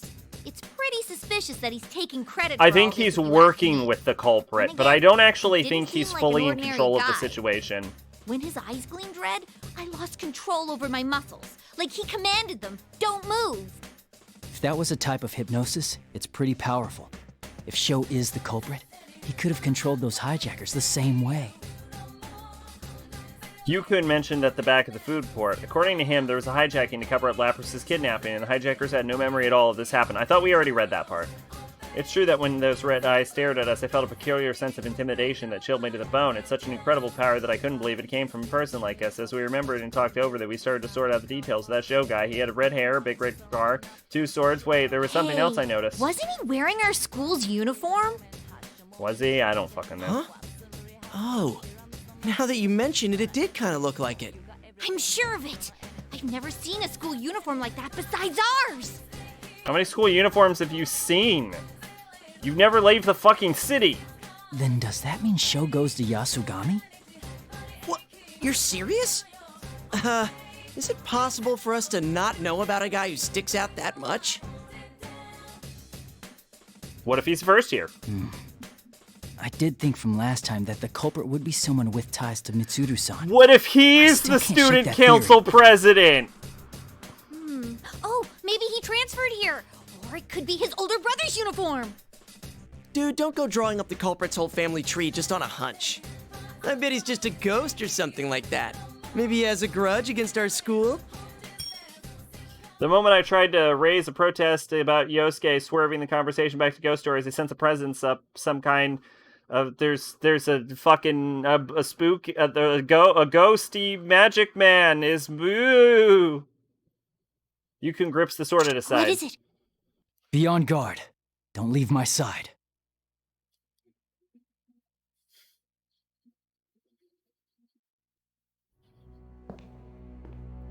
Oh, this is tense. Ooh, what's this? It's Oh! Oh, shit! Hey guys, long time no see. Oh, shit! Itachi-san. Oh, holy shit! Holy shit! That was the last possible person I'd have guessed!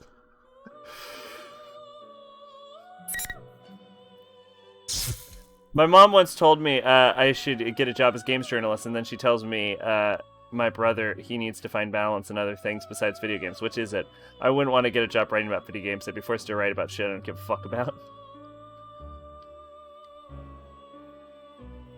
There's a huge like IGN controversy right now because an IGN journalist wrote like a political article on the site about the Israel. What is it? Israel and Pakistan? I'm actually not following it that close. I think it's Israel and Pakistan, right?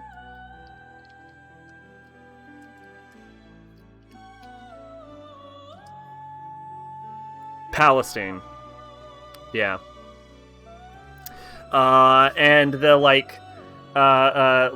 owners of the website were like, no, you gotta take that shit off. And now there's like a huge revolt about like IGN writers being like, you can't tell us what to say, boss.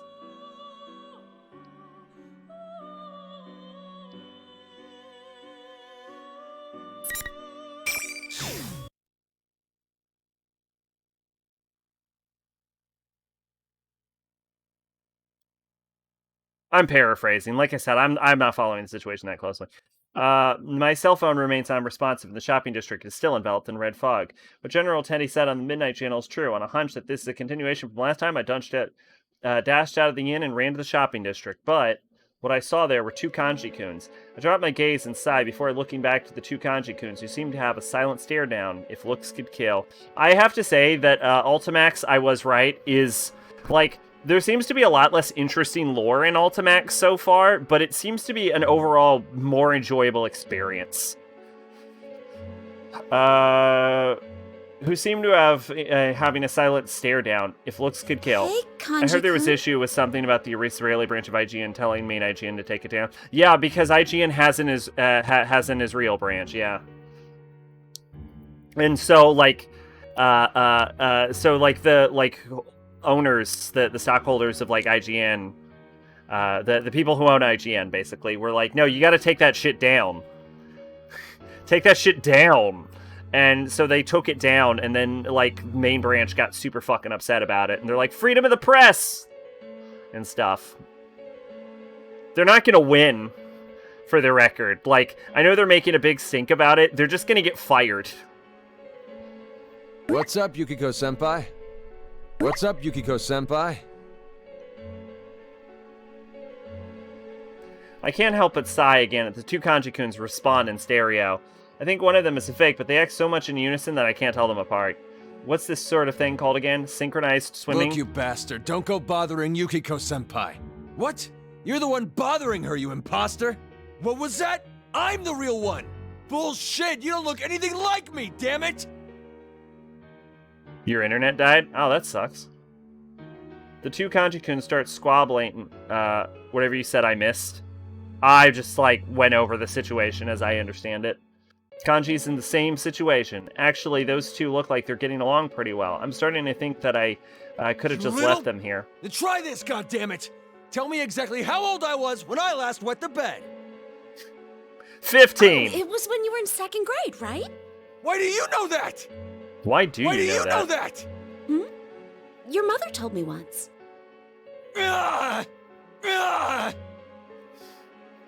Sorry, I don't have any more time to waste. Oh, I know. What if we say the one who can summon his persona is the real one? But that's impossible. It's not like we're inside the TV right now. Ha! You're giving up before even trying? You dare call yourself the real me? Okay, Kanji B is clearly the When you fake. put your guts into it, summoning a persona's no big deal at all. Persona! Oh, it worked. What? Seriously? How's that, Yukiko-senpai? Now you know I'm the real one. Oh, no you don't, you bastard! If you could do it, so can I! Come on out! Whoa! That actually worked! Hey, what are you copying me for, damn it? What? You're the one copying me! And we're back to square one. But if Kanji managed to summon his persona, does that mean I can use mine? With just defeating... I love that answer! What if I kill both of them? That sounds like a great idea. Oh, or I guess Teddy could solve the problem.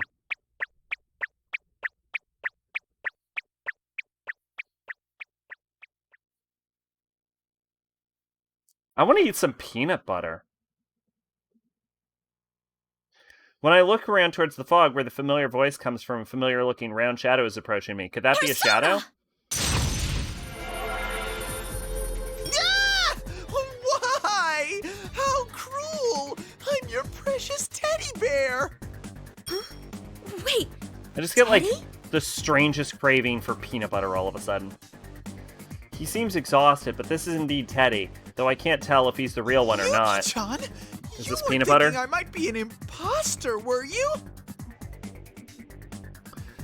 Wii U, Shin Megami Tensei, Devil Summoner, Soul Hackers, Nocturne, Strange Journey, Eternal Punishment 2, If Raidu Kuzunoha versus King Abaddon. I assume, like, I don't recognize that logo. Fess, Imagine 9, Overclocked Golden, Record Breaker, Revelation Saga, Innocent, Spiral Nemesis, Dark Vision, X, Fire Emblem 4, Portable.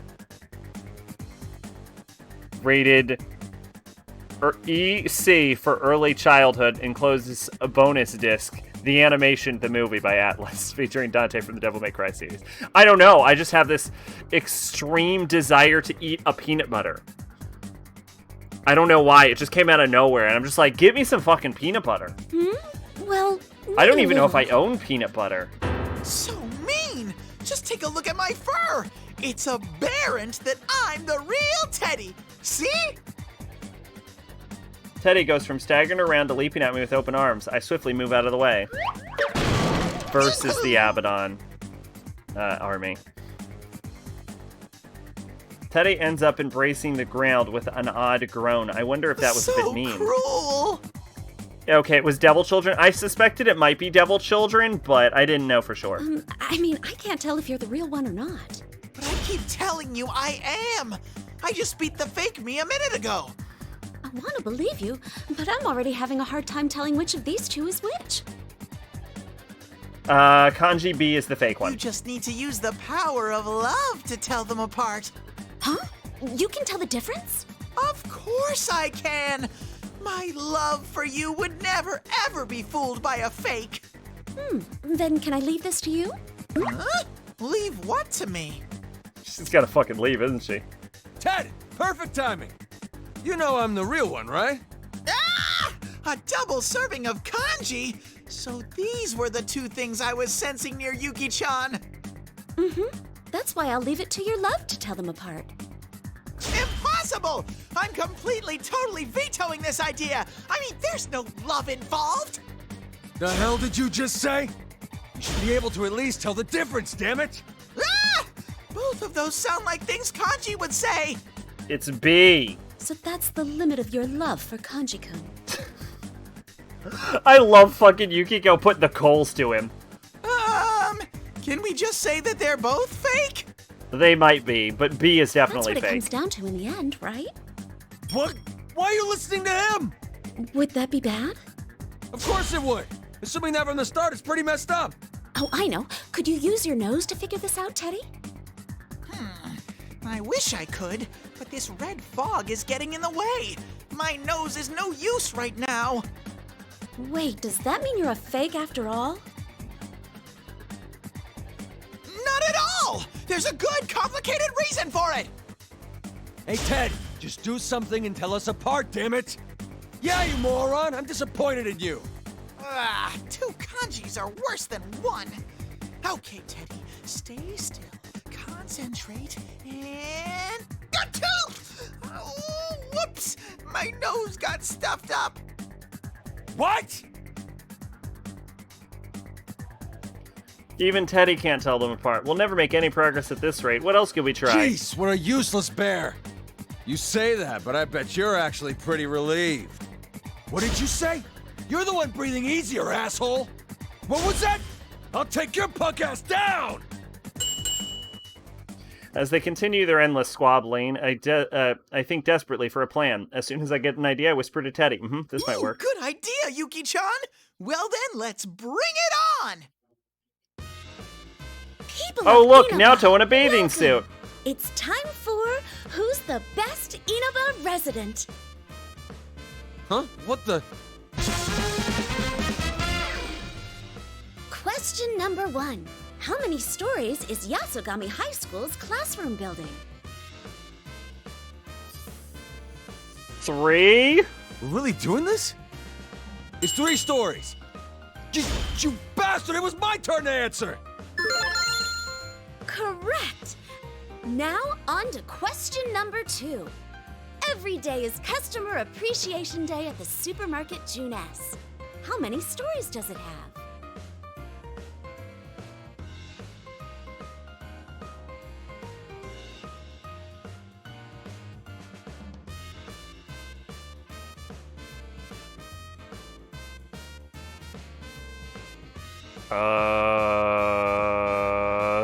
Three? 2 stories!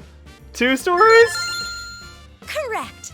Now for question number 3. I was including the roof. From Shiroku's store, how many buildings away is the Moel gas station?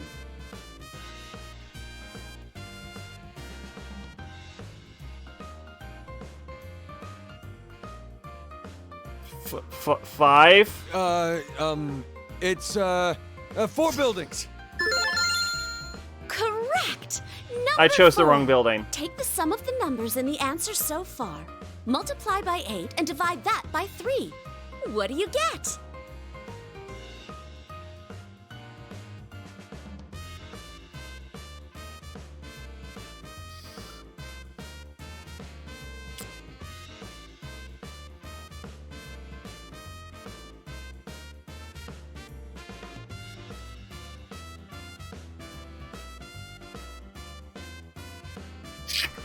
What's the circumference of Nautos at? What is 72 divided by 3? I'm bad at math. It's 12, okay. So, I don't think you can divide 72 by 3. Is it not 72? Hold up. Hold up. I don't think... Yeah, wait, hold up. Okay. So the answers were 3 plus 2 plus 4, right? So that's 9 times 8 is 72 divided by 3. Yeah. Oh, it's 24. Oh. Shut up. I can do math. You can't do math. Shut up. You don't know math. 24. Huh? Wait, what does that have to do with being an Inaba resident? Too easy. It's 24. Yep, see? Kanji B. Correct again! And? I don't have a calculator. I also used a calculator, yes. I mean, I could have figured it out. Like, I was on the verge of doing it, and then I'm like, wait, 72? Is that a clean divide? But, yeah, obviously it's a clean divide. Ah, I feel dumb. You're the culprit! Yeah. Teddy and I simultaneously point to Kanji, who answered correctly with a flourish. Thank goodness, surprising as it seems, the plan worked. I really don't think it would be this easy. How do you figure? I was right! You take 3 plus 2 plus 4, multiply that by 8, and divide by 3, and that's 24! Yep, you're right. That's how we knew. You don't get it. There's no way Kanji could do math like that. Heck, he can hardly do basic arithmetic. Okay, so here's how I knew it was Kanji B about 5 fucking minutes ago, was when they said summon your persona, Kanji A was like, we can't summon our persona, and Kanji B was like, okay, here you go, here's my persona, which shows that it's Kanji B, because Kanji A wouldn't have known that he could summon a persona, but Kanji B could have. You see, it was very obvious it was Kanji B. Bam! Fuck your math, bitch! Therefore, you're the fake! So he was even dumber than I imagined. He's so stupid that I ended up playing around. Huh? You picking a fight with me? I'm sorry for treating you like an idiot, Kanji-kun, but it was all I could come up with. The plan did confirm you're the real one, I'm glad we figured it out, real Kanji-kun. Yeah, but come on. What kind of way was that to tell us apart? Don't worry, no one would be shocked at this point. You making fun of me or trying to cheer me up? How long are you gonna keep this up, damn it? Just because my cover's been blown doesn't mean that's the end. It's time for the real reason I'm here. All right, bring on the ring. Kanji in game, a normal guy. Kanji in this, cartoonishly done. Yeah, see, okay. All right, thank you for fucking... I keep saying I don't remember Kanji being this stupid. I mean, granted, the entire investigation team is absolutely brain dead outside of Naoto, but I don't remember Kanji being, like, this notably dumb. As soon as the fake Kanji-kun cries... If anything, I remember Chie being the stupid one. Cries out, 4 pillars fall around us. They slam into the ground with a heavy sound and give off a dull light, like a signal in this red fog-covered town. At the same time, the fake Kanji-kun who called down the pillar suddenly starts gyrating for some reason. The way he's talking now, was that... Ah! This again? Kanji seems dangerous! Now let's get this full-on muscle-on-muscle battle going! I can't wait to get you in a hold. This bastard again. A full-on battle, huh? Fine, you're on! That didn't make them any less overblown. Can't we just leave these two here? Yuki-chan, your inner thoughts are leaking out. Oh? I'm totally okay with me, you know. You could just stay here. But you can't go on unless you beat me raw. Won't that be trouble for you? Huh? Is that true, Teddy? It seems like it. When those red pillars glow, it makes these invisible walls, just like the last P1 Grand Prix. That's right! Until someone takes me to heaven. None of you are going anywhere. I'll do it then. I need a refresher. Whoa, hold it! That's my shadow. I can deal with my own crap. I'm gonna pass! It's too early for me to step into that world! Huh? Damn it, Teddy, I told you that's not how I am! Jeez. Well, then, let's decide with rock, paper, scissors. That's fair, right?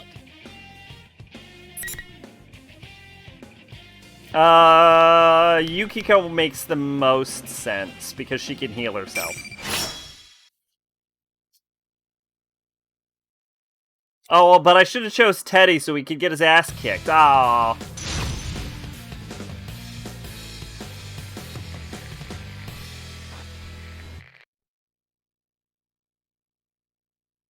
Final. That guy has a lot of power. No, wait! Oh, so soft! Persona! Fuck you. That's enough! So soft! Good job! Keep beating him! You missed! Go, go, go, go, go, go! Yeah, looking good! You got it! Come at me more! Finish him off!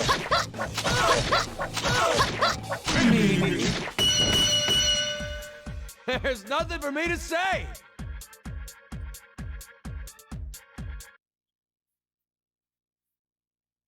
And that's how you fight. So good! I'm totally satisfied with this amazing session.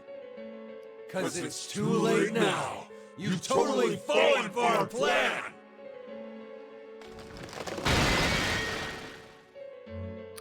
When Kanji's fake Kun's end, a cracking sound echoes through the red pillar shatter.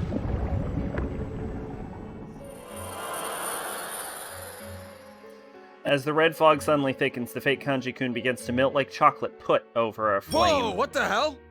No way! Kanji-kun melted! Yukiko, so do I continuously use the Hadoken? Yukiko-senpai, that's the fake. I don't know if you noticed, Yukiko has an ability to heal herself, so I created distance, healed myself back to full health, and then knocked him out. We watch in surprise as the fake Kanji-kun completely melts and then looks like a golden powder comes flying out of the puddle. The powder shimmers a bit before it mixes with fog and vanishes into the sky. Does this mean that wasn't my shadow? Oh, whoops. Nope. General Teddy made that fake by kneading up a chunk of a shadow. I seriously thought that part of me was coming back for more. Seriously? Then all we had to do from the start was beat the crap out of it! Healing in a fighting game is always a terrible idea. There's it's her deflection technique, so if you hold on her deflection, then you heal. But there's like at least like a second or two of a pause. So I'm not sure how dangerous it would be if you were fighting an actual opponent who knows what they're doing, is what I'm saying. Like, I don't think it would be that bad, like, online. Where you're fighting a human that knows not to let you keep healing. That's not my fault. But I don't know. You two were the ones getting all I'm no up in fighting each game other's expert. faces. I remember when playing Naruto, I'd piss people off because I'd play as Sakura and Kabuto, and I'd always use the healing jutsu when shit gets rough. Hey, Teddy. Could that General Teddy be the culprit after all? Wouldn't that make him the one behind Labrys's problems, too? I don't really know about that. Who is that General Teddy anyway? All I know is that he's an imposter of mine. Huh? If you don't know, then there's no way we'd know. But if he can do this to our town, then he is not an ordinary person. You got that right. Didn't they say he brainwashed the hijackers when Labrys got kidnapped? Indeed, for example, even if the culprit happens to be a persona user like us, covering the whole town in red fog and creating fakes of us from shadows is beyond what normal people can do. I'm sure there must be something bigger lurking behind the case. That's not all. There's one other thing I noticed. It happened to me too, but when Yuki-chan and Kanji were fighting the fakes, tons of these shiny things were flying out. What do you mean, shiny things? Oh, I think I know. That's what we saw when the fake Kanji-kun was melting too, right? Yep, you got it. That stuff never used to come out when we fought. What could it be? Here's a question. Are there any Persona girls who have a design where they wear pants? Mitsuru.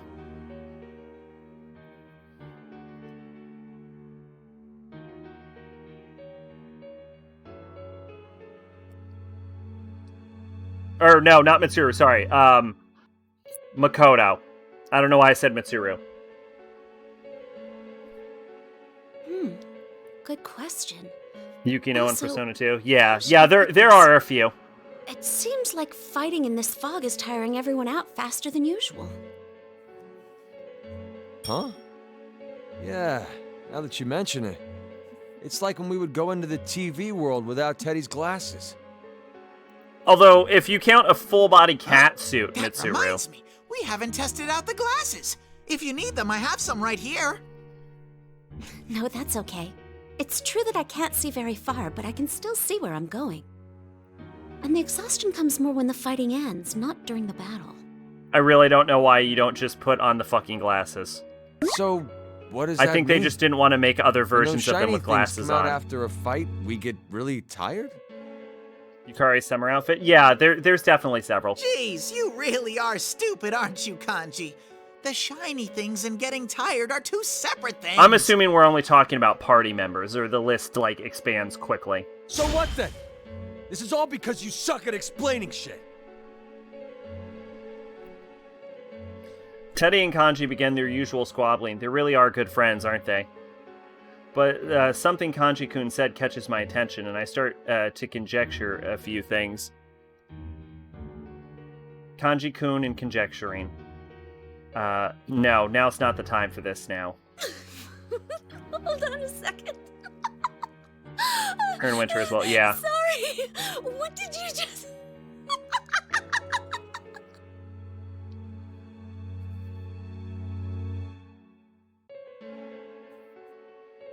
Yukiko-senpai?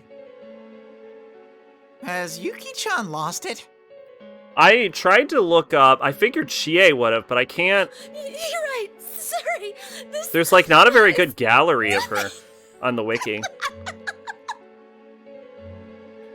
No, hang in there. I can't crack up now. I take a deep breath before looking back to Teddy and Kanji-kun. I was thinking that Kanji-kun might have been right just now. Huh? Oh, there's What'd I say? seriously just a straight-up gallery option. I know, I remember. He said that when the shiny things come out, you get tired. Right. I thought that actually could be the case. Huh? I don't really get it. What do you mean? Chie wears shorts, I think. Well, could it be that that's what the culprit is really after? He's making us fight, getting those shiny things to come out, and... what would he want with them? I can't find an image of Chie in clothes at all. No!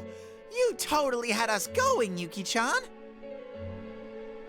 So, you didn't figure out the important part? Oh no, she wears a Just skirt. to make us tired? I don't know. What could this all mean? I wish I could concentrate and think, but this fog is just so... Ah, gross, Ted! Sorry. It's just that this red fog keeps violently irritating my nose. Oh! Huh? What is it? I did notice something about those shiny thingies. Really? Mm-hmm. Those shiny thingies have all been flying towards Sensei in your school on the hill. When I fought General Teddy earlier, he told me to head to the school too. Something No, On smells wears fishy leggings. about that place. During winter. So what's the deal? If you knew something, why didn't you spit it out before? Well, let's go there. If the others noticed it too, I'm sure they're on their way But already. Makoto definitely Teddy, does. can She you has lead like the way? these like leather biker pants. Leave it to me. You two follow me. Where to? Every written, structured, original joke.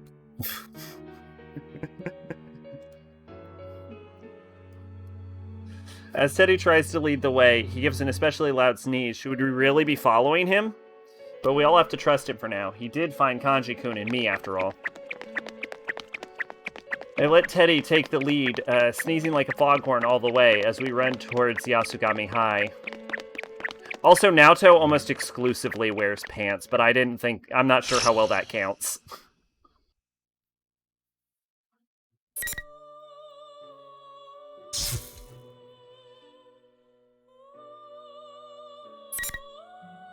I ignored the obvious Naoto. Yeah.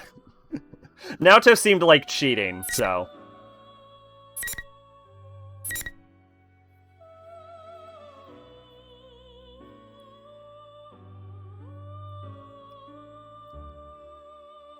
I forget Naoto's even a character. Oh, poor Naoto.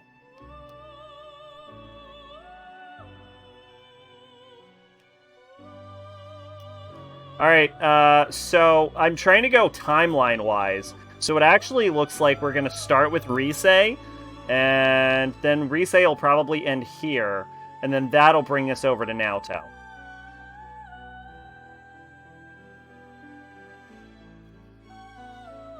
Whose line is this? Is this Yu's? I bet this is Yu's line. It's Chie's... Wait. Is Chie the main character of this game?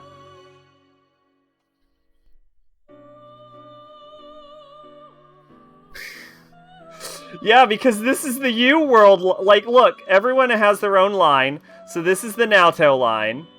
Naoto line goes here and then stops. What the fuck? And then this is the Risei line, and Risei's line stops here. This is the end of the Yukiko line. Nope, Yukiko line... Oh no, Chie's line goes here. Yukiko's line goes here. Chie will defeat Shomi Nizuki. I actually think so. This is Yosuke's line, which I think is just done. Yeah, Yosuke's line is done. And then this is Yu's line. And that was the end of Yu's line.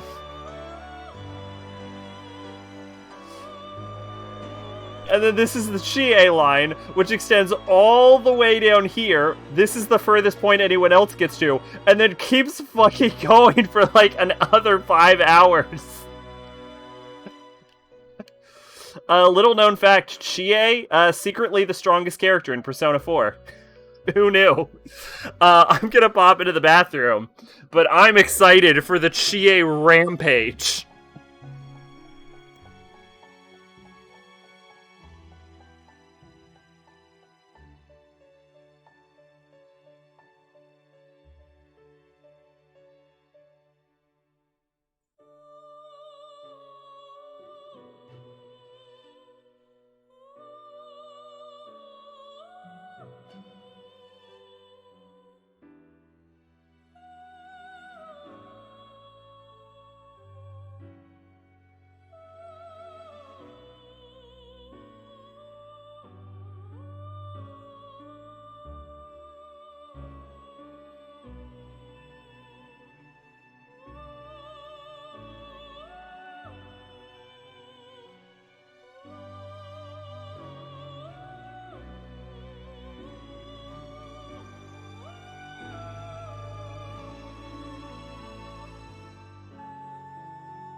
Alright, and I'm back.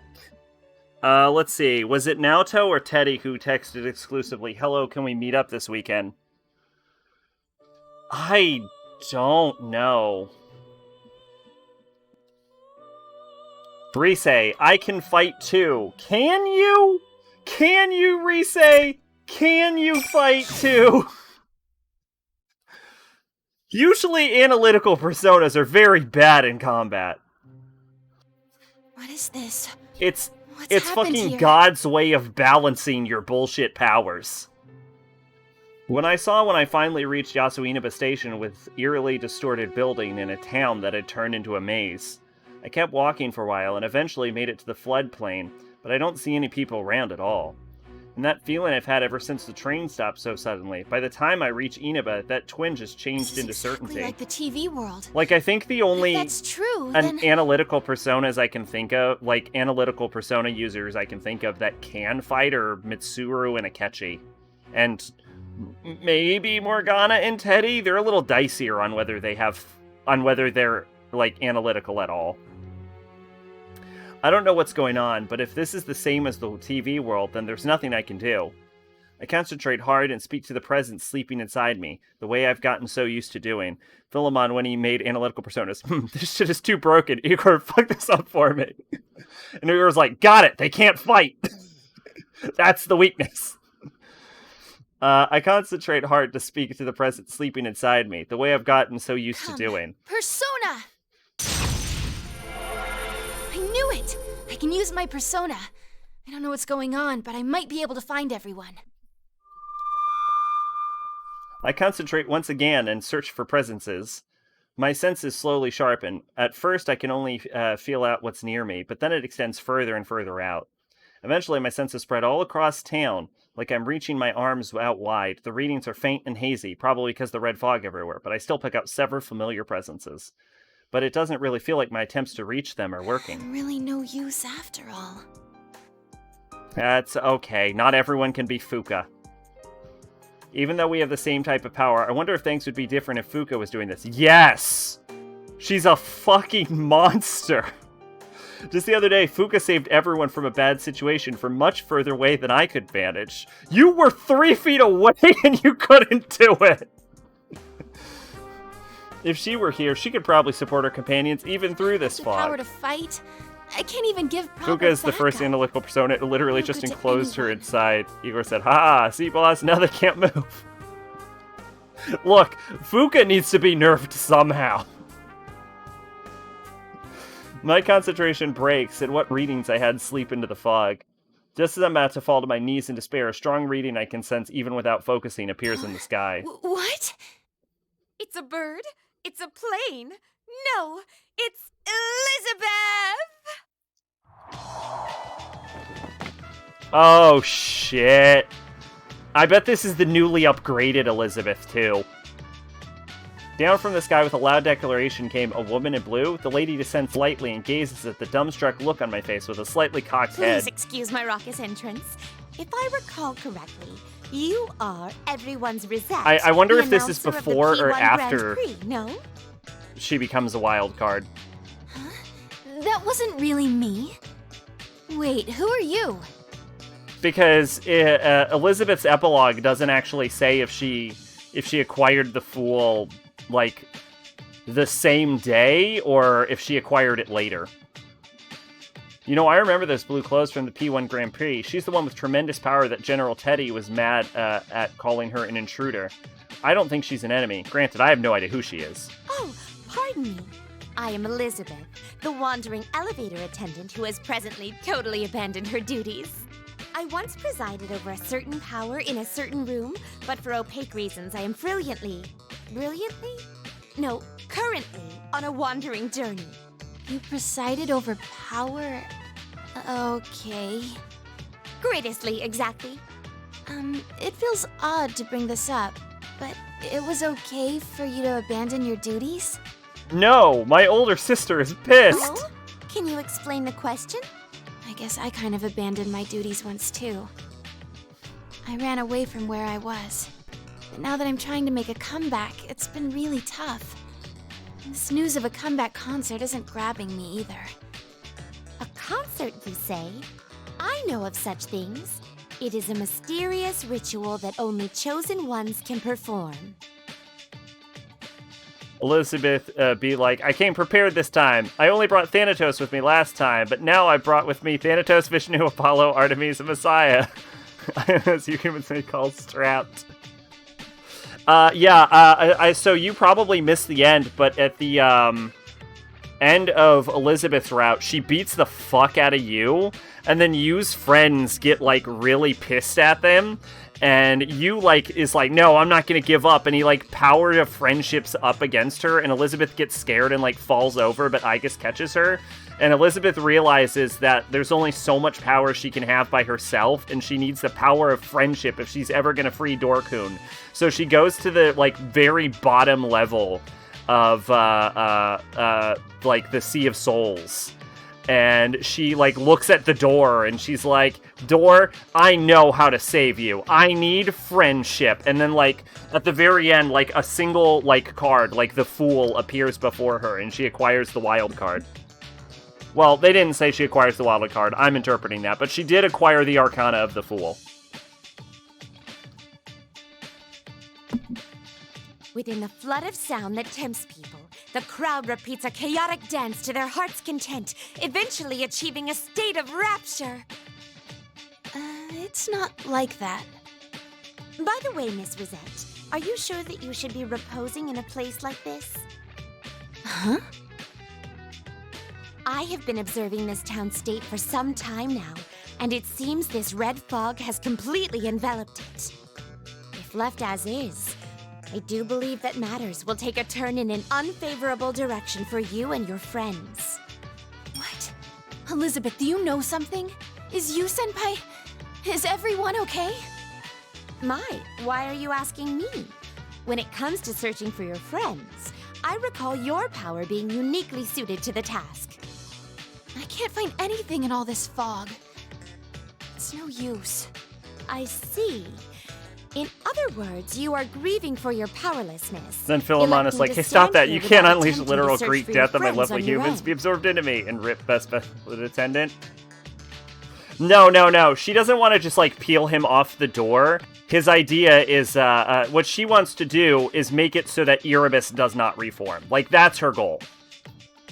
Because his soul will be freed if he doesn't need to stand between Erebus and the door and Nyx anymore. What a disappointing turn of events. I feel like no interest in such pulling him off the door is not that hard. She's right. Why was I standing around here? Why did I keep worrying so much? Everyone may be in trouble, but I can move. I can think. I might even be able to help if I can get close enough to pick on everyone's location.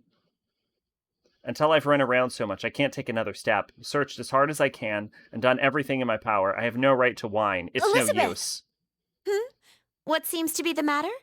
I have already lost interest in... No, I just wanted to thank you. I'll try doing what I can. Oh, what a horrific change of heart. Or is that heroic? Either way, it seems you have realized the potential that slumbers within you. Truly impressive. The hard part is putting his soul back in his body at this point. We'll just make a robot body. It'll be fine. Don't think about it. But if you were to encounter a shadow right now, your current strength would not be sufficient to fully beat the snot out of it. Huh? Which is why I have the sudden urge to test whether your resolve is truly sincere. No! Elizabeth, no! This is like punching a baby! Wait, what are you... Please, do not waste your breath as I come at you. Your fate is in the cards. No! This is the worst example of punching down in Persona history! What? Why is this happening? No, I need to look for everyone. What the fuck? When the shadow that appears behind Elizabeth swings its sword, a shockwave shoots forward, parting the red fog and gouging the concrete at my feet. This isn't good. At this rate, Elizabeth will wipe me out before I can find everyone. No, I'm gonna protect you, Senpai, and all the others, no matter what. Again. I hope you are prepared. She fucking tossed Erebus into the moon! Persona! What the fuck? This is the worst one-sided fight ever! No way! My persona? I'm starting to grow excited. I must say it's been rather a long time since I last felt this exhilarated. I am going to do this.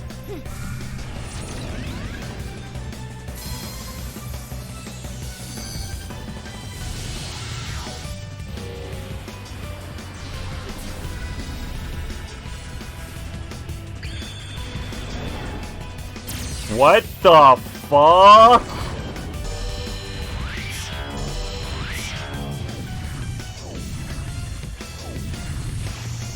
Battle mode activate, I guess.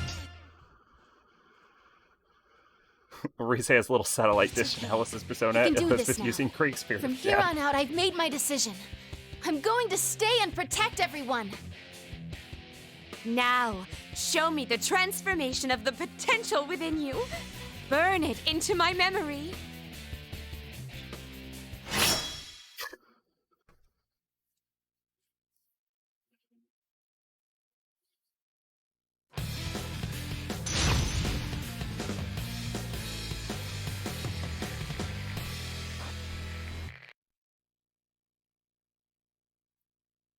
Finally! I actually don't remember what Rise's persona is. Now, up. Oh god, I'm poisoned already!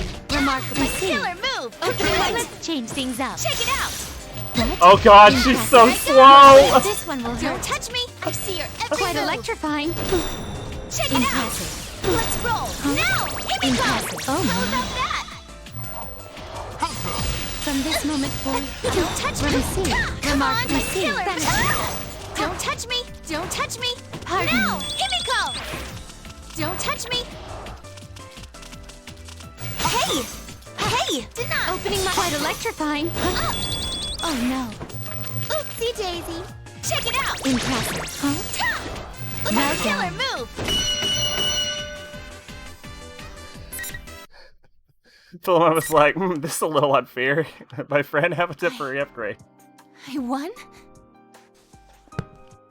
Truly impressive. You have indeed shown me the power of mankind's potential. The way I'm picturing that happen is Elizabeth fell on the ground. Reese is like, I won, and then like without like moving her body or anything, like a prone Elizabeth just goes, whoop. Elizabeth lightly brushes away the dust on her clothes from the fight and smiles at me. Why did you help me out? Help you? I didn't even have the shiniest intention of helping you. But I didn't know that my persona could do that stuff. Isn't that why you helped me? I see. That was not my intention at all. But if you say so, then I'm starting to get the sense that it may be true. In which case, it would only be natural to demand worthy compensation for such assistance. Huh? Wait, are you asking me for money? Or perhaps your soul? Whoa, definitely not. A ticket to your comeback concert would do as well. Oh, I could probably swing that. It's like, oh, okay, that's reasonable. No, I believe I shall ask for this world's future instead. That's pretty vague. Either way, it is decided. A struggle between solitude and bonds. The two great potentials of mankind is about to begin. I have no intention of assisting either side, but neither can I dismiss the contest as irrelevant to me. My intention was completely wrecking a noob like you. Please pay up. You lost me there. But what you're talking about is why this town got messed up, right? Indeed. Whether your bonds will win the day, or whether that young man's solitude will emerge victorious. I am massively intrigued as to how this struggle will end. That young man. Whoa, are you talking about the culprit behind this? Dear me, I've accidentally slipped up. In any case, please look over there.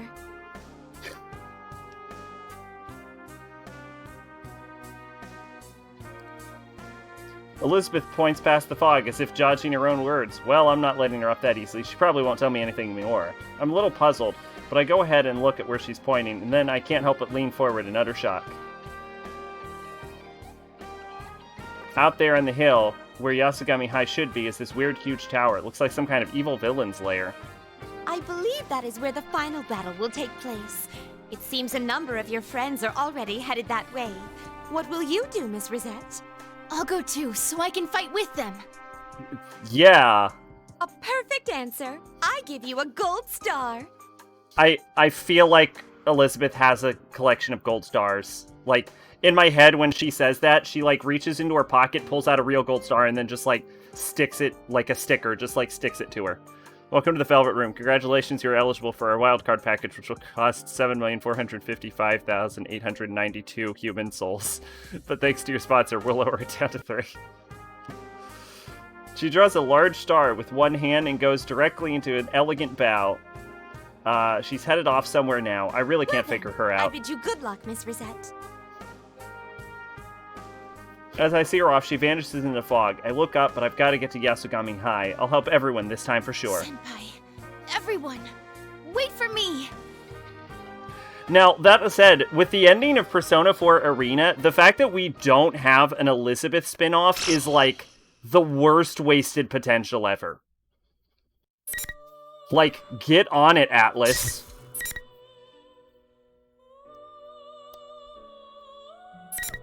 Like, they have a perfect setup. Like, Arena ends with, like, Elizabeth going, now my journey begins, and then we never fucking deal anything with it.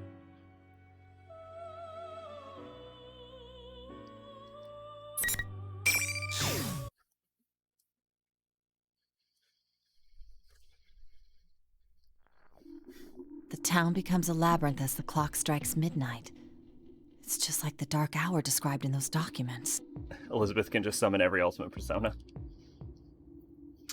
I mean, even if it's like, because Elizabeth's whole thing is she needs to, like, learn friendship and shit, right? So, like, even if they, like, tone down the, like, they could make it, like, a super casual, like, RPG, like, not serious combat-wise, and they could just, like, really lean into a sort of emotional story about her learning to become more human or some shit. It would still be, like, an interesting idea to explore. Or they could make, like, an anime out of it or something. Like, do something with the concept, at least. Don't just, like, set it up and then let it go to waste. Elizabeth could summon Demi-Fiend.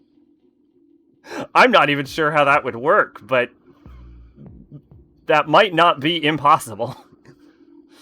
I take a deep breath and check my surroundings. First, I review the situation. If I remain calm and collect as much data as I can, I should be able to put together a picture of what's going on. No one's here yet.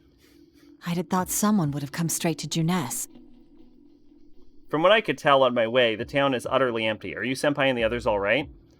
If the phenomenon is the same as the Dark Hour from the documents, then they're only ones capable of moving about are Persona users like us. But why? If this is deliberately induced, then what is the culprit's aim in doing so? Since my call with Labrys was cut off, I have no idea about her safety either. Is the helicopter she and her companions were riding safe? And what's happened to Mitsuru and her retinue? Retinue. Whatever. I've never had to say that word out loud before. This is a dangerous line of thought. I'm losing my cool and I can't keep my thoughts straight. I'm no detective in this state. If I start worrying, there'll be no end to it. Well, okay. I mean, if we think about it, in theory, right? There's a few ways we can look at it. The person that becomes Demi-Fiend, right? Who I think the novel name is Shin Minagi. Theoretically, Shin Minagi has a soul. He exists inside of the collective unconscious. He probably exists, at least partially, or existed, or came from the Sea of Souls. So theoretically, even though you wouldn't necessarily summon him, you could summon, like, a simulacra of him as a persona. But you would probably end up with just, like, a high school student. And if Demi-Fiend himself existed, he would still meet the same criteria as a persona. So, like, you would theoretically be able to summon Demi-Fiend by that logic, but Demi-Fiend obviously doesn't exist in this world because the Vortex world was never created in Persona. And so that wouldn't work. Now, Demi-Fiend is almost implied to be a video game character in the Persona universe, in which case he's a fictional character, which also still exists inside of the Sea of Souls and the collective unconscious, so theoretically he is still eligible as a fictional character for turning into a Persona, because that's how, like, other, like, fictional characters, like Carmen and shit are summoned. Like, we know they can be Personas, so theoretically, you could have a Demi-Fiend Persona. So there's literally no reason you could not have a Demi-Fiend Persona, just so long as you don't have literal Demi-Fiend as your actual persona. I would think. I would assume. As for could you turn an actual person into your actual persona? Maybe? I don't know. It's weird because he's only half demon. On true demon ending, yes, you could probably use Demi-Fiend as a persona, because then he's an actual demon. But, like, as a half-demon, I'm not sure. That's a question that will never be answered. I don't know who you are or what a persona is, but I hit shit hard, and Long Nose over there says you gotta hit shit. Same shit as Devil Summoner's protagonist being on Merc's shirt. Fun reference, but Zach overthinks it is crazy galaxy brain shit. Well, all I'm saying is that as long as you don't take actual Demi-Fiend, like the literal physical being, you could theoretically have Demi-Fiend as your persona.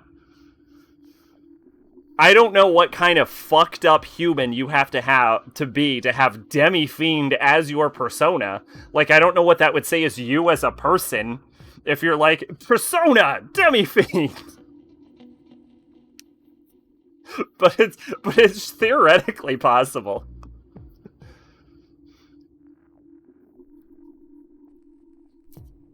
I take another deep breath. I know already that the red fog filling the area isn't poisonous at first blush. I did consider that the enemy might be employing an airborne toxin, but the whole town is covered in stuff, and there's no way to move and still avoiding it. Still, it may be best to try not to breathe it in to the extent I can avoid it. Huh? Naoto-kun? No, I'm just trying to... What kind of person would have Ixab's persona? Let me look up Ixab. Because I'm unfair. It sounds Mesoamerican, Ixtab does.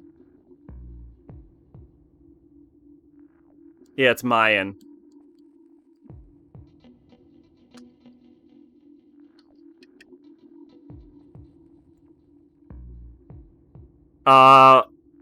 Me, probably. Oh, Goddess of Suicide. Oh, I was just looking at her and been like, damn. Hot MILF lady in a bodysuit with a rope. I'm in.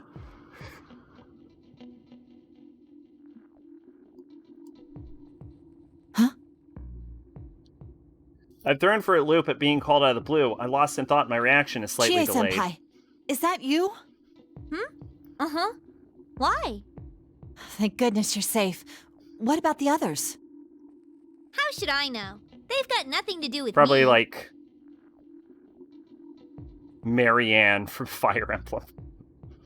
A cheerful answer, the tone in which Ken sounds like Chie-senpai's usual self, but her words ring a warning bell in my mind. Senses seem untampered with. From which I take it that you are not Chie-senpai. Who are you? Little me? I'm Chie Satonaka, though I'm a fake one, based on the real Chie. I see. Oh my so god. You make no effort to hide your true nature. You could have Goku as your And persona. What are your intentions? Oh, I would not want to meet someone with Goku as their persona. What a foolish question, even for me. The town was covered in strange red fog shortly after disappearance of Mitsuru-san and her people, and now a false Chie-senpai identical to the real thing stands before me? I have no inkling as to the enemy's goals, but it's at least apparent that they expect to fight us in order to accomplish them. Isn't it obvious? I came to fight you. Are you? Rather, is the culprit who created you the same one who seized Labrys? Or is it an accomplice of his? I want information right now. Even if it stands before me as an imitation, it's honestly answering me this much. I felt that it would be smarter to draw out as much information as possible. That is very true. That's what I would have done. You really are shy sharp, aren't you, Naoto-kun? But who cares about any of that? Persona!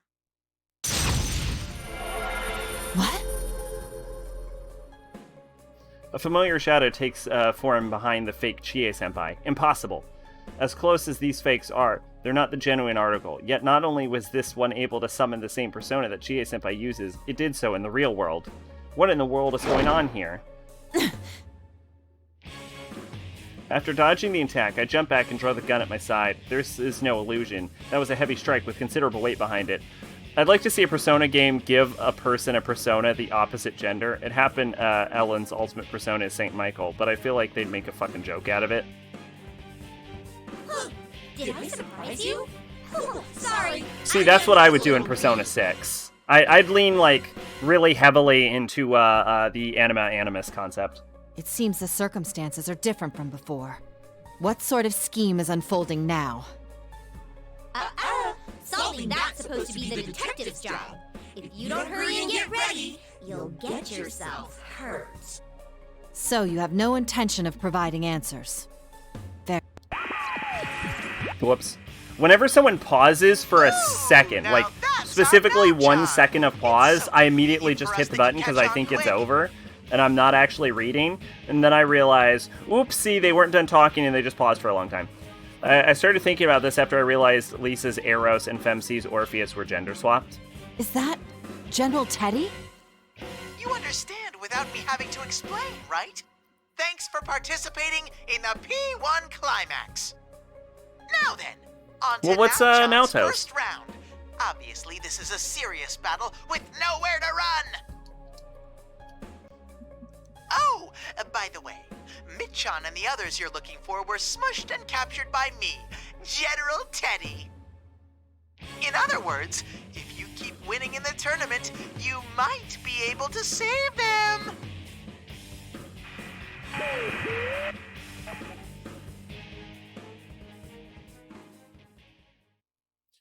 Though I consider this a possibility, I can't help but furrow my brow at General Teddy's words, so Mitsuru-san and her team were indeed captured. The Shadow Operatives are professionals when it comes to Shadow-related matters, so it's our opponent captured them so easily, then we clearly cannot afford to underestimate him. You can use your persona too, Naoto-kun. Well then. Aigis uses Orpheus, and I think she just uses generic Orpheus.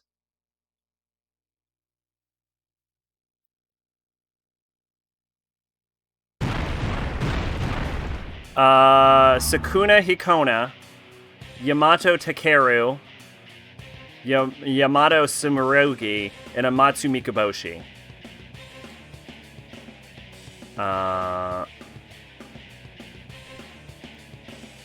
Yeah, so Sukuna Hikona appears to be male.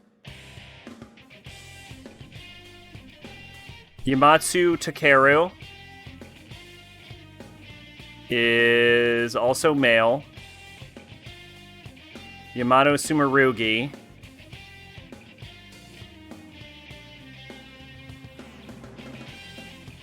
are also male.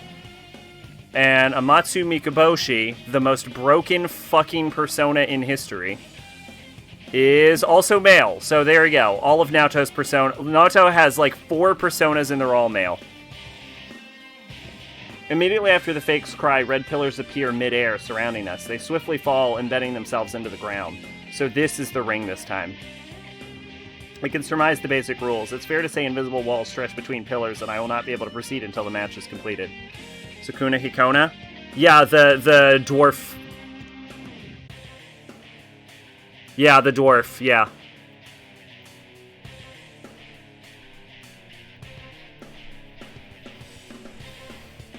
In which case, there is only one option open to me. I haven't time to waste, so I won't bother holding back. Persona! Great! That's the Naoto-kun I know! That makes it even more fun crushing you! I wouldn't be so certain.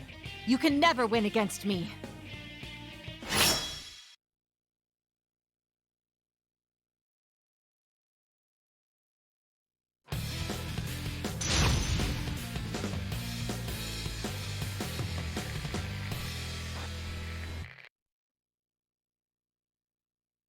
Finally! Oh yeah, agreed. Fight! Assault! Alright. Gotta make sure to watch my bullet count. Another rush! The poison is wearing down my stamina! There! That's enough critical hit connected! Do it! Go! Devastating blow! Let's try something for once. Let's try...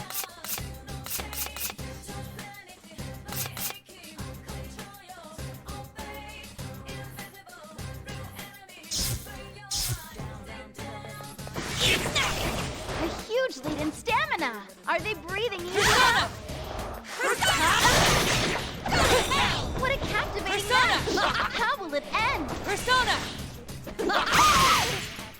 Ooh, the battle is joined now! Go, go!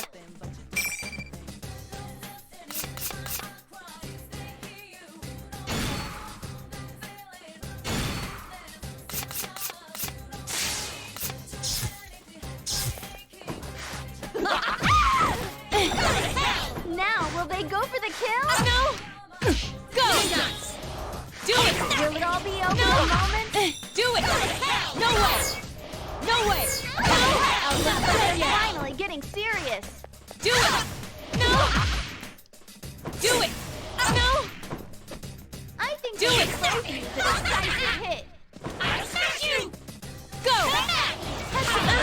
Hit home. Persona! Both sides barely have any stamina left. I'm sorry. I died. They lost the lead. What a disappointment.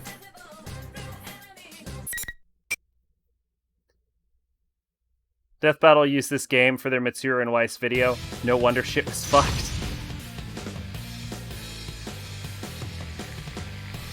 Yeah, that was nonsense. Time to try that one again. Down! Has the battle Nothing been decided? Oh, I did it, I think. It seems they ran out of strength in the finale. Well, okay, so here's the thing. This is a very controversial opinion. Death Battle is often full of shit. I guess that's enough. As I said, you cannot win against me. Our Like, I think they did Starscream Starscream versus Rainbow Dash at one point, and I'm pretty sure Rainbow Dash won. PQ is acceptable. Anime and manga isn't.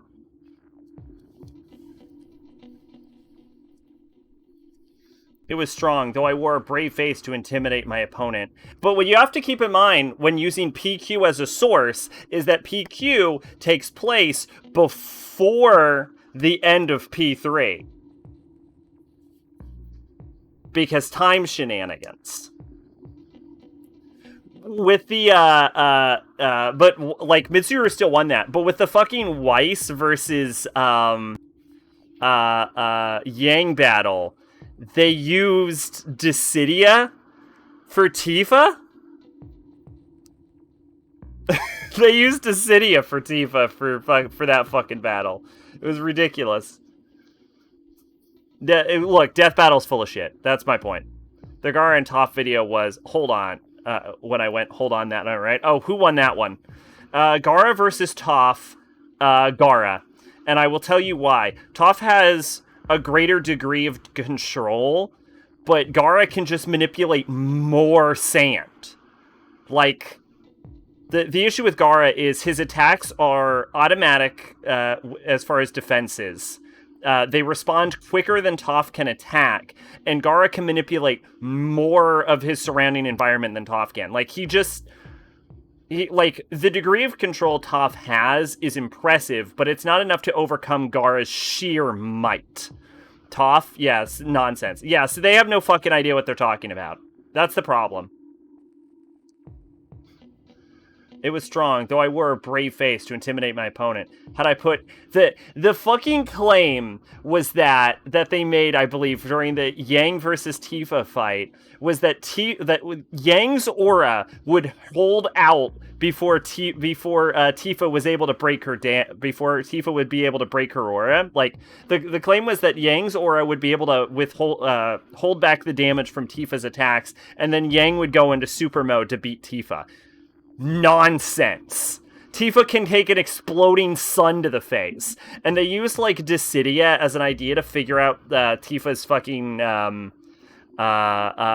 materia, which is dicey in the first place. But if they were using the claim that it's like, oh, Sephiroth's supernova isn't actually an exploding sun, so she can't really take an exploding sun to the face, then sure, okay. But if you're going to use Dissidia to decide her materia costs, then you have to use the Dissidia description of what a supernova is, which is stronger than a sun exploding. It's an explosion that rips through dimensions.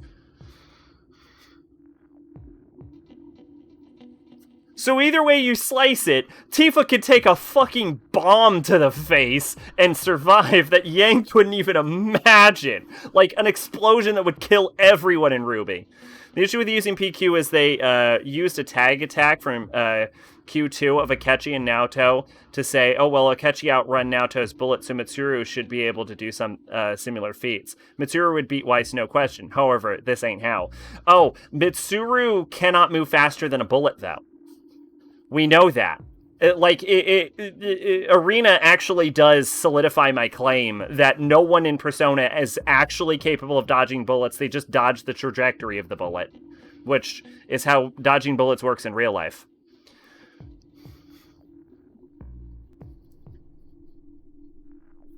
Now, granted, they kind of have a show to put out, so I understand where they're coming from as far as, like, they can't do actual research.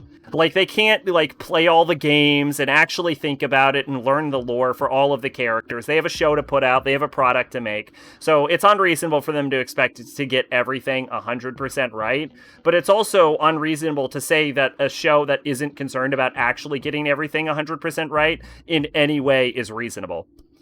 Drains ice and actually wins the fight she's in, is all you gotta say. She can also heal herself to full. It's a very bad matchup. But yeah, like, people, like, swear by Death Battle. They're like, oh, Death Battle said this is true, so it's 100% correct. And it's like, Death Battle's research is very dicey.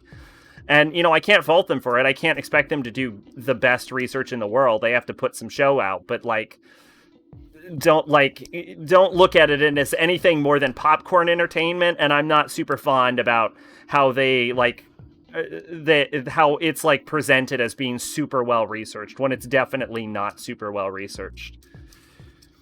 And she has Magdolian. Yeah. The one I only know about Death Battle mostly from its reputations. I've read, like, transcripts and heard things people say about it. But I did watch an actual episode of Death Battle, and I was not a fan. And it was because it was part of Red vs. Blue Season 14. I'm a huge Red vs. Blue fan. And the argument, the battle was Agent Carolina versus Omega. Or not Omega, versus the Meta. Yeah. Magdalene in P3 is beyond is unblockable unless you dodge.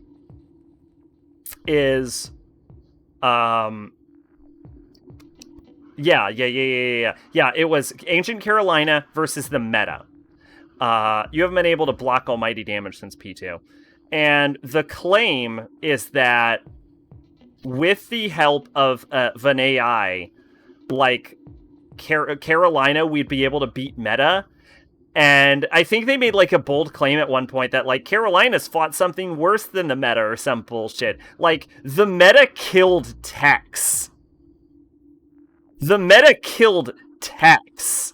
Agent Carolina cannot beat the Meta. It took all of the Reds and Blues working together to take out Meta. No, she can't fucking beat Meta.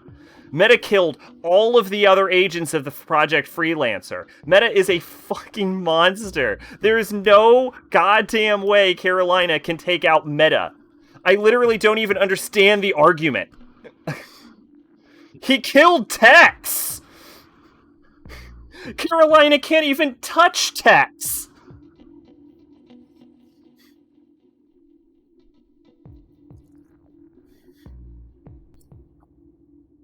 You know what's ridiculous? That fight? I'm still pissed about that fight. It was strong, though. I wore a brave face to intimidate my opponent. Had I put one foot wrong, I would have been me who was defeated. For some reason, I feel much more exhausted than I remember it being the case when I would fight inside the TV world. Is it because of my opponent's abilities, This is or... a setup.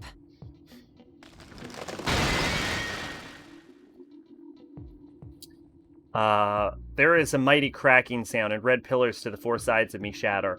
I have evidently emerged victor without any problems and gained the right to proceed. Also, I wanted to buy the, Blu-ray box set for Red vs. Blue from the website recently, and the only thing that's on the Rooster Teeth site now is, Ruby bullshit. And I'm like, I don't care about this shit. Ruby sucks. Where's my Red vs. Blue merch? I don't think I even saw, Achievement Hunter merch or anything on there.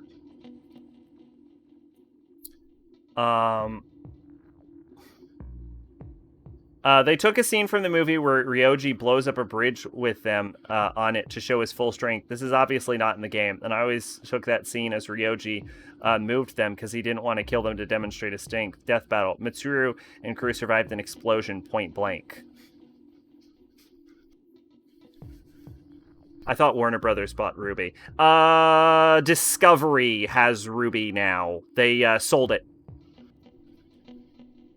Or I should say Rooster Teeth, not Ruby, which owns Ruby. But Ruby's not really a hot button show anymore, I don't think. I don't think it pulls in the numbers. It's really sad, but that company is dying. I'm also not, it's weird to say, Rooster Teeth is a major reason why I started streaming and shit, but it's also, most of the founders are gone now. I know Jeff is still there, and I think Gus might be, but, everyone else is gone. So if it, collapses under its own weight, I don't think I would be that sad, weird enough to say. Because it's I don't know, everyone's left.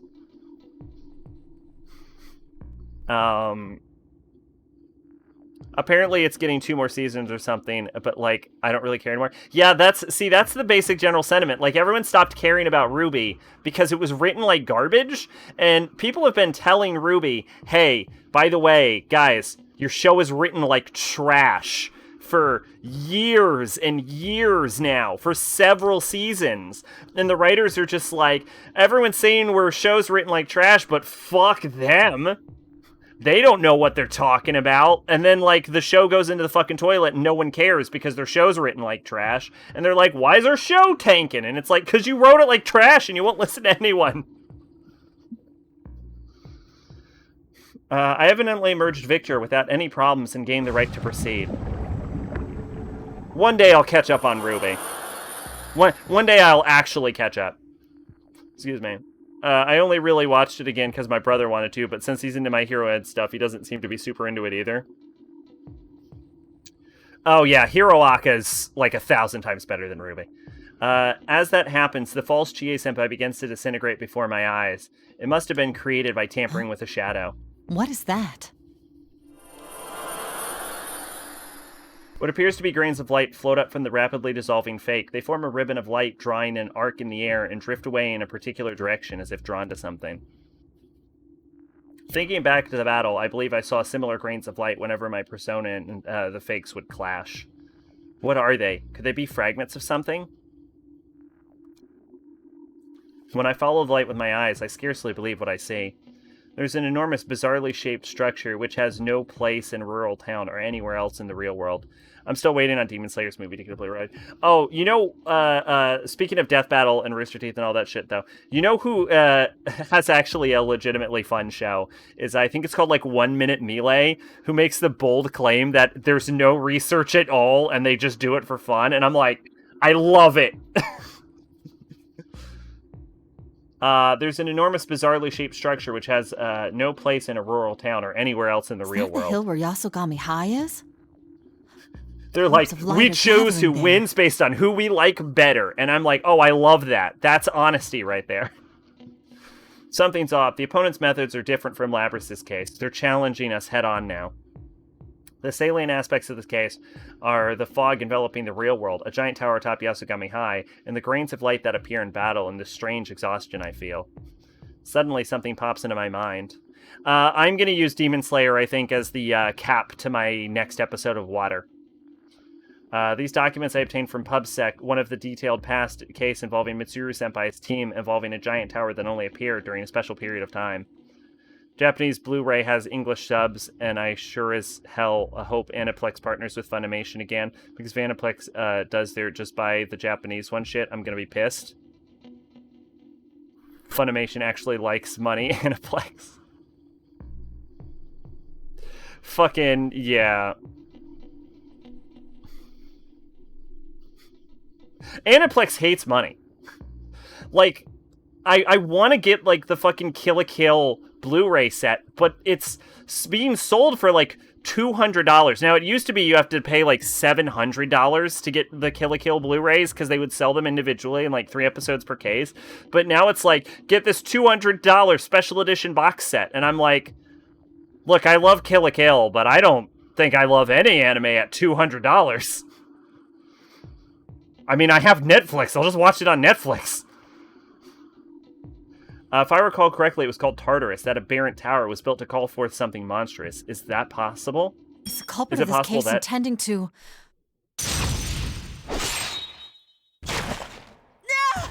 Oh, no! I must ask that you not needlessly inquire further. Now is not yet the time. Oh, shit, Best Girl! Impossible. This was unlike my encounter with the false Chie-senpai. I was paying close attention to my surroundings. Yet this man suddenly appeared behind me as if from thin air. Shirogane, you will be making your exit here. Die. A clear voice pierces the red fog, and the next sound that reaches my ears is what seems to be a blade slicing through. Naoto's literally too smart to survive.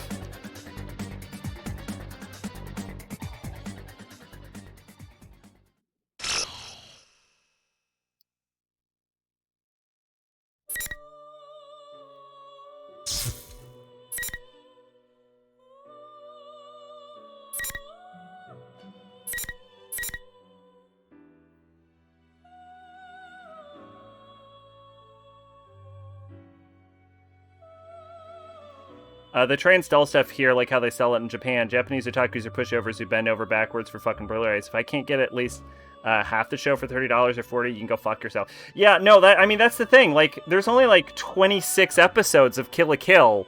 Like, that's almost $10 an episode. Are you fucking kidding? No, I'm not gonna pay $10 an episode.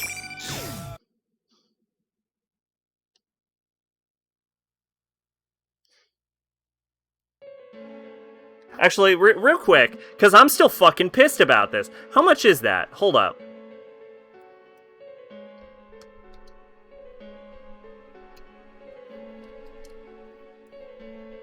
It's like, take my money, and they're like, no, okay, 24 episodes. I'm like, take my money, and they're like, nah.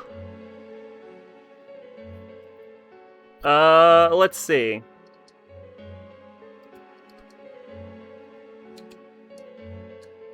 I'm fucking pissed about this. Hold up.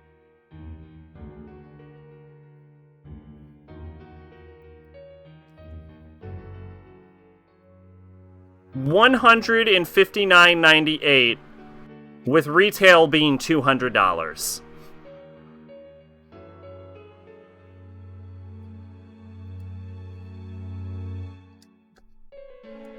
All right, let's do this real quick.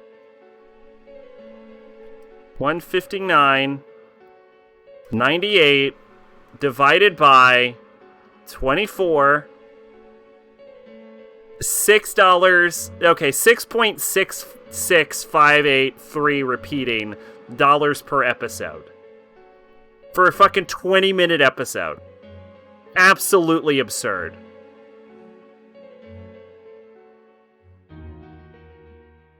Oh, here's the fucking. Here's a fucking top comment on the review. 3 stars.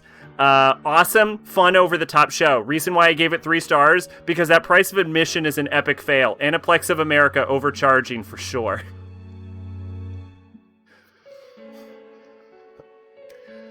Kimi ni Tsudoka and Toradora used to cost a fuck ton too. Now they're actually reasonable. I'll probably just get the Toradora novels. I have the first and last one. The anime doesn't even cover the entire story.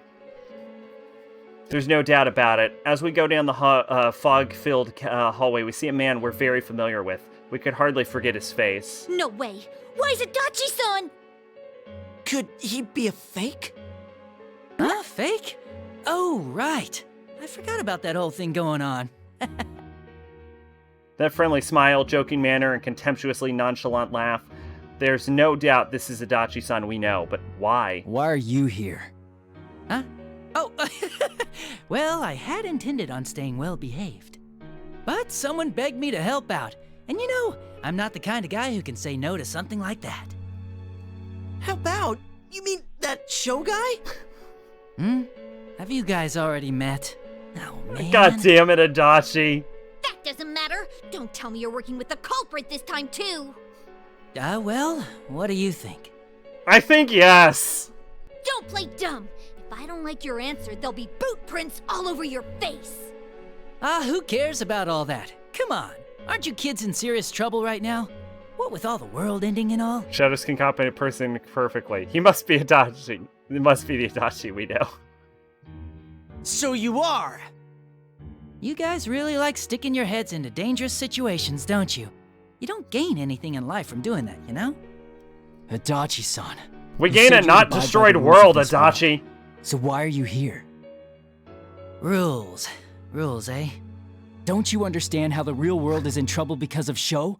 This isn't like the TV world, where only we were involved. Oh, man. I see you never learn. The only reason I took that brat up on his invitation was because I was bored. Yep. Yeah, no, that's Adachi. All the questions about what he's after or what's gonna happen to this town, I don't give a damn about any of it. What's he saying? Adachi, you lousy... Whoa, whoa, give me a break. I don't intend to get involved with kids like you anymore. Like, I bet you're honestly abiding by the rules here, because that's how you think. The rules here? You know, the one-on-one stuff. You don't even know what's gonna happen because of that. Honestly, rats like you barely even think. What's that supposed to mean? He's not even fucking wrong, though. They're idiots. Like I keep saying, if you keep fighting them on their own terms, it could bite you in the ass. I bet he's collected quite a lot of those persona fragments by now. Huh? My hazy, scattered thoughts all come together when I hear what Adachi has to say. Remember how Adachi's voice was deeper in the actual game? Maybe you should have given the higher voice to you. No, this voice I pretty much always remember for Adachi. We've been vaguely watching those light particles fly up to the top of the tower, but are those what Sho was after? No, he doesn't talk outside of battle. You're good. Atlas USA 2000.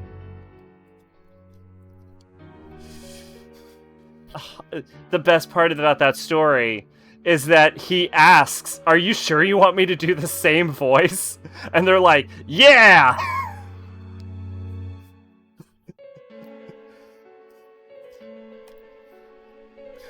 Persona fragments, according to Adachi, during the constant fighting. Have you been inadvertently helping him?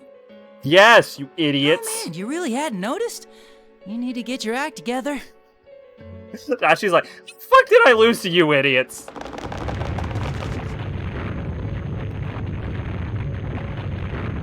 Pretty sure it was deeper? No, I'm pretty sure that it was always this. Out of the blue, the distorted school building cracks with a loud noise. The jarring sound echoes through the depths of red fog like an animal's groan. Actually, this is pretty easy to find out. Hold up.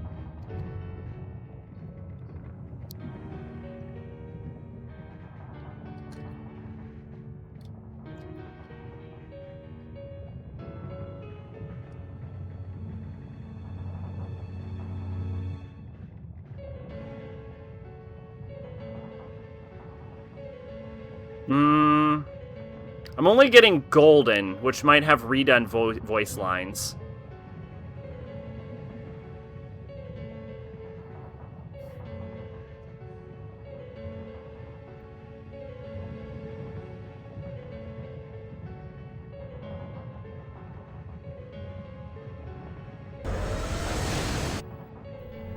From? I mean that creep.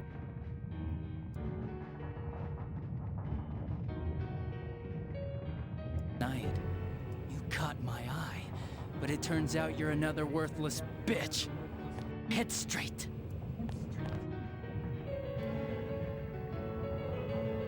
Good thing for me, no one else was around there in the middle of the night. Right away that this was going to be interesting. Struggled for no reason. Yeah, that's the Ichigo voice. But it might have been higher pitched when he was introduced.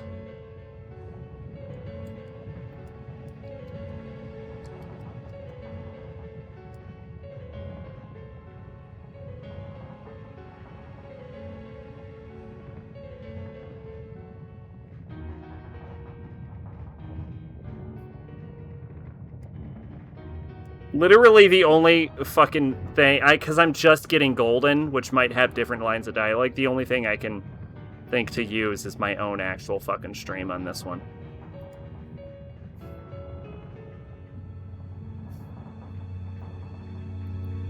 When was Adachi introduced? Probably stream 1.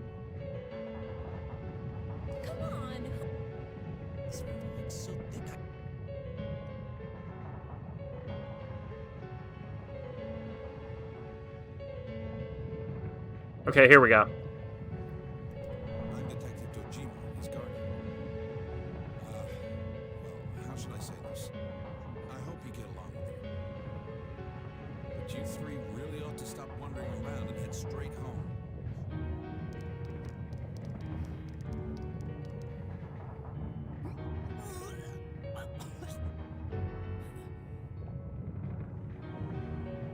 Adachi, how long are you going to act like a rookie?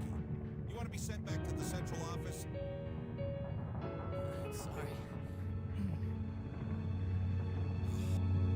Yeah, okay, yeah, so he does use the Ichigo voice. You're right. Alright.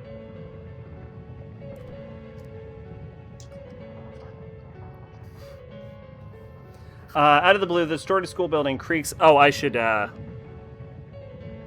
mute my desktop audio again. There we go.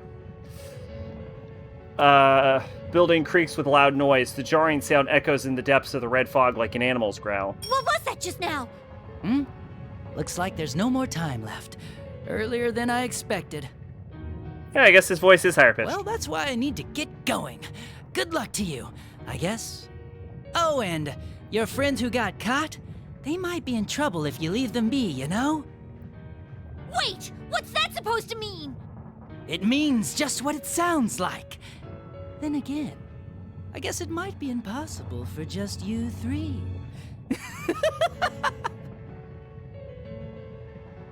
Wait! Adachi turns his back on us and disappears into the red... disappears! He disappears into the red fog. Yosuke tries to go after him, but he slams straight into an invisible wall that looked like it hurt. I hope he's okay. It's only then that I realize we're already surrounded on all sides by red pillars. You okay, Yosuke? This actually hurts more than you'd think. I mean, when did these get set up? How much longer are you gonna make me wait? You better entertain me at the very least. Akihiko? We turn around and see the bearer of a familiar voice. Inside the fog is a man standing as if to show off his well-developed muscles. His topless apart from the red cape. It's definitely one of Mitsuru-san's companions, Akihiko-san. Special ring. This place is truly a square jungle. It sure brings back memories. Yeah, it really takes me back. 510 is the superior Dachi introduction.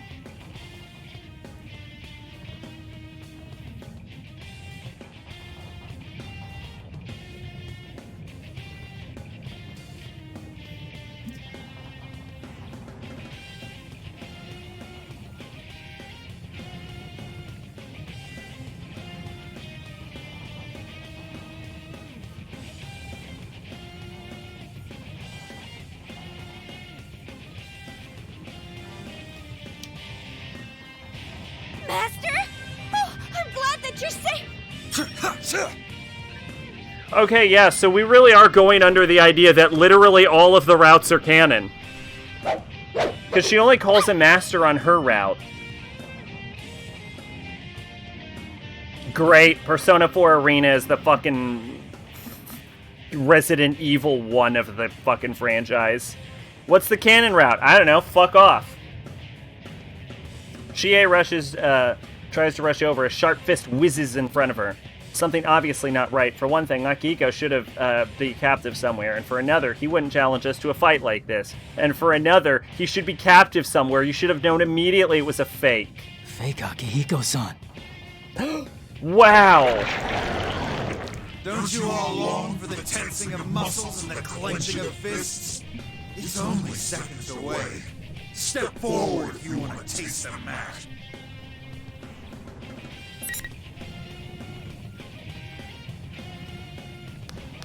Chie. The tear continues. From now on, every time we get an option to fight with someone, it'll always be Chie. This is the route where Chie just rips everyone apart. How does no one know it's a shadow based on the obvious vocal effects? Well, it didn't originally have any vocal effects. Like, when he first showed up, it was only when he came back.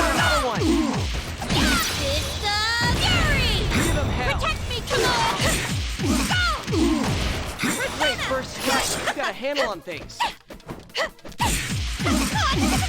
Add another one to top it off. Persona! Yeah, time to go full moron. Don't get him! Screw you! Oh, shit! She hits the protagonist. Hell yeah. No wonder you seem so composed. Finish him off. Protect me, come on! Yo! I don't even care if I lose the fight. That combo was sick. I was like, all right, we won. Great work. That combo was so fucking cool that I was like, yo, I got freaked out by my own coolness.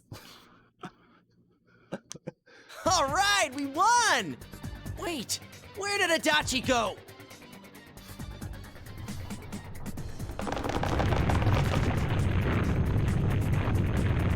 Hey, doesn't this shaking seem bad? It's been getting stronger and stronger. Yeah, looks like we don't have much time. Hey, hold on a sec. Adachi said something about persona fragments earlier. What did he mean? Last time, Sho tried to get powerful shadows by shaking us up so our personas would turn back to their original form. And this time, he's lured us into this red fog and made us fight our fakes, so we can carve off persona fragments in the process. I learned this one from Rikio. She just punches a hole in his chest. Oh, you mean those balls of light that pop out when we fight against the fakes? Probably, yeah. Sho is trying to do something with the persona fragments he's collecting. But what, though? Is he gonna make a new persona for himself with them? I'm not sure that's possible, but I'm willing to see where the game's going. I don't know. But all the persona fragments I saw so far were headed to the top of this tower. We might find our answers there. Trying to figure it out won't do any good. We've fallen for the enemy's trap so far, but from here on out, we're gonna counterattack. We have to avoid fighting fakes as much as we can, rescue Mitsuru's team, and get to the top of this tower. After we all nod to each other, we run with renewed purpose down the mic. We're not gonna fall into his trap anymore. Now let's do the exact thing he told us to go do, with no deviation from the original plan.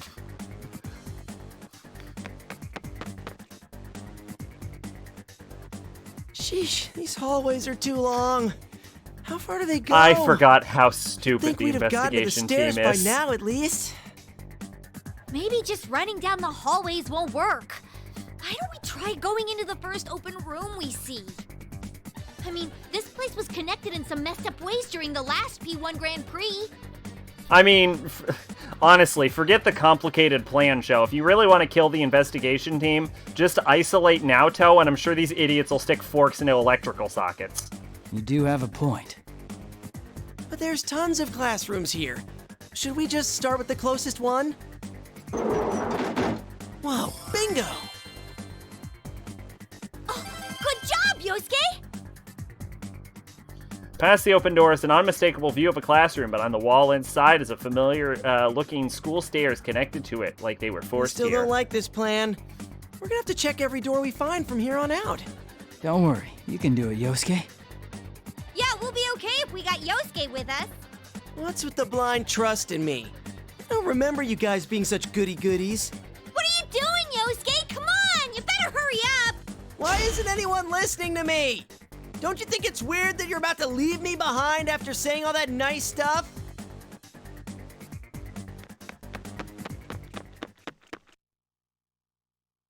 Just as Yosuke suspected, our progress from the next floor gets pretty rough. We don't run into any fakes, but we don't make too much headway either. How far we climbed? Feeling impatient, I put my hand on a nearby door and throw it open. You know, we're supposed to do this within an hour. We're actually, if we're running for as long as the game seems to say we're running, we're probably going to time out.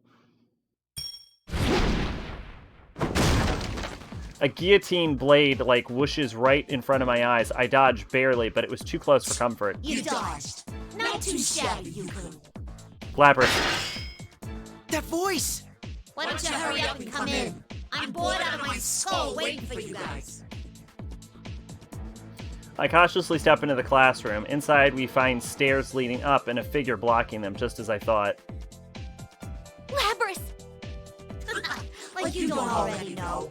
Yeah, I'm a fake Labrys. So, let's see how much of your persona I can carve off, Kay. You're going too far. What are you trying to do with all these persona fragments? What do you care? Win or lose, you're all gonna die anyways. I got nothing to tell you. Now, bring on the ring! Okay, so she's using Ariadne. Do we have... Oh, God, game. Do you really have to tell me about the red pillars every time? Red pillars fall from the classroom ceiling. In their ominous glow, I could see Labrys' long-haired persona. For a second, I was fearing the worst, but this doesn't seem to be Labrys' shadow. It's more like a fake Labrys, created from a shadow. Whichever it is, it detaches the giant axe from it back, grips its metallic hands. Fake Labrys stares at us with golden eyes and takes a fighting stance. A special destroyer made only to eliminate the enemy. Underestimate me, and you'll end up with more than just a scratch. Chie, go!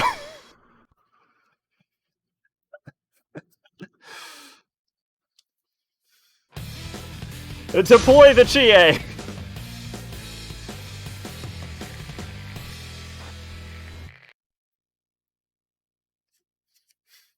Finally! Chie! Show me those kung fu moves you've been practicing.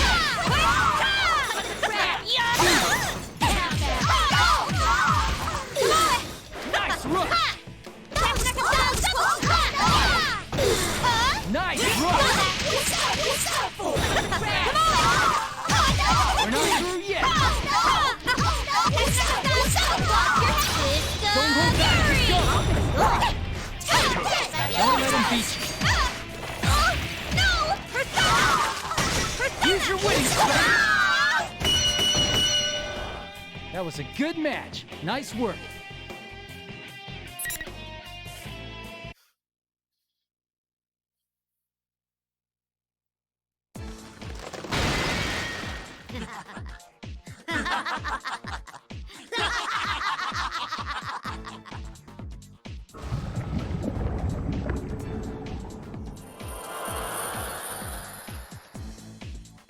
The fake begins to melt, and there's a loud crack as the pillars shatter. At the same time, the persona fragments that were carved off in the battle turn to light particles and float into the air. The persona fragments! Chie looks like she's about to chase after them, but Yosuke stops her. I understand how she feels, but Yosuke's right. Once they scatter, there's nothing It's we fine. can do now. We just need to hurry on ahead. We're out of time. Yeah! Still, it's so frustrating! Chie seems frustrated, but she agrees. I know it's hard for her to sit around idly, even though she understands. Hey, something just crossed my mind. Personas were originally our shadows, right? Yes. What's this all about? No, I was thinking about what the culprit's after. I wondered why he'd be so hell-bent on our personas. Huh? Well, think about it. There's a bunch of shadows in the TV world. So Yeah. why is he so fixated on our personas? Probably because they're your shadows. Good question. Yosuke's absolutely right. Last time the culprit was targeting our personas to collect powerful shadows. But not this time. If he wanted to play it safe, he wouldn't have goaded a bunch of persona users into a fight with him, especially since we already got a score to settle. Besides, just because the TV world is peaceful again doesn't mean all the shadows have gone away. If that's all he wanted, he could have just gathered those. Really, the culprit was controlling shadows to make fake versions of us to fight for him. But then, why go through all the trouble of preparing these arenas and carving away at our personas? Does he want revenge for last time? I don't know. Sho doesn't seem to care about that, There must so why? be a reason he's targeting our personas in particular. Some reason why it can't be just any old shadows?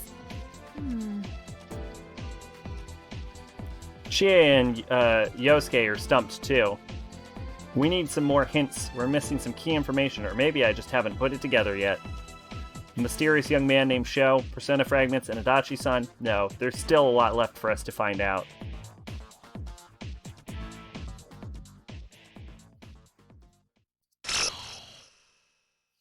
What?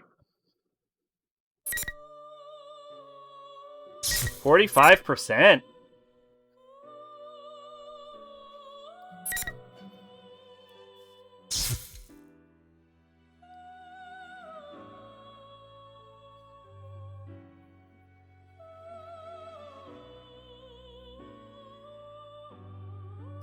Oh, wait, this is the U path, but it converged into the Chie path? Oh, okay, they just moved the U path over to the Chie path. Oh, that's boring. Well, fuck it. I'm gonna make it the Chie path.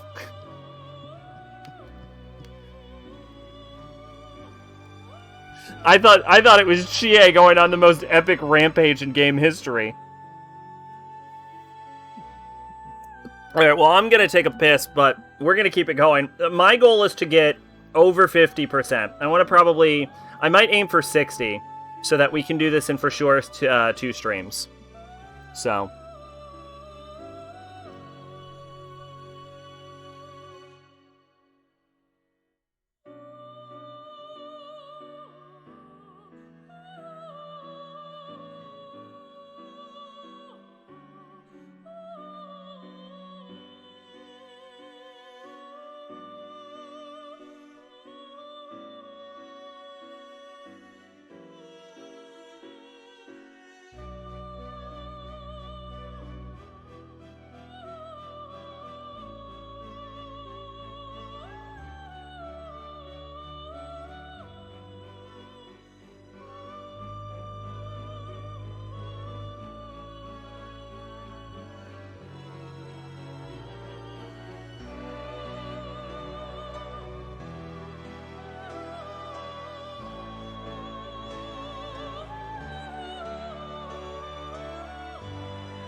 And I'm back.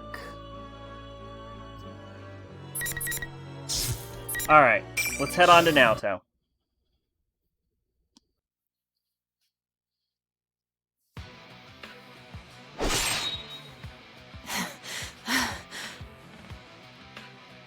The strike I barely dodged grazes my cheek and slices through the air.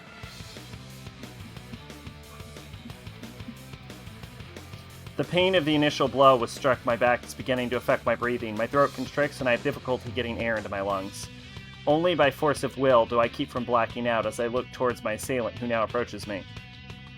Yo, this horrifying realization just came to me. Yo, this beat is actually pretty good, though.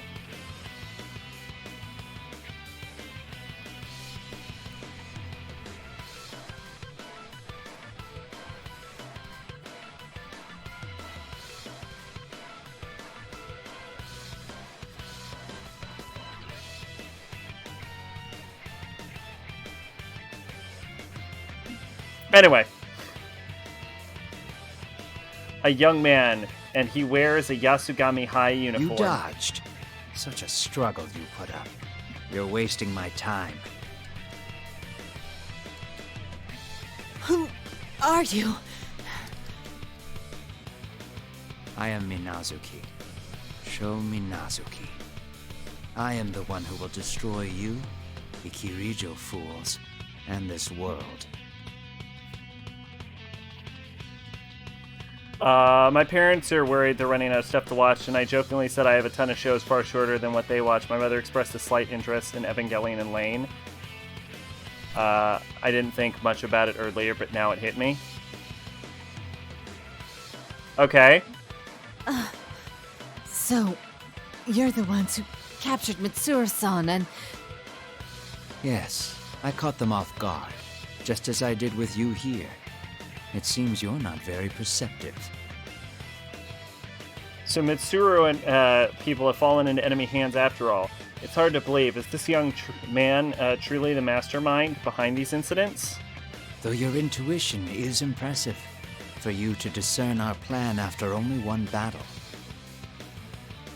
It's an absurd scheme.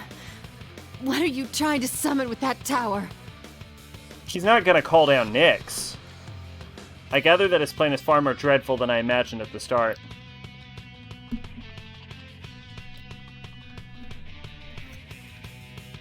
Neither of those are quite on the same level as English period dramas based off of books they watch. They might still enjoy it.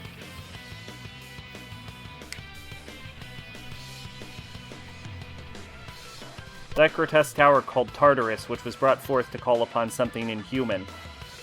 What if the culprit in this case also intends on summoning to this world? What if the reason our enemy makes no move to hide the fakes and challenges us to legitimate fights is because they need to gather something before that plan can be achieved? Lane I'm more whatever, but Ava is where I'm like, oh no. What's wrong with Ava? Don't get me wrong. That in itself is not my objective. All I want is to grant a wish. A wish? Whose? Oh my god, is this Persona's version of Musubi? There's no need for you to know. This isn't good. He's already close enough for his attack to reach me. I'm still suffering from his earlier strike. Mizuki's next blow will surely cost me my life. I need to buy whatever time I can now. You kidnapped Labras and attempted to collect our personas before. But that's not the case this time. You're using Mitsuru-san and her team as hostages, and you've prepared fake versions of us to fight. There's only one reason why you'd create such elaborate imitations of us, even to the point of summoning personas. There's the hospital scene in End of Ava. Challenge us. I'm sure your parents have seen worse. You set this entire scenario up so that we wouldn't think twice about fighting. Although if they're like super strict, maybe watch out. That's right, everything was set up from the start. It's the same rules as last time. After drumming that impression into our heads, our opponents admit outright that they're fakes. As a result, I stopped trying to figure out the motivations behind their actions. Since they'd taken hostages and warped this town, we concluded that we had no choice but to play along, and were willing to fight without further hesitation. but I suspect Mizuki must be gaining those shiny particles I saw earlier through our battles with the fakes. Again, your intuition is impressive. By forcing you to fight in this fog, I am carving off bits of your personas. Carving off our personas? I've said too much.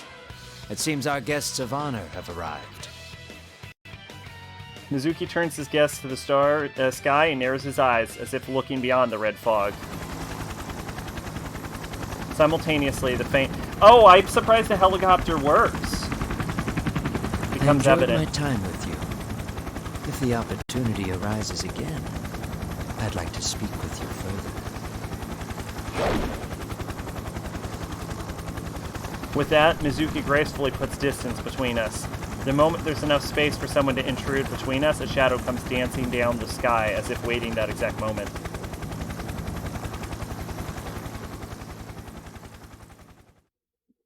Aw, yeah, here we go.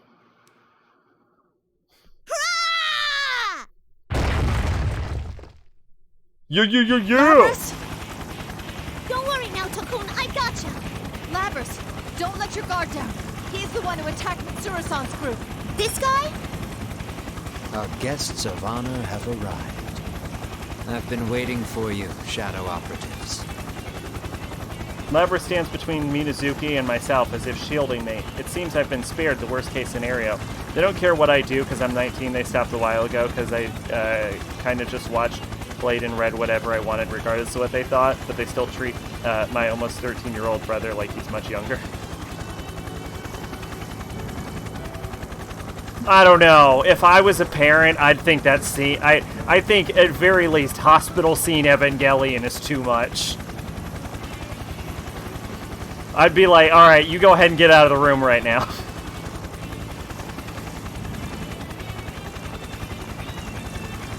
I strongly suspect that a plume of dusk is installed in that helicopter. So we can just shove plumes of dusk into anything and they work during dark hour? Okay. As I recall, an entry in PubSec documents explaining how a plume of dust would enable machinery to continue functioning even in supernatural space-time, where no other electronics would work. Supernatural space-times. Is that the official term for it? Because I'm okay with that. If that's what we're calling them, that's fine.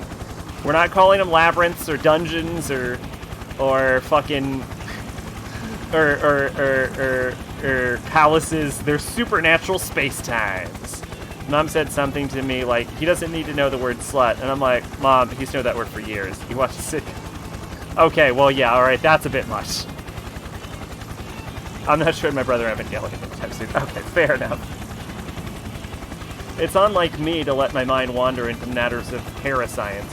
Perhaps it's relief of my life no longer being in peril. Can we really call it a parascience if they made machinery work in supernatural space-times and they created an artificial time stop and robots with souls? Is that really a parascience? At that point, isn't it just science?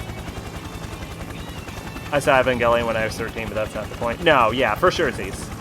I watched Hellraiser at like 4, so... Who are you? Why are you doing all this? Who am I? That constant question.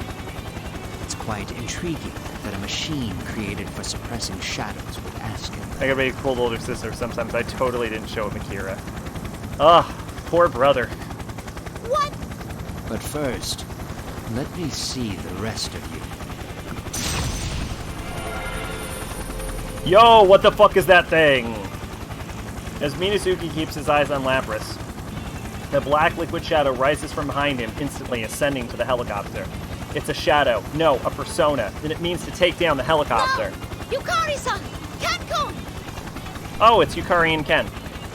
Labrys cries out in desperation. Persona users, though they may be, they're still human. If they go down along with the helicopter they're in, they'll be grievously wounded at best. Can't Yukari use Meteorihan?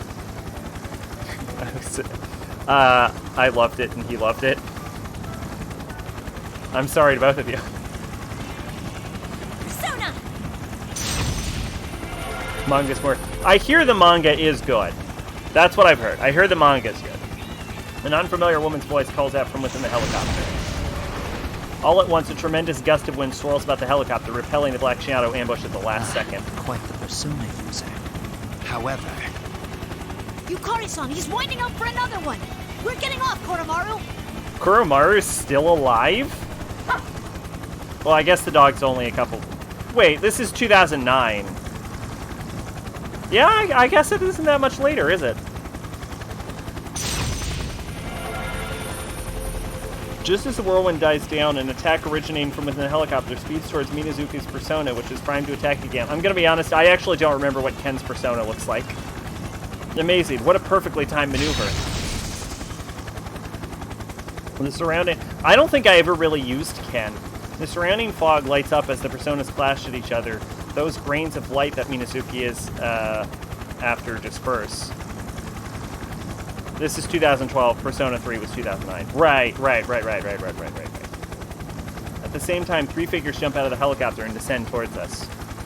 The whir of the helicopter's rotors increases, which I take to mean that it's flying off somewhere. So then its objective from the start was to drop these people off here. Oh man, we don't get to see the maid fight? I want to see the maid fight.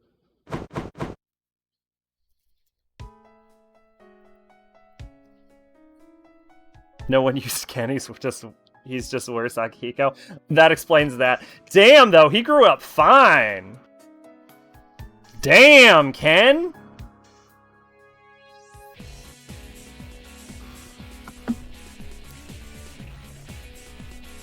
I look once again at the two new arrivals and the animal have descended upon the food court. I know who they are. After all, it was just a moment ago I was in the Inaba station reviewing documents pertaining to them. That was close. Fucking But now that we're here, Ken probably has to to beat the ladies off with anymore. a stick. Naoto Shirogane, right? Are you all okay? We'll handle this. Obviously, they're older than the pictures in the documents, but the woman is Yukari Takeba, and the calm boy is Ken Yamada, and the Snow White dog, Snow White Shiba following closely at Ken's heels is Kuromaru-san.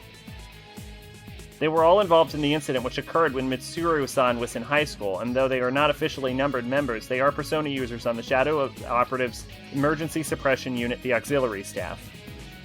Labris, I'm trusting Naoto-kun with you.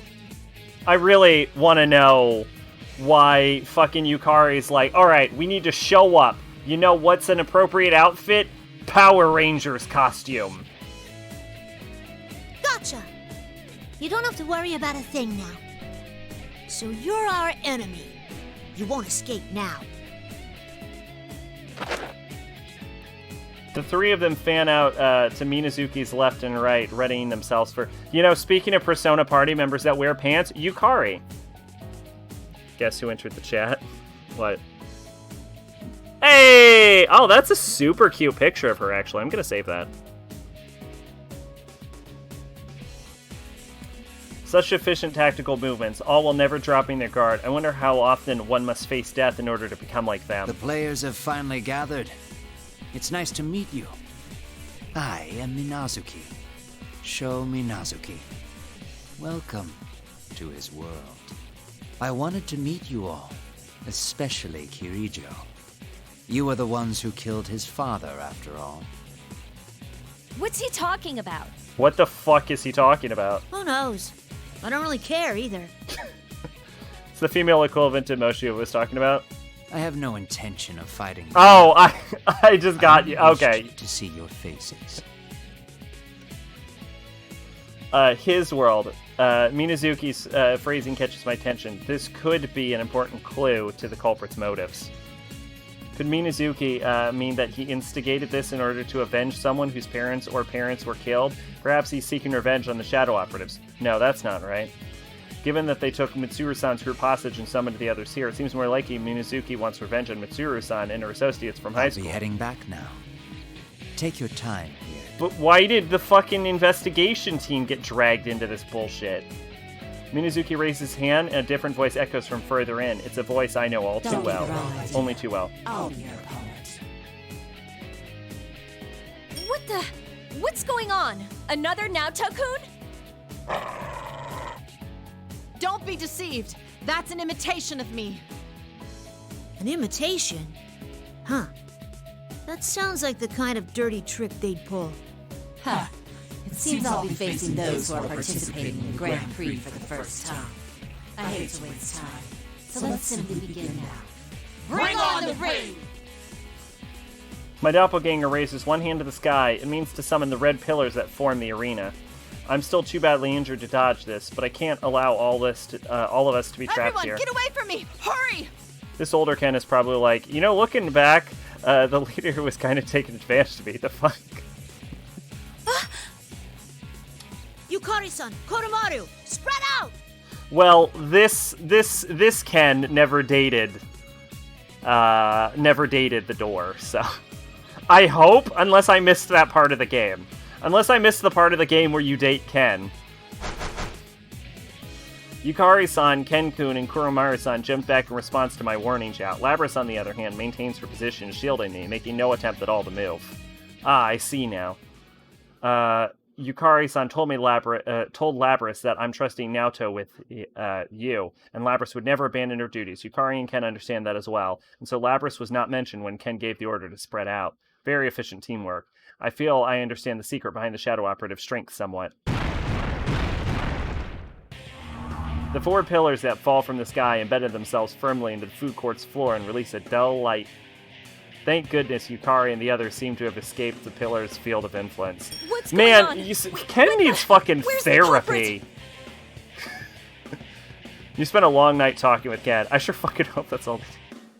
Ken's gonna grow up needing some really bad therapy. Like, he's gonna hit, like, college age, and he's gonna, like, look around and notice that, like, he's in a fucking PubSec division fighting, like, monsters in his free time and going, huh, I need therapy. I saw a man get shot. I was suicidal. I'm pretty sure my team leader raped me. What? Wait, when did he? Now that they mention it too, I realize for the first time that Minazuki is nowhere to be seen. Minazuki's presence is completely gone. It vanished from the area just as soon as it appeared behind me. Also, my dog's probably dead now. Like I said, I'll be your opponent. Don't worry. A version of myself so close to death, and a machine who's just joined the Shadow Operatives would be pretty sorry prey. So just this once, while no attacks are still allowed. You forgot Murray was in this game for like 1 minute. This is male SMP timeline. Okay, but all jokes aside, this game is actually considered canon, which means that Murray also has to be canon. Though of course, once you pass those red pillars, invisible walls prevent anyone from leaving until I'm defeated. Look, I don't make the Persona canon. I'm aware it's stupid as fuck. I'm not in charge of it. Invisible walls. I just go with what they give me. That's just ridiculous. There was also a dance match at one point. No! Yukari tries to take a step forward and hits her head badly on the invisible wall. Perhaps I gave them too much credit before. It's possible that these Shadow Operatives are in fact surprisingly careless. This is just like the I last hate you, Atlas, P1 you Grand stupid Prix. marmalade muffin. Except we're in the real world. What I will say is, the games itself aren't great, but I don't think anyone would be upset about the canonization of Arena, because it has a lot of interesting points to it. The upsetting part is the canonization of Marie.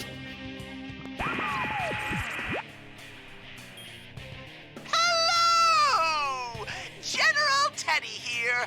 Long time no see, Labby-chan. Oh, don't look so shocked. Let's see if I can guess what you were thinking. You stupid marmalade. That's actually a good insult, though. I like it. No! You're supposed to be my shadow. Why? Or something like that. I'm slowly ripping off a nail. Is that Inaba's Persona user, Teddy? He doesn't look like a bear to me. He just looks like a plush mascot. Is he dressed up like that on purpose?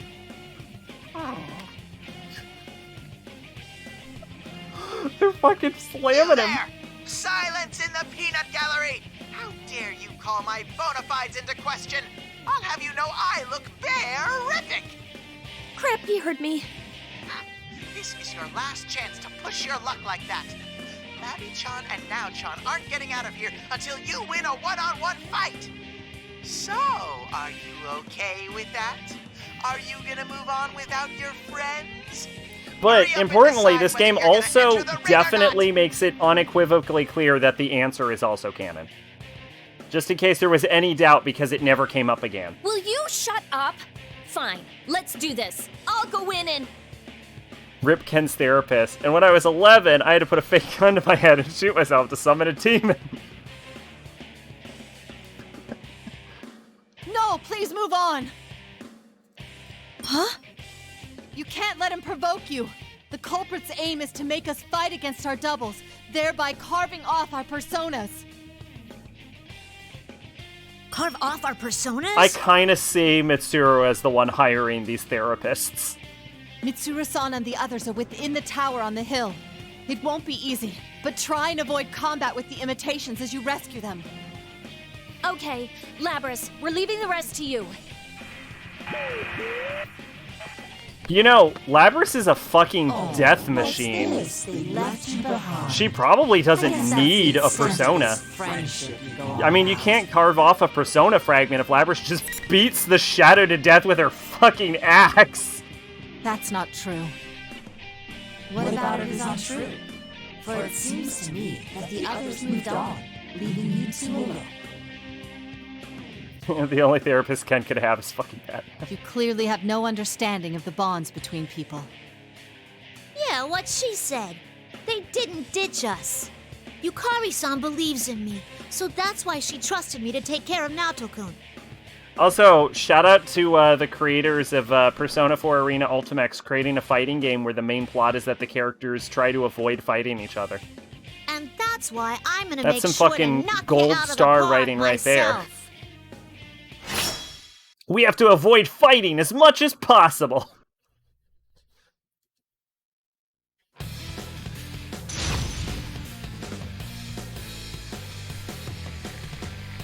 Said no Street Fighter character ever. Finally. You have a strong heart. I have never played as Labras, by the way. That was a good one.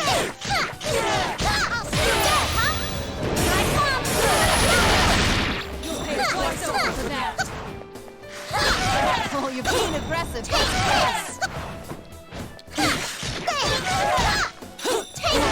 You can defeat them.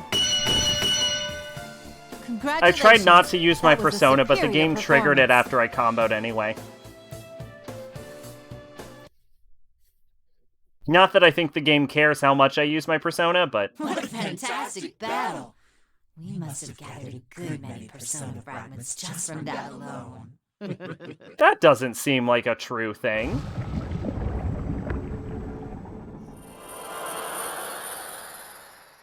The other me melts into a puddle in the center of the food court. It's the most unpleasant sight to behold. The way they're describing it sounds like they're just, like, literally melting, which has got to be the creepiest fucking thing possible. I hear a cracking sound. Turn to see the red pillars that are trapped to shadow. The invisible wall should be gone Is as it well, okay, but... Naoto-kun? We ended up fighting this thing. There was no getting around it. Our enemy has Mitsuru-san, her friends, and this town hostage. Besides, we had no means of escape. That was higher pitched than Naoto usually is. So, everything was set up perfect. Who do you think that Minazuki guy is?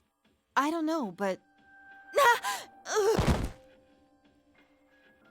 I can't help but fall to my knees from the pain I'd forgotten about. I'd hadn't completely recovered from Minazuki's strike yet. Is it because he sliced your fucking back open with a sword? Yeah, no wonder you're not healed. Naoto-kun! Lapras promptly lends me her shoulder. This may be an odd thing to say, but at times like this, I truly feel I've made friends. Times like this that I truly feel I've made friends. Not that I'd ever say such things in front of my senpai. Thank you, Labras. You truly saved my life. Come on, no need to thank me.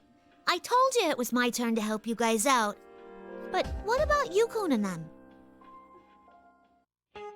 We inform each other. Wow, that was suddenly really upbeat. what's happened to this point. In exchange information, Labrys' team was investigating Inaba Pass, where Mitsuru-san group went missing and were headed after filling up on gas. While we spoke on the phone, midnight struck and she saw the change in the town from the air. Seems the fog suddenly rose up to cover the town and a giant tower appeared on the hill where Yasugami High is situated. In addition to Yukari-san, Ken-kun, and Kuramaru, there's a man in town in the name of Junpei Iori, worst boy, who haven't yet been able to meet up with. All told, the Shadow Operative sent 4 people, or rather 3 people and a dog. This is the only picture of Maria I like in its fan art.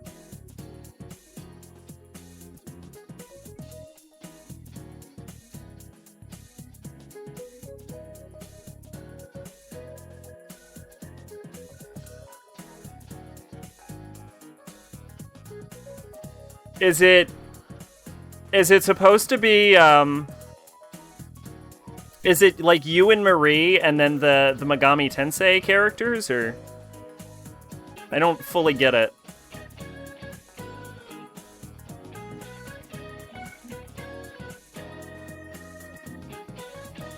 Just like I thought. Though that fake you was a tough customer. Yes? What Okay. in the world are they?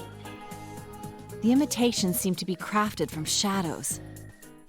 I'm astonished that they can even copy our persona abilities. But that aside, let's hurry, Labrys. There's actually something I couldn't tell Yukari-san earlier.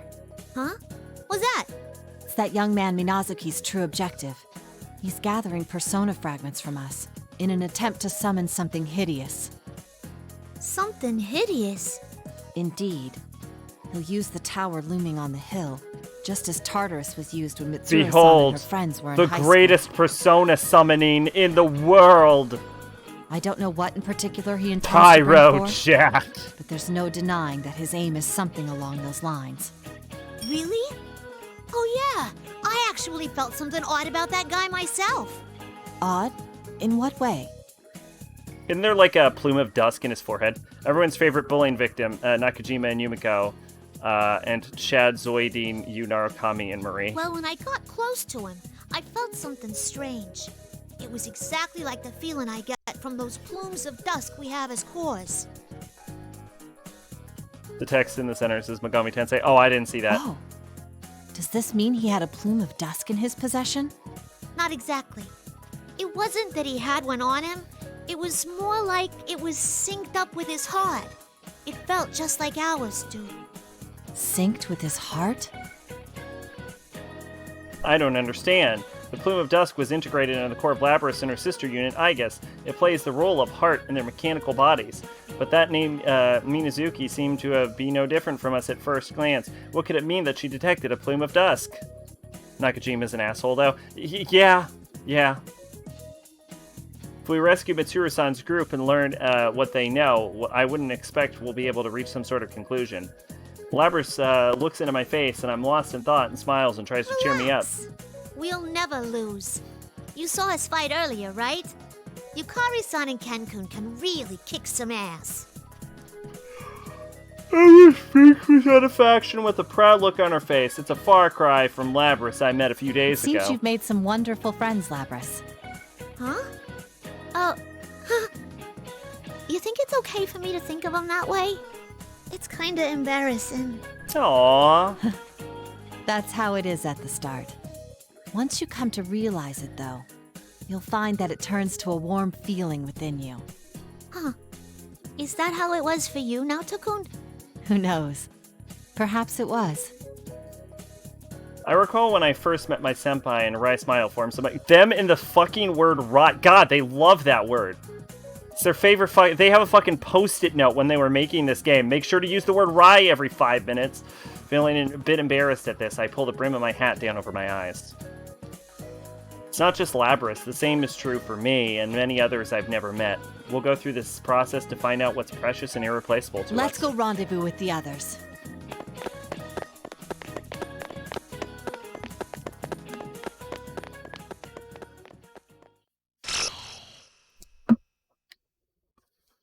To be continued.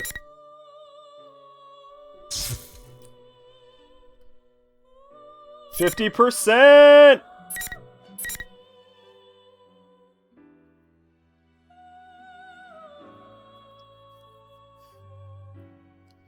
halfway! Let's see, 5 hours, 16 minutes. So we're looking at 10 hours, huh? That's actually how long to beat claimed. For this game. They were completely fucking wrong about this bullshit.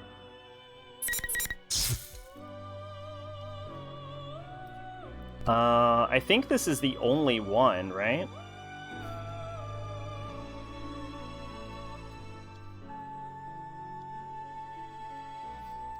Yeah, this is the only one.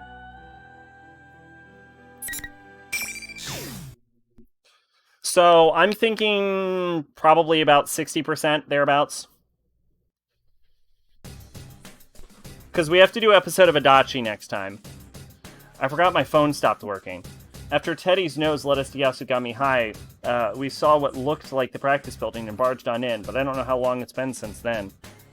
We've been wandering down every corner of the school through this damn red fog looking for the stairs. We're slowly going higher, but... Was your school always this big? How long to beat? Well, if you skip all the text, an hour. Yeah, they're about.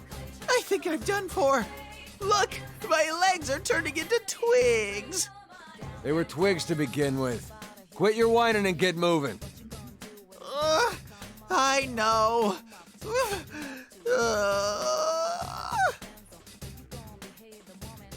I know Ted's got the right to complain. There's no knowing when the enemy might attack, and having to stay on guard all the time is tiring us out. Even Yukiko-senpai's got a hard look on her face. Well, it makes sense. I mean, the same goes for me. But these are the classmates we're talking about. Of course she's worried about them. If school was always this big, I'd be late for class every day. That's what you're worried about? Man, how the hell is this place hooked up? Oh, could we try opening up a window and climb up the walls? No! No more of that bullshit! We're not doing that again! What are you thinking? Yuki-chan, that's against the rules! Interesting fact about Naoto, she's originally planned to be a guy who gets mistaken for a girl. Huh. Wonder why they changed it. Suddenly, the TV on the ceiling turns on, and that weird Ted comes up on it. I don't really get this guy's deal. But I assume he's fake Ted and leave it at that? Huh? The imposter's showing its face again! If you don't give up now, you're gonna get more than just a beating! What are you talking about, you moron? I'm the one who wants to punish you. Shouldn't you all be trying harder than this? Don't you understand the situation you're in? If you don't hurry, the world really is going to end! I kind of don't believe... Like, I didn't believe him in the first place, but I, like, extra don't believe him. Like, he needs our fragments to summon it, right? So, it's kind of the opposite. It's like, the more leisurely we take this shit, the safer the world is. Yet you keep dallying around and wandering all over. None of you have any guts, I say. Shut up! Do you want to end the world or not? Which is it? If you didn't want us to get lost, you should have made us a straight path, damn it! That would defeat the purpose of the P1 climax. It's only natural for the bad guys to be mean. Kanji was supposed to be an adult. Why'd they change that? Who knows? Now hear this! I, General Teddy... Because it would be really weird to have an adult in the party. So tear-jerkingly nice! Open up those tiny ears! If you don't like, hurry it up worked at once, in P2 because you didn't have to go to princesses class. will be in danger soon! What? That ain't good. Thinking about it, it's been a while since the first Midnight Channel broadcast. Mitsuru-san and her guys are already strung up at that point. It's no surprise they'd be exhausted. Goddamn, this fake Ted. What a dirty trick. Oh! Yuki-chan? What was that for? Oh, sorry. Looking at that Teddy made me angry for some reason. I support beating Teddy. Not like Kanji goes to class How anyway. tyrannical! The bear on screen I thought he does, and adorable occasionally, little sometimes. moi are totally unrelated! Adorable little moi is totally unrelated! Don't copy me! Don't copy me! Man, they need a fucking skip school mechanic in Persona. The fake Ted gives one last smirky laugh to taunt Teddy before the red fog covers him on the monitor and he's gone. Looks like we better hurry and find Mitsuru-san and rescue her gang, too. You're right. We should focus on that before we head higher up. Alrighty then. Time to open up my bear nose once again. Wait. Concept art kanji looks pretty great, though. I'd like to see it repurposed. He looks like a gangster.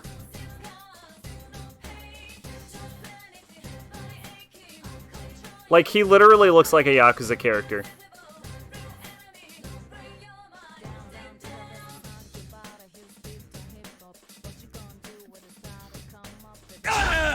Why do you keep turning our way when you sneeze?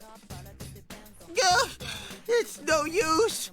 The red fog's been so thick ever since we got into this building. My nose isn't working at all. Try harder, Teddy. I guess it's easier to shut down Teddy's powers than Rize's.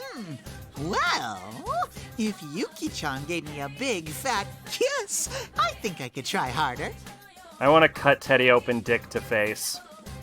Enough of this bullshit! Hurry up and put that nose of yours to work! My nose is very delicate! Searching through this fog makes my sneezing unstoppable! Don't worry, Teddy. I have lots of tissues. Yuki-chan, are you doing that on purpose? I don't need tissues! I also keep tissues on me, to be fair. Smooches. You never know when you need to blow your nose. You can do this, right, Teddy? I recommend everyone keeps a nice set of pocket tissues for themselves. Pay me no mind. Teddy knows, full on searching. Feeling the pressure from Yukiko-senpai's icy smile, Teddy starts twitching his nose every which way.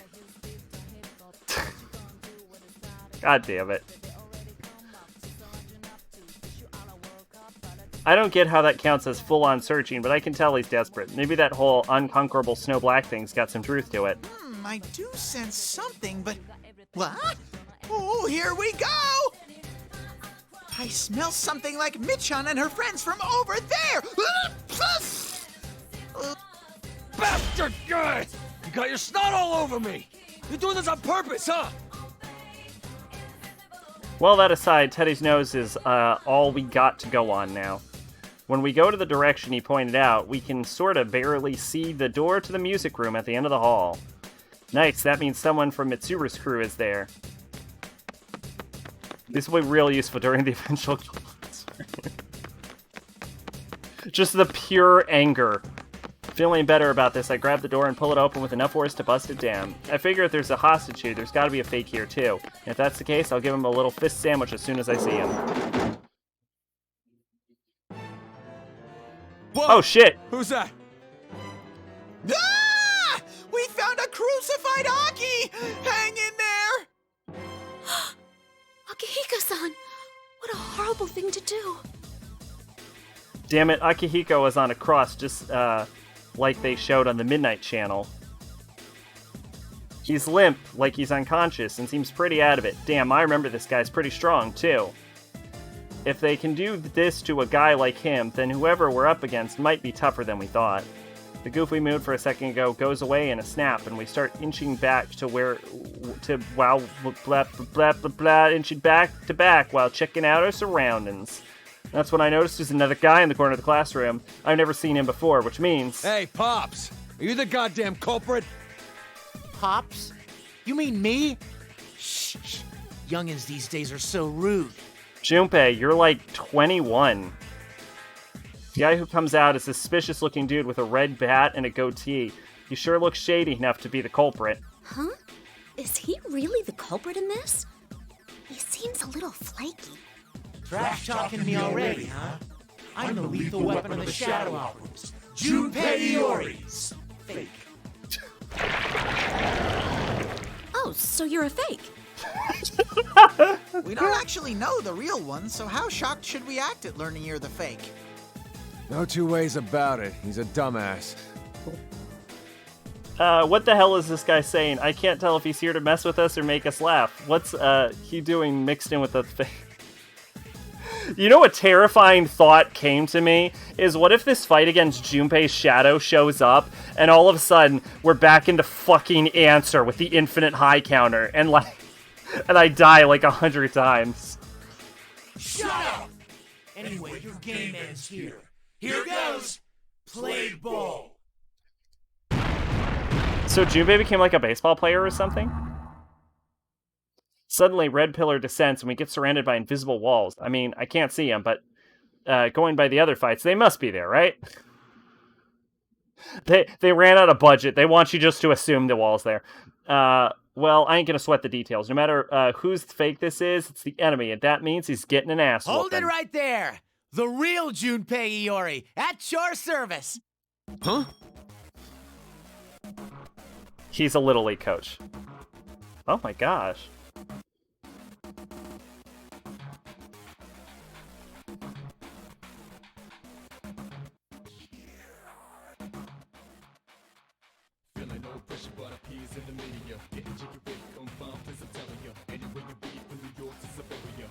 Just when I thought I heard a voice from above, something comes falling down.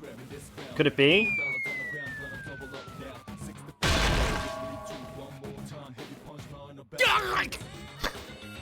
Oh, he fell on it. He's not moving at all. I guess he's out cold.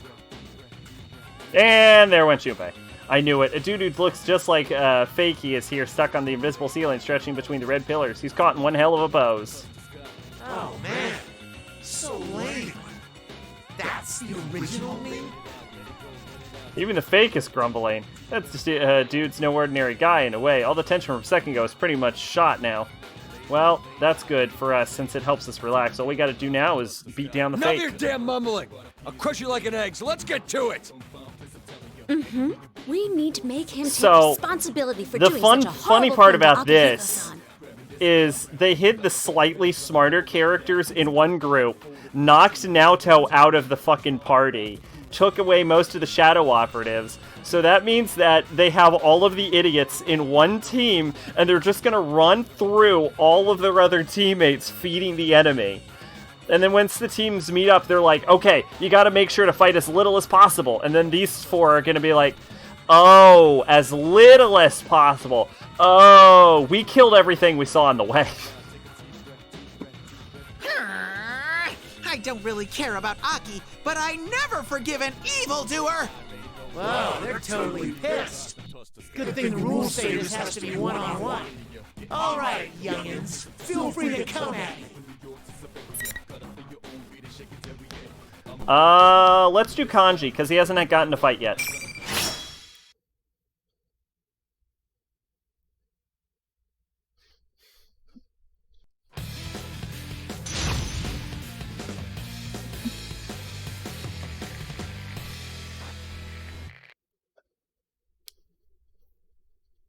Final. The mighty strikeout slugger. That's actually the most accurate description anyone has ever given. Eat this! This is an evenly matched. Eat this! There! Eat this! Right! One more! Smash down! Take this! Take this! Try and keep attacking. Eat this! Don't worry, Yukiko. I'll keep attacking with that rhythm just like you told me. Take this! Eat this! Take this! Take this! I'll finish you up. There! Eat this! Punch you! What a relief. I'm glad you won. You're just gonna keep doing it till it stops working.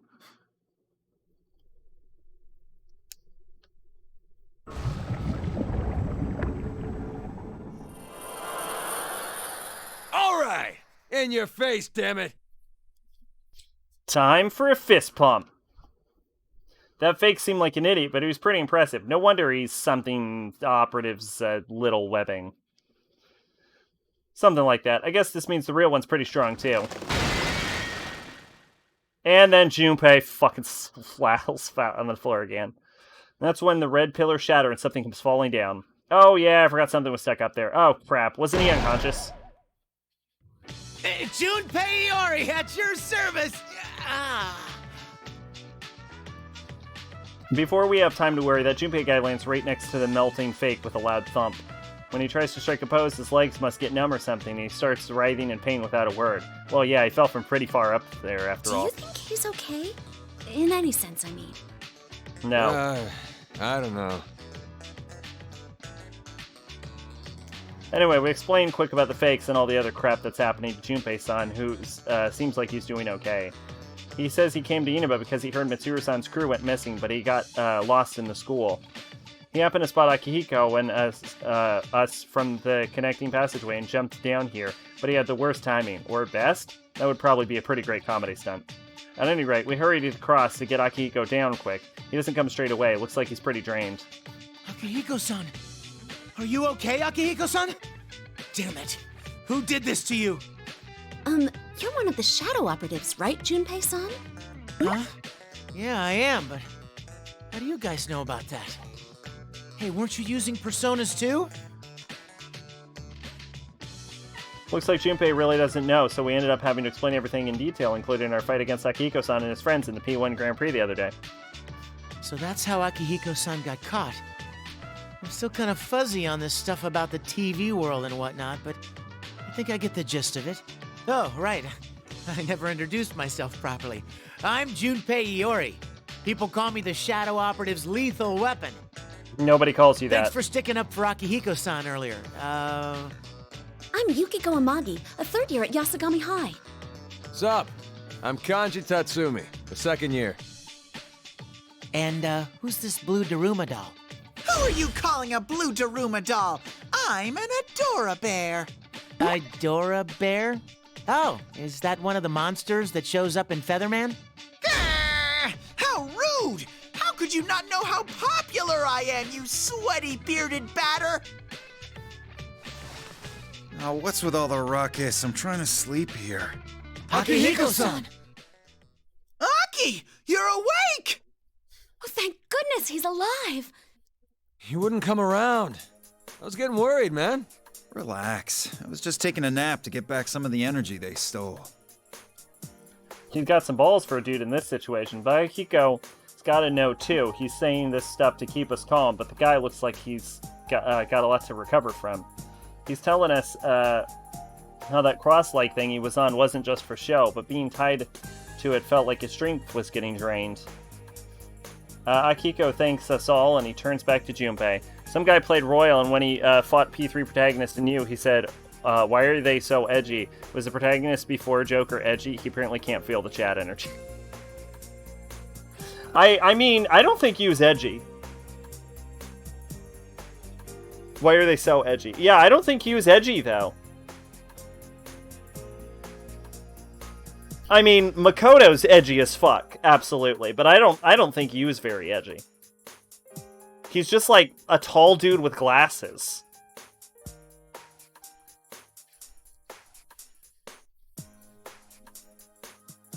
But hey, it's been a while, Junpei. Were you the only one they called out? Actually, I was more of a lone samurai. I got a call from Yucatan, but my phone ran out of juice during the call. When I got here, something weird had happened to the town. I thought everyone was headed for this Tartarus-looking tower, so I came to check it out. Persona 3 is the emo game, which is why it's great. Oh, Yucatan should be with Ken, Koromaru, and this Labris girl, who I guess is Aigis' sister. I never met her, though. Even Ken got called up? Oh, man, I'm ashamed of myself. But why did you come to Inaba? Did you find out something about Labris' case? P3 protag, fun fact, shortest Persona protagonist. Interesting. Okay. Huh. I imagine Yu's probably the tallest, right? Well, we heard that the shadow presence had ramped up in Inaba. We were headed here to look into why that happened. But while we were on our way, our car got ambushed and... well, you know the rest. Damn it. That culprit's one sick bastard. How dare he My torture guess you? is... Yu, Tatsuya. I would say Yu, then Tatsuya, then Ren, Earring Boy, and then Makoto, just because you said he was the shortest. Huh? They didn't torture me or anything. They didn't? But you're wounded all over. That's and my your guess. clothes are all ripped up. My clothes? What about my clothes? What are you saying, Junpei? Aki always looks like... God damn it, Ted! Shut your damn mouth! Huh? Oh, I get it. Yeah, never mind, Akihiko-san. Sorry for talking weird like that. Whew, damn it, Ted, that was close. All guys got stuff they don't want people to know about. It ain't a matter of hiding the truth or not. It's just that a time and place to bring it up, and you don't bring it up for other people. Oh, that reminds me, though. This feels like that other thing we know all too well. Is it just me? So, you noticed too. I mean, it's like, this is the dark hour, right? Dark hour? What's that? Basically, the dark hour is a hidden time that ordinary people don't know about. We fought once to get rid of it. But that used to only last about an hour every night. What's happening to this town doesn't seem so simple. That reminds me, General Teddy mentioned something like that.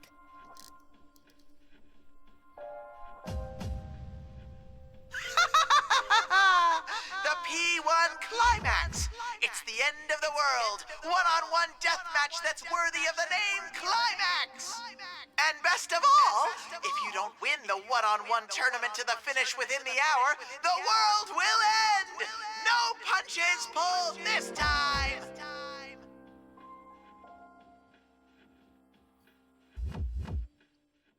We explained to Akihiko-san what the fake Teddy said on the Midnight Channel right before our town got That's messed not up. good. We have to meet up with Mitsuru and the others as soon as possible.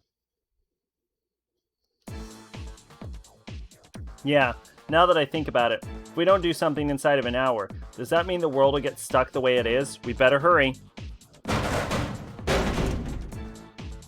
But just as we're about to get going, we run into a problem. The damn door won't open. What the hell is this shit?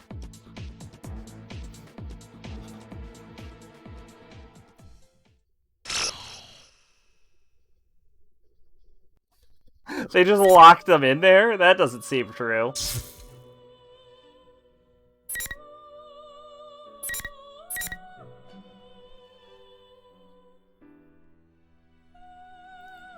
All right, we're at 539. We've completed 55%. I was looking for about 60. So my guess is this is going to be the last chapter of the stream. Chapter 9. An accomplice?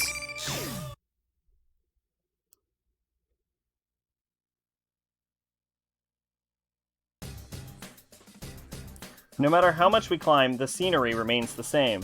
We should have gone up a number of floors by now, but my limbs have already gone numb. I'm not surprised my friends have gone quiet, given that there seems to be no end to this labyrinth. Yosuke, you haven't said a word all this time. Stop being so quiet and say something fun. Something fun. Dude, you're asking too much. I've got no energy to spare for that right now. Yeah, but being quiet gets me all anxious. Don't you have anything? Some inside info on discounts at the Junes Deli? Thank you for shopping! It's always Customer Appreciation Day at Junes. Wait, just talking about meat boost your spirits? Of course it does! Oh, meat. That tender juiciness makes me so... Fucking Chie getting wet over meat over here. Someone's here. Once we get to the flight of the stairs, I stop their conversation. From not far off, we can hear two people talking, their voices echoing throughout the hall. Earring Boy is 5'9", Tatsuya is 5'11", Maya is 5'6", Persona P3 Protect, so Makoto 5'6", U 5'11", P5 5'9", so Maya and P3 Protect. Okay. So I was right, actually. My list was right. Hey! How tall is Igus?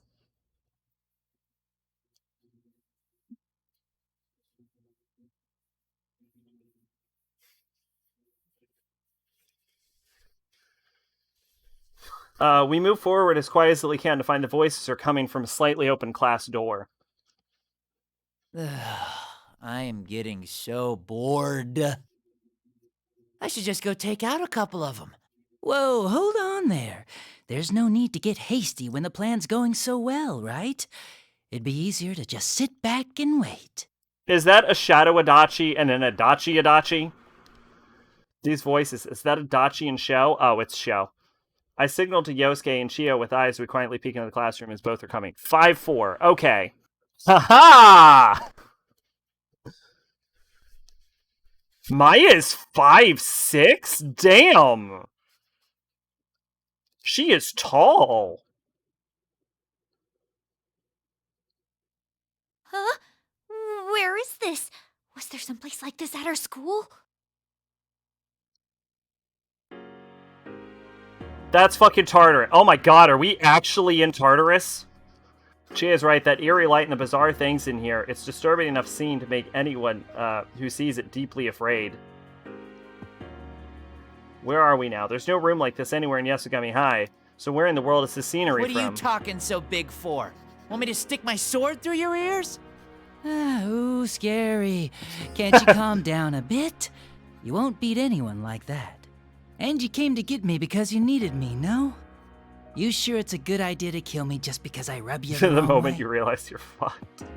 God, is this lunatic actually trying to call Nyx? Cripes, what a wet blanket. Did you just come from a picnic out in the rain or something? Don't get the wrong idea. That guy has nothing to do with this. I can kill anyone I want if I feel like it. He's fast. The young man draws the sword smoothly and holds it to Adachi's throat. The blade reflects the strange light in the unfamiliar room, making the scene... What if we just hear a gunshot? And Sho's like, oh god! I forgot you were a cop. What should I do? Adachi-san is in danger. Do I make a move? No. Then go on ahead.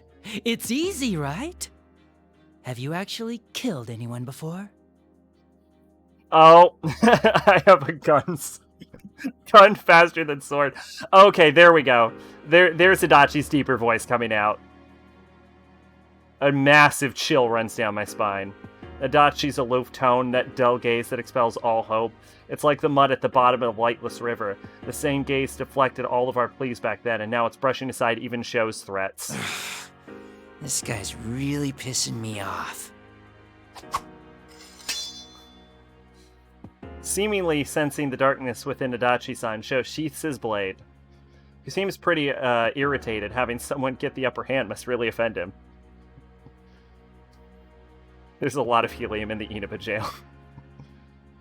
Hey, is that show guy insane? He's laughing and joking one second, and then the next, he pulls out his swords. Are they bickering with each other? And what was that about that guy? They just had a crazy contest and Sho lost. I heard the same thing we thought up to now, that everything we'd faced was all Sho's doing. But it seems he had at least one accomplice. No, really? God, if only there was a hint about that. Not only that, but they summoned Adachi here as someone with talents important to their plan. Look, there's no need to fight. Once it descends, after all, the world's going to totally disappear. Oh my god, they're actually trying to call the fall. Why spend your time dealing with them, you know? Just ignore those kids. That's not the problem. I look at those guys and I can't stop gagging. They just herd together like best buds. I don't know why they're so full of themselves. It makes me want to beat the shit out of them. Get them to cry like babies. You get me? Do you? Adachi's like, nah, you sound crazy. Suddenly, Sho's bloodthirsty, madness-tinged gaze turns on us. The instant that Sho reaches towards his back, I yell to Yosuke and Chie directly behind me. Yosuke, Chie, get back! Inanna.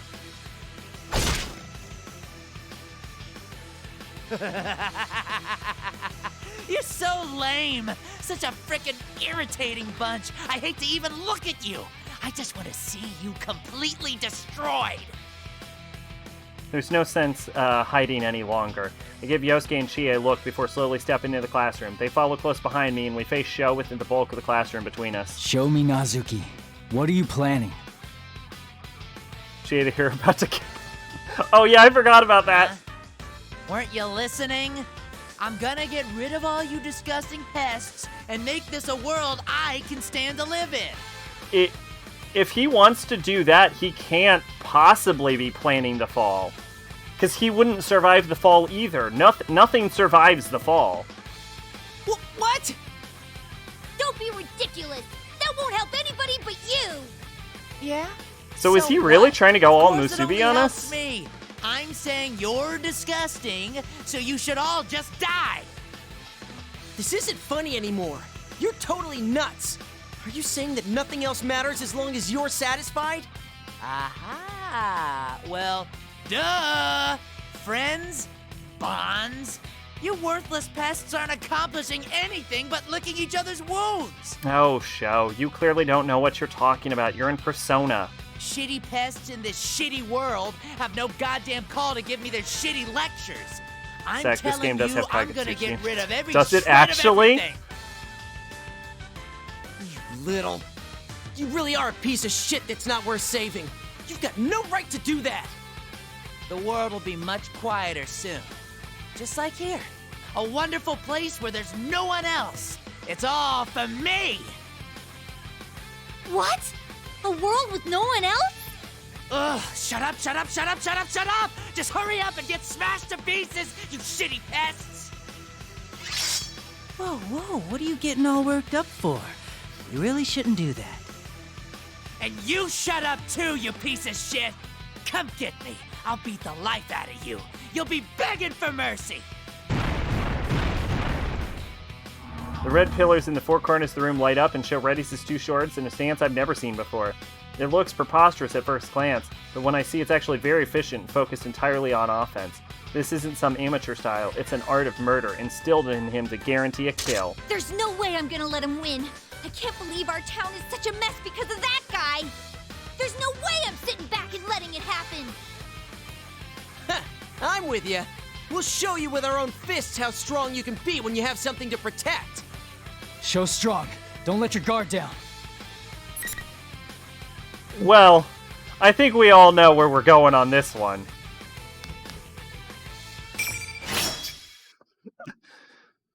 Except he's not a disco ball. He smells ghosts behind Sho. Yeah, that's right, kid. Carry on my legacy.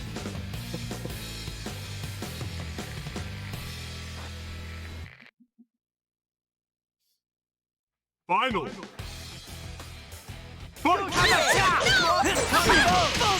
Oh, high counted your ass! Bullshit! Bullshit! Still up! Bullshit! Bullshit! Ooh, high countered again!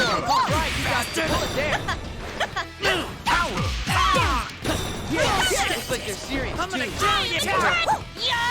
Bullshit! You bastard! Oh, were you still going? You bastard! Finish him off. Yikes! You cry. Now's your chance. Go for the finishing blow. You bastard! Time for it! Bullshit, you bastard! God damn it! Holy shit! You really are strong. Yeah! Chiego on beast mode! You little...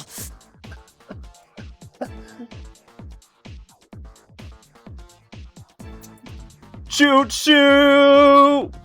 Chie train is on the tracks and nothing's stopping it now. She about to run your fucking asses over. With a final strike, Sho collapses. The shining red pillars in the corner of the room all shatter at once, and the invisible walls surrounding us seem to go with them. Sho had us beat on everything from power, speed, physical stamina, but not getting kicked in the face. But we managed to win. It's because he never used his persona. So, okay, so Sho's physically strong, but he's not, like... He doesn't have a persona. That's his thing. So he sucks. So he's Batman. What we're seeing right now was Batman. We were all worried about the power of those red glowing eyes that kept us paralyzed, but Sho didn't use it even once during the battle. No, could it possibly be he couldn't use it either? What did I tell ya? This is because you kept using those weird powers. You got all puffed up because of someone else's gift. Are we fighting you next, Adachi-san? Nah. Huh? Oh man, don't be ridiculous. Why would I do something that hard? I do it. I'm just like, nah, are you fucking kidding? I don't give a shit about this. Hard? Aren't you supposed to be on Show's side? Show's side? Give me a break. Come on. Isn't there someone else besides me you should be worrying about? Someone we should worry about. Oh, you mean that guy Show mentioned? Damn, so he does have an accomplice. Something tells me it's not. That's not it. Adachi's still looking at Sho, collapsed on the ground. What's he so interested in? I'm about to ask before I can. He starts Persona. to move. The voice is very similar to Sho's, but it's obviously not him. The moment Sho sits up from a silhouette I've never seen. Oh, is Kagetsuchi Sho's persona? That would make sense. Before approaches me from behind him. Is this a persona? Because Kagetsuchi is what killed Izanami. You move! Yukon! I can't dodge this, but no sooner does the thought flash into my mind than Yosuke and Chie run over, positioning themselves between me and the approaching silhouette to shield me. No, if they do that...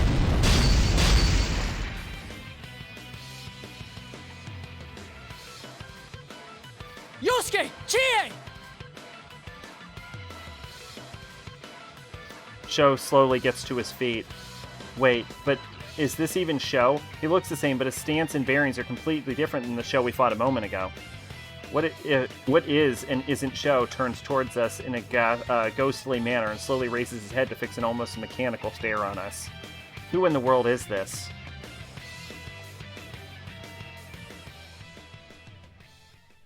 To be continued? Oh, shit. Cliffhanger. And that's 58% on the stream right there. Hey, the Rise route continues. Good for you, Rise. Idol versus Hero. I don't know who Hero would be. You, maybe? Alright, Chapter 10. Nice. So we got 58% of through the game. We still have to do episode of Adachi next time. But yeah, as exciting as it... Honestly, the story of Ultimax is getting a lot more interesting. There's a lot less lore in this game. But I'm not bored. Which is important. So... right now, Chie. Oh god. We're gonna probably have to... She's the hero. We're probably gonna have to do you versus Sho, because I think Chie's unconscious now because she took the hit. So we're probably not gonna be able to keep playing as Chie, unfortunately. But the legend of Chie ripping through everyone was fun while it lasted. But yeah, I'm gonna end it there. We should finish this in one more stream. But what'll probably happen, what I'm thinking about, is probably gonna be Thursday. We'll finish this game, then podcast on Saturday, and then Sunday, Monday, one of those days, we're going to be going on to, or we're going to try to go on to, assuming I can get it working, Echo Knight 2. So that's what we're looking at for the schedule right now. But yeah, it was good, Sash. I'll have to get the buy command working before we go live again, so we can start flexing on shit. If anyone has any cool suggestions, let me know. I'll add it to the list. Chie's persona comes and slaps her, and she gets up and uses Moffredine and nukes the tower. Oh, well, what is Makoto's ultimate attack, actually? Makoto Nijima, I mean. Not Makoto Yuki. Makoto's ultimate attack is...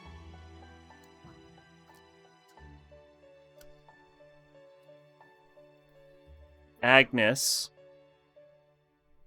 Atomic Flare. Yeah.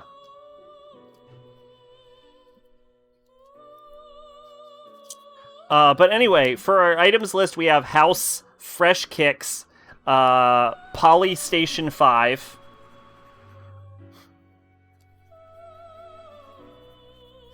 car, a clue, hug, Monokuma, Dakimakura, Grimoire Weiss, Dakimakura of Grimoire Weiss, tiny umbrella, a watch, a helicopter, that fish from Nier that I can't fucking catch,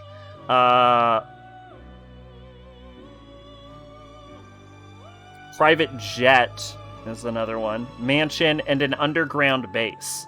So if anyone thinks of anything else, let me know. I'll try and add this shit on Thursday or something. But yeah, that was solid, actually. Ultimax is a lot better than P4. I guess P4 is just terrible, and Ultimax seems to be a lot more interesting, a lot more drama, a lot more tension.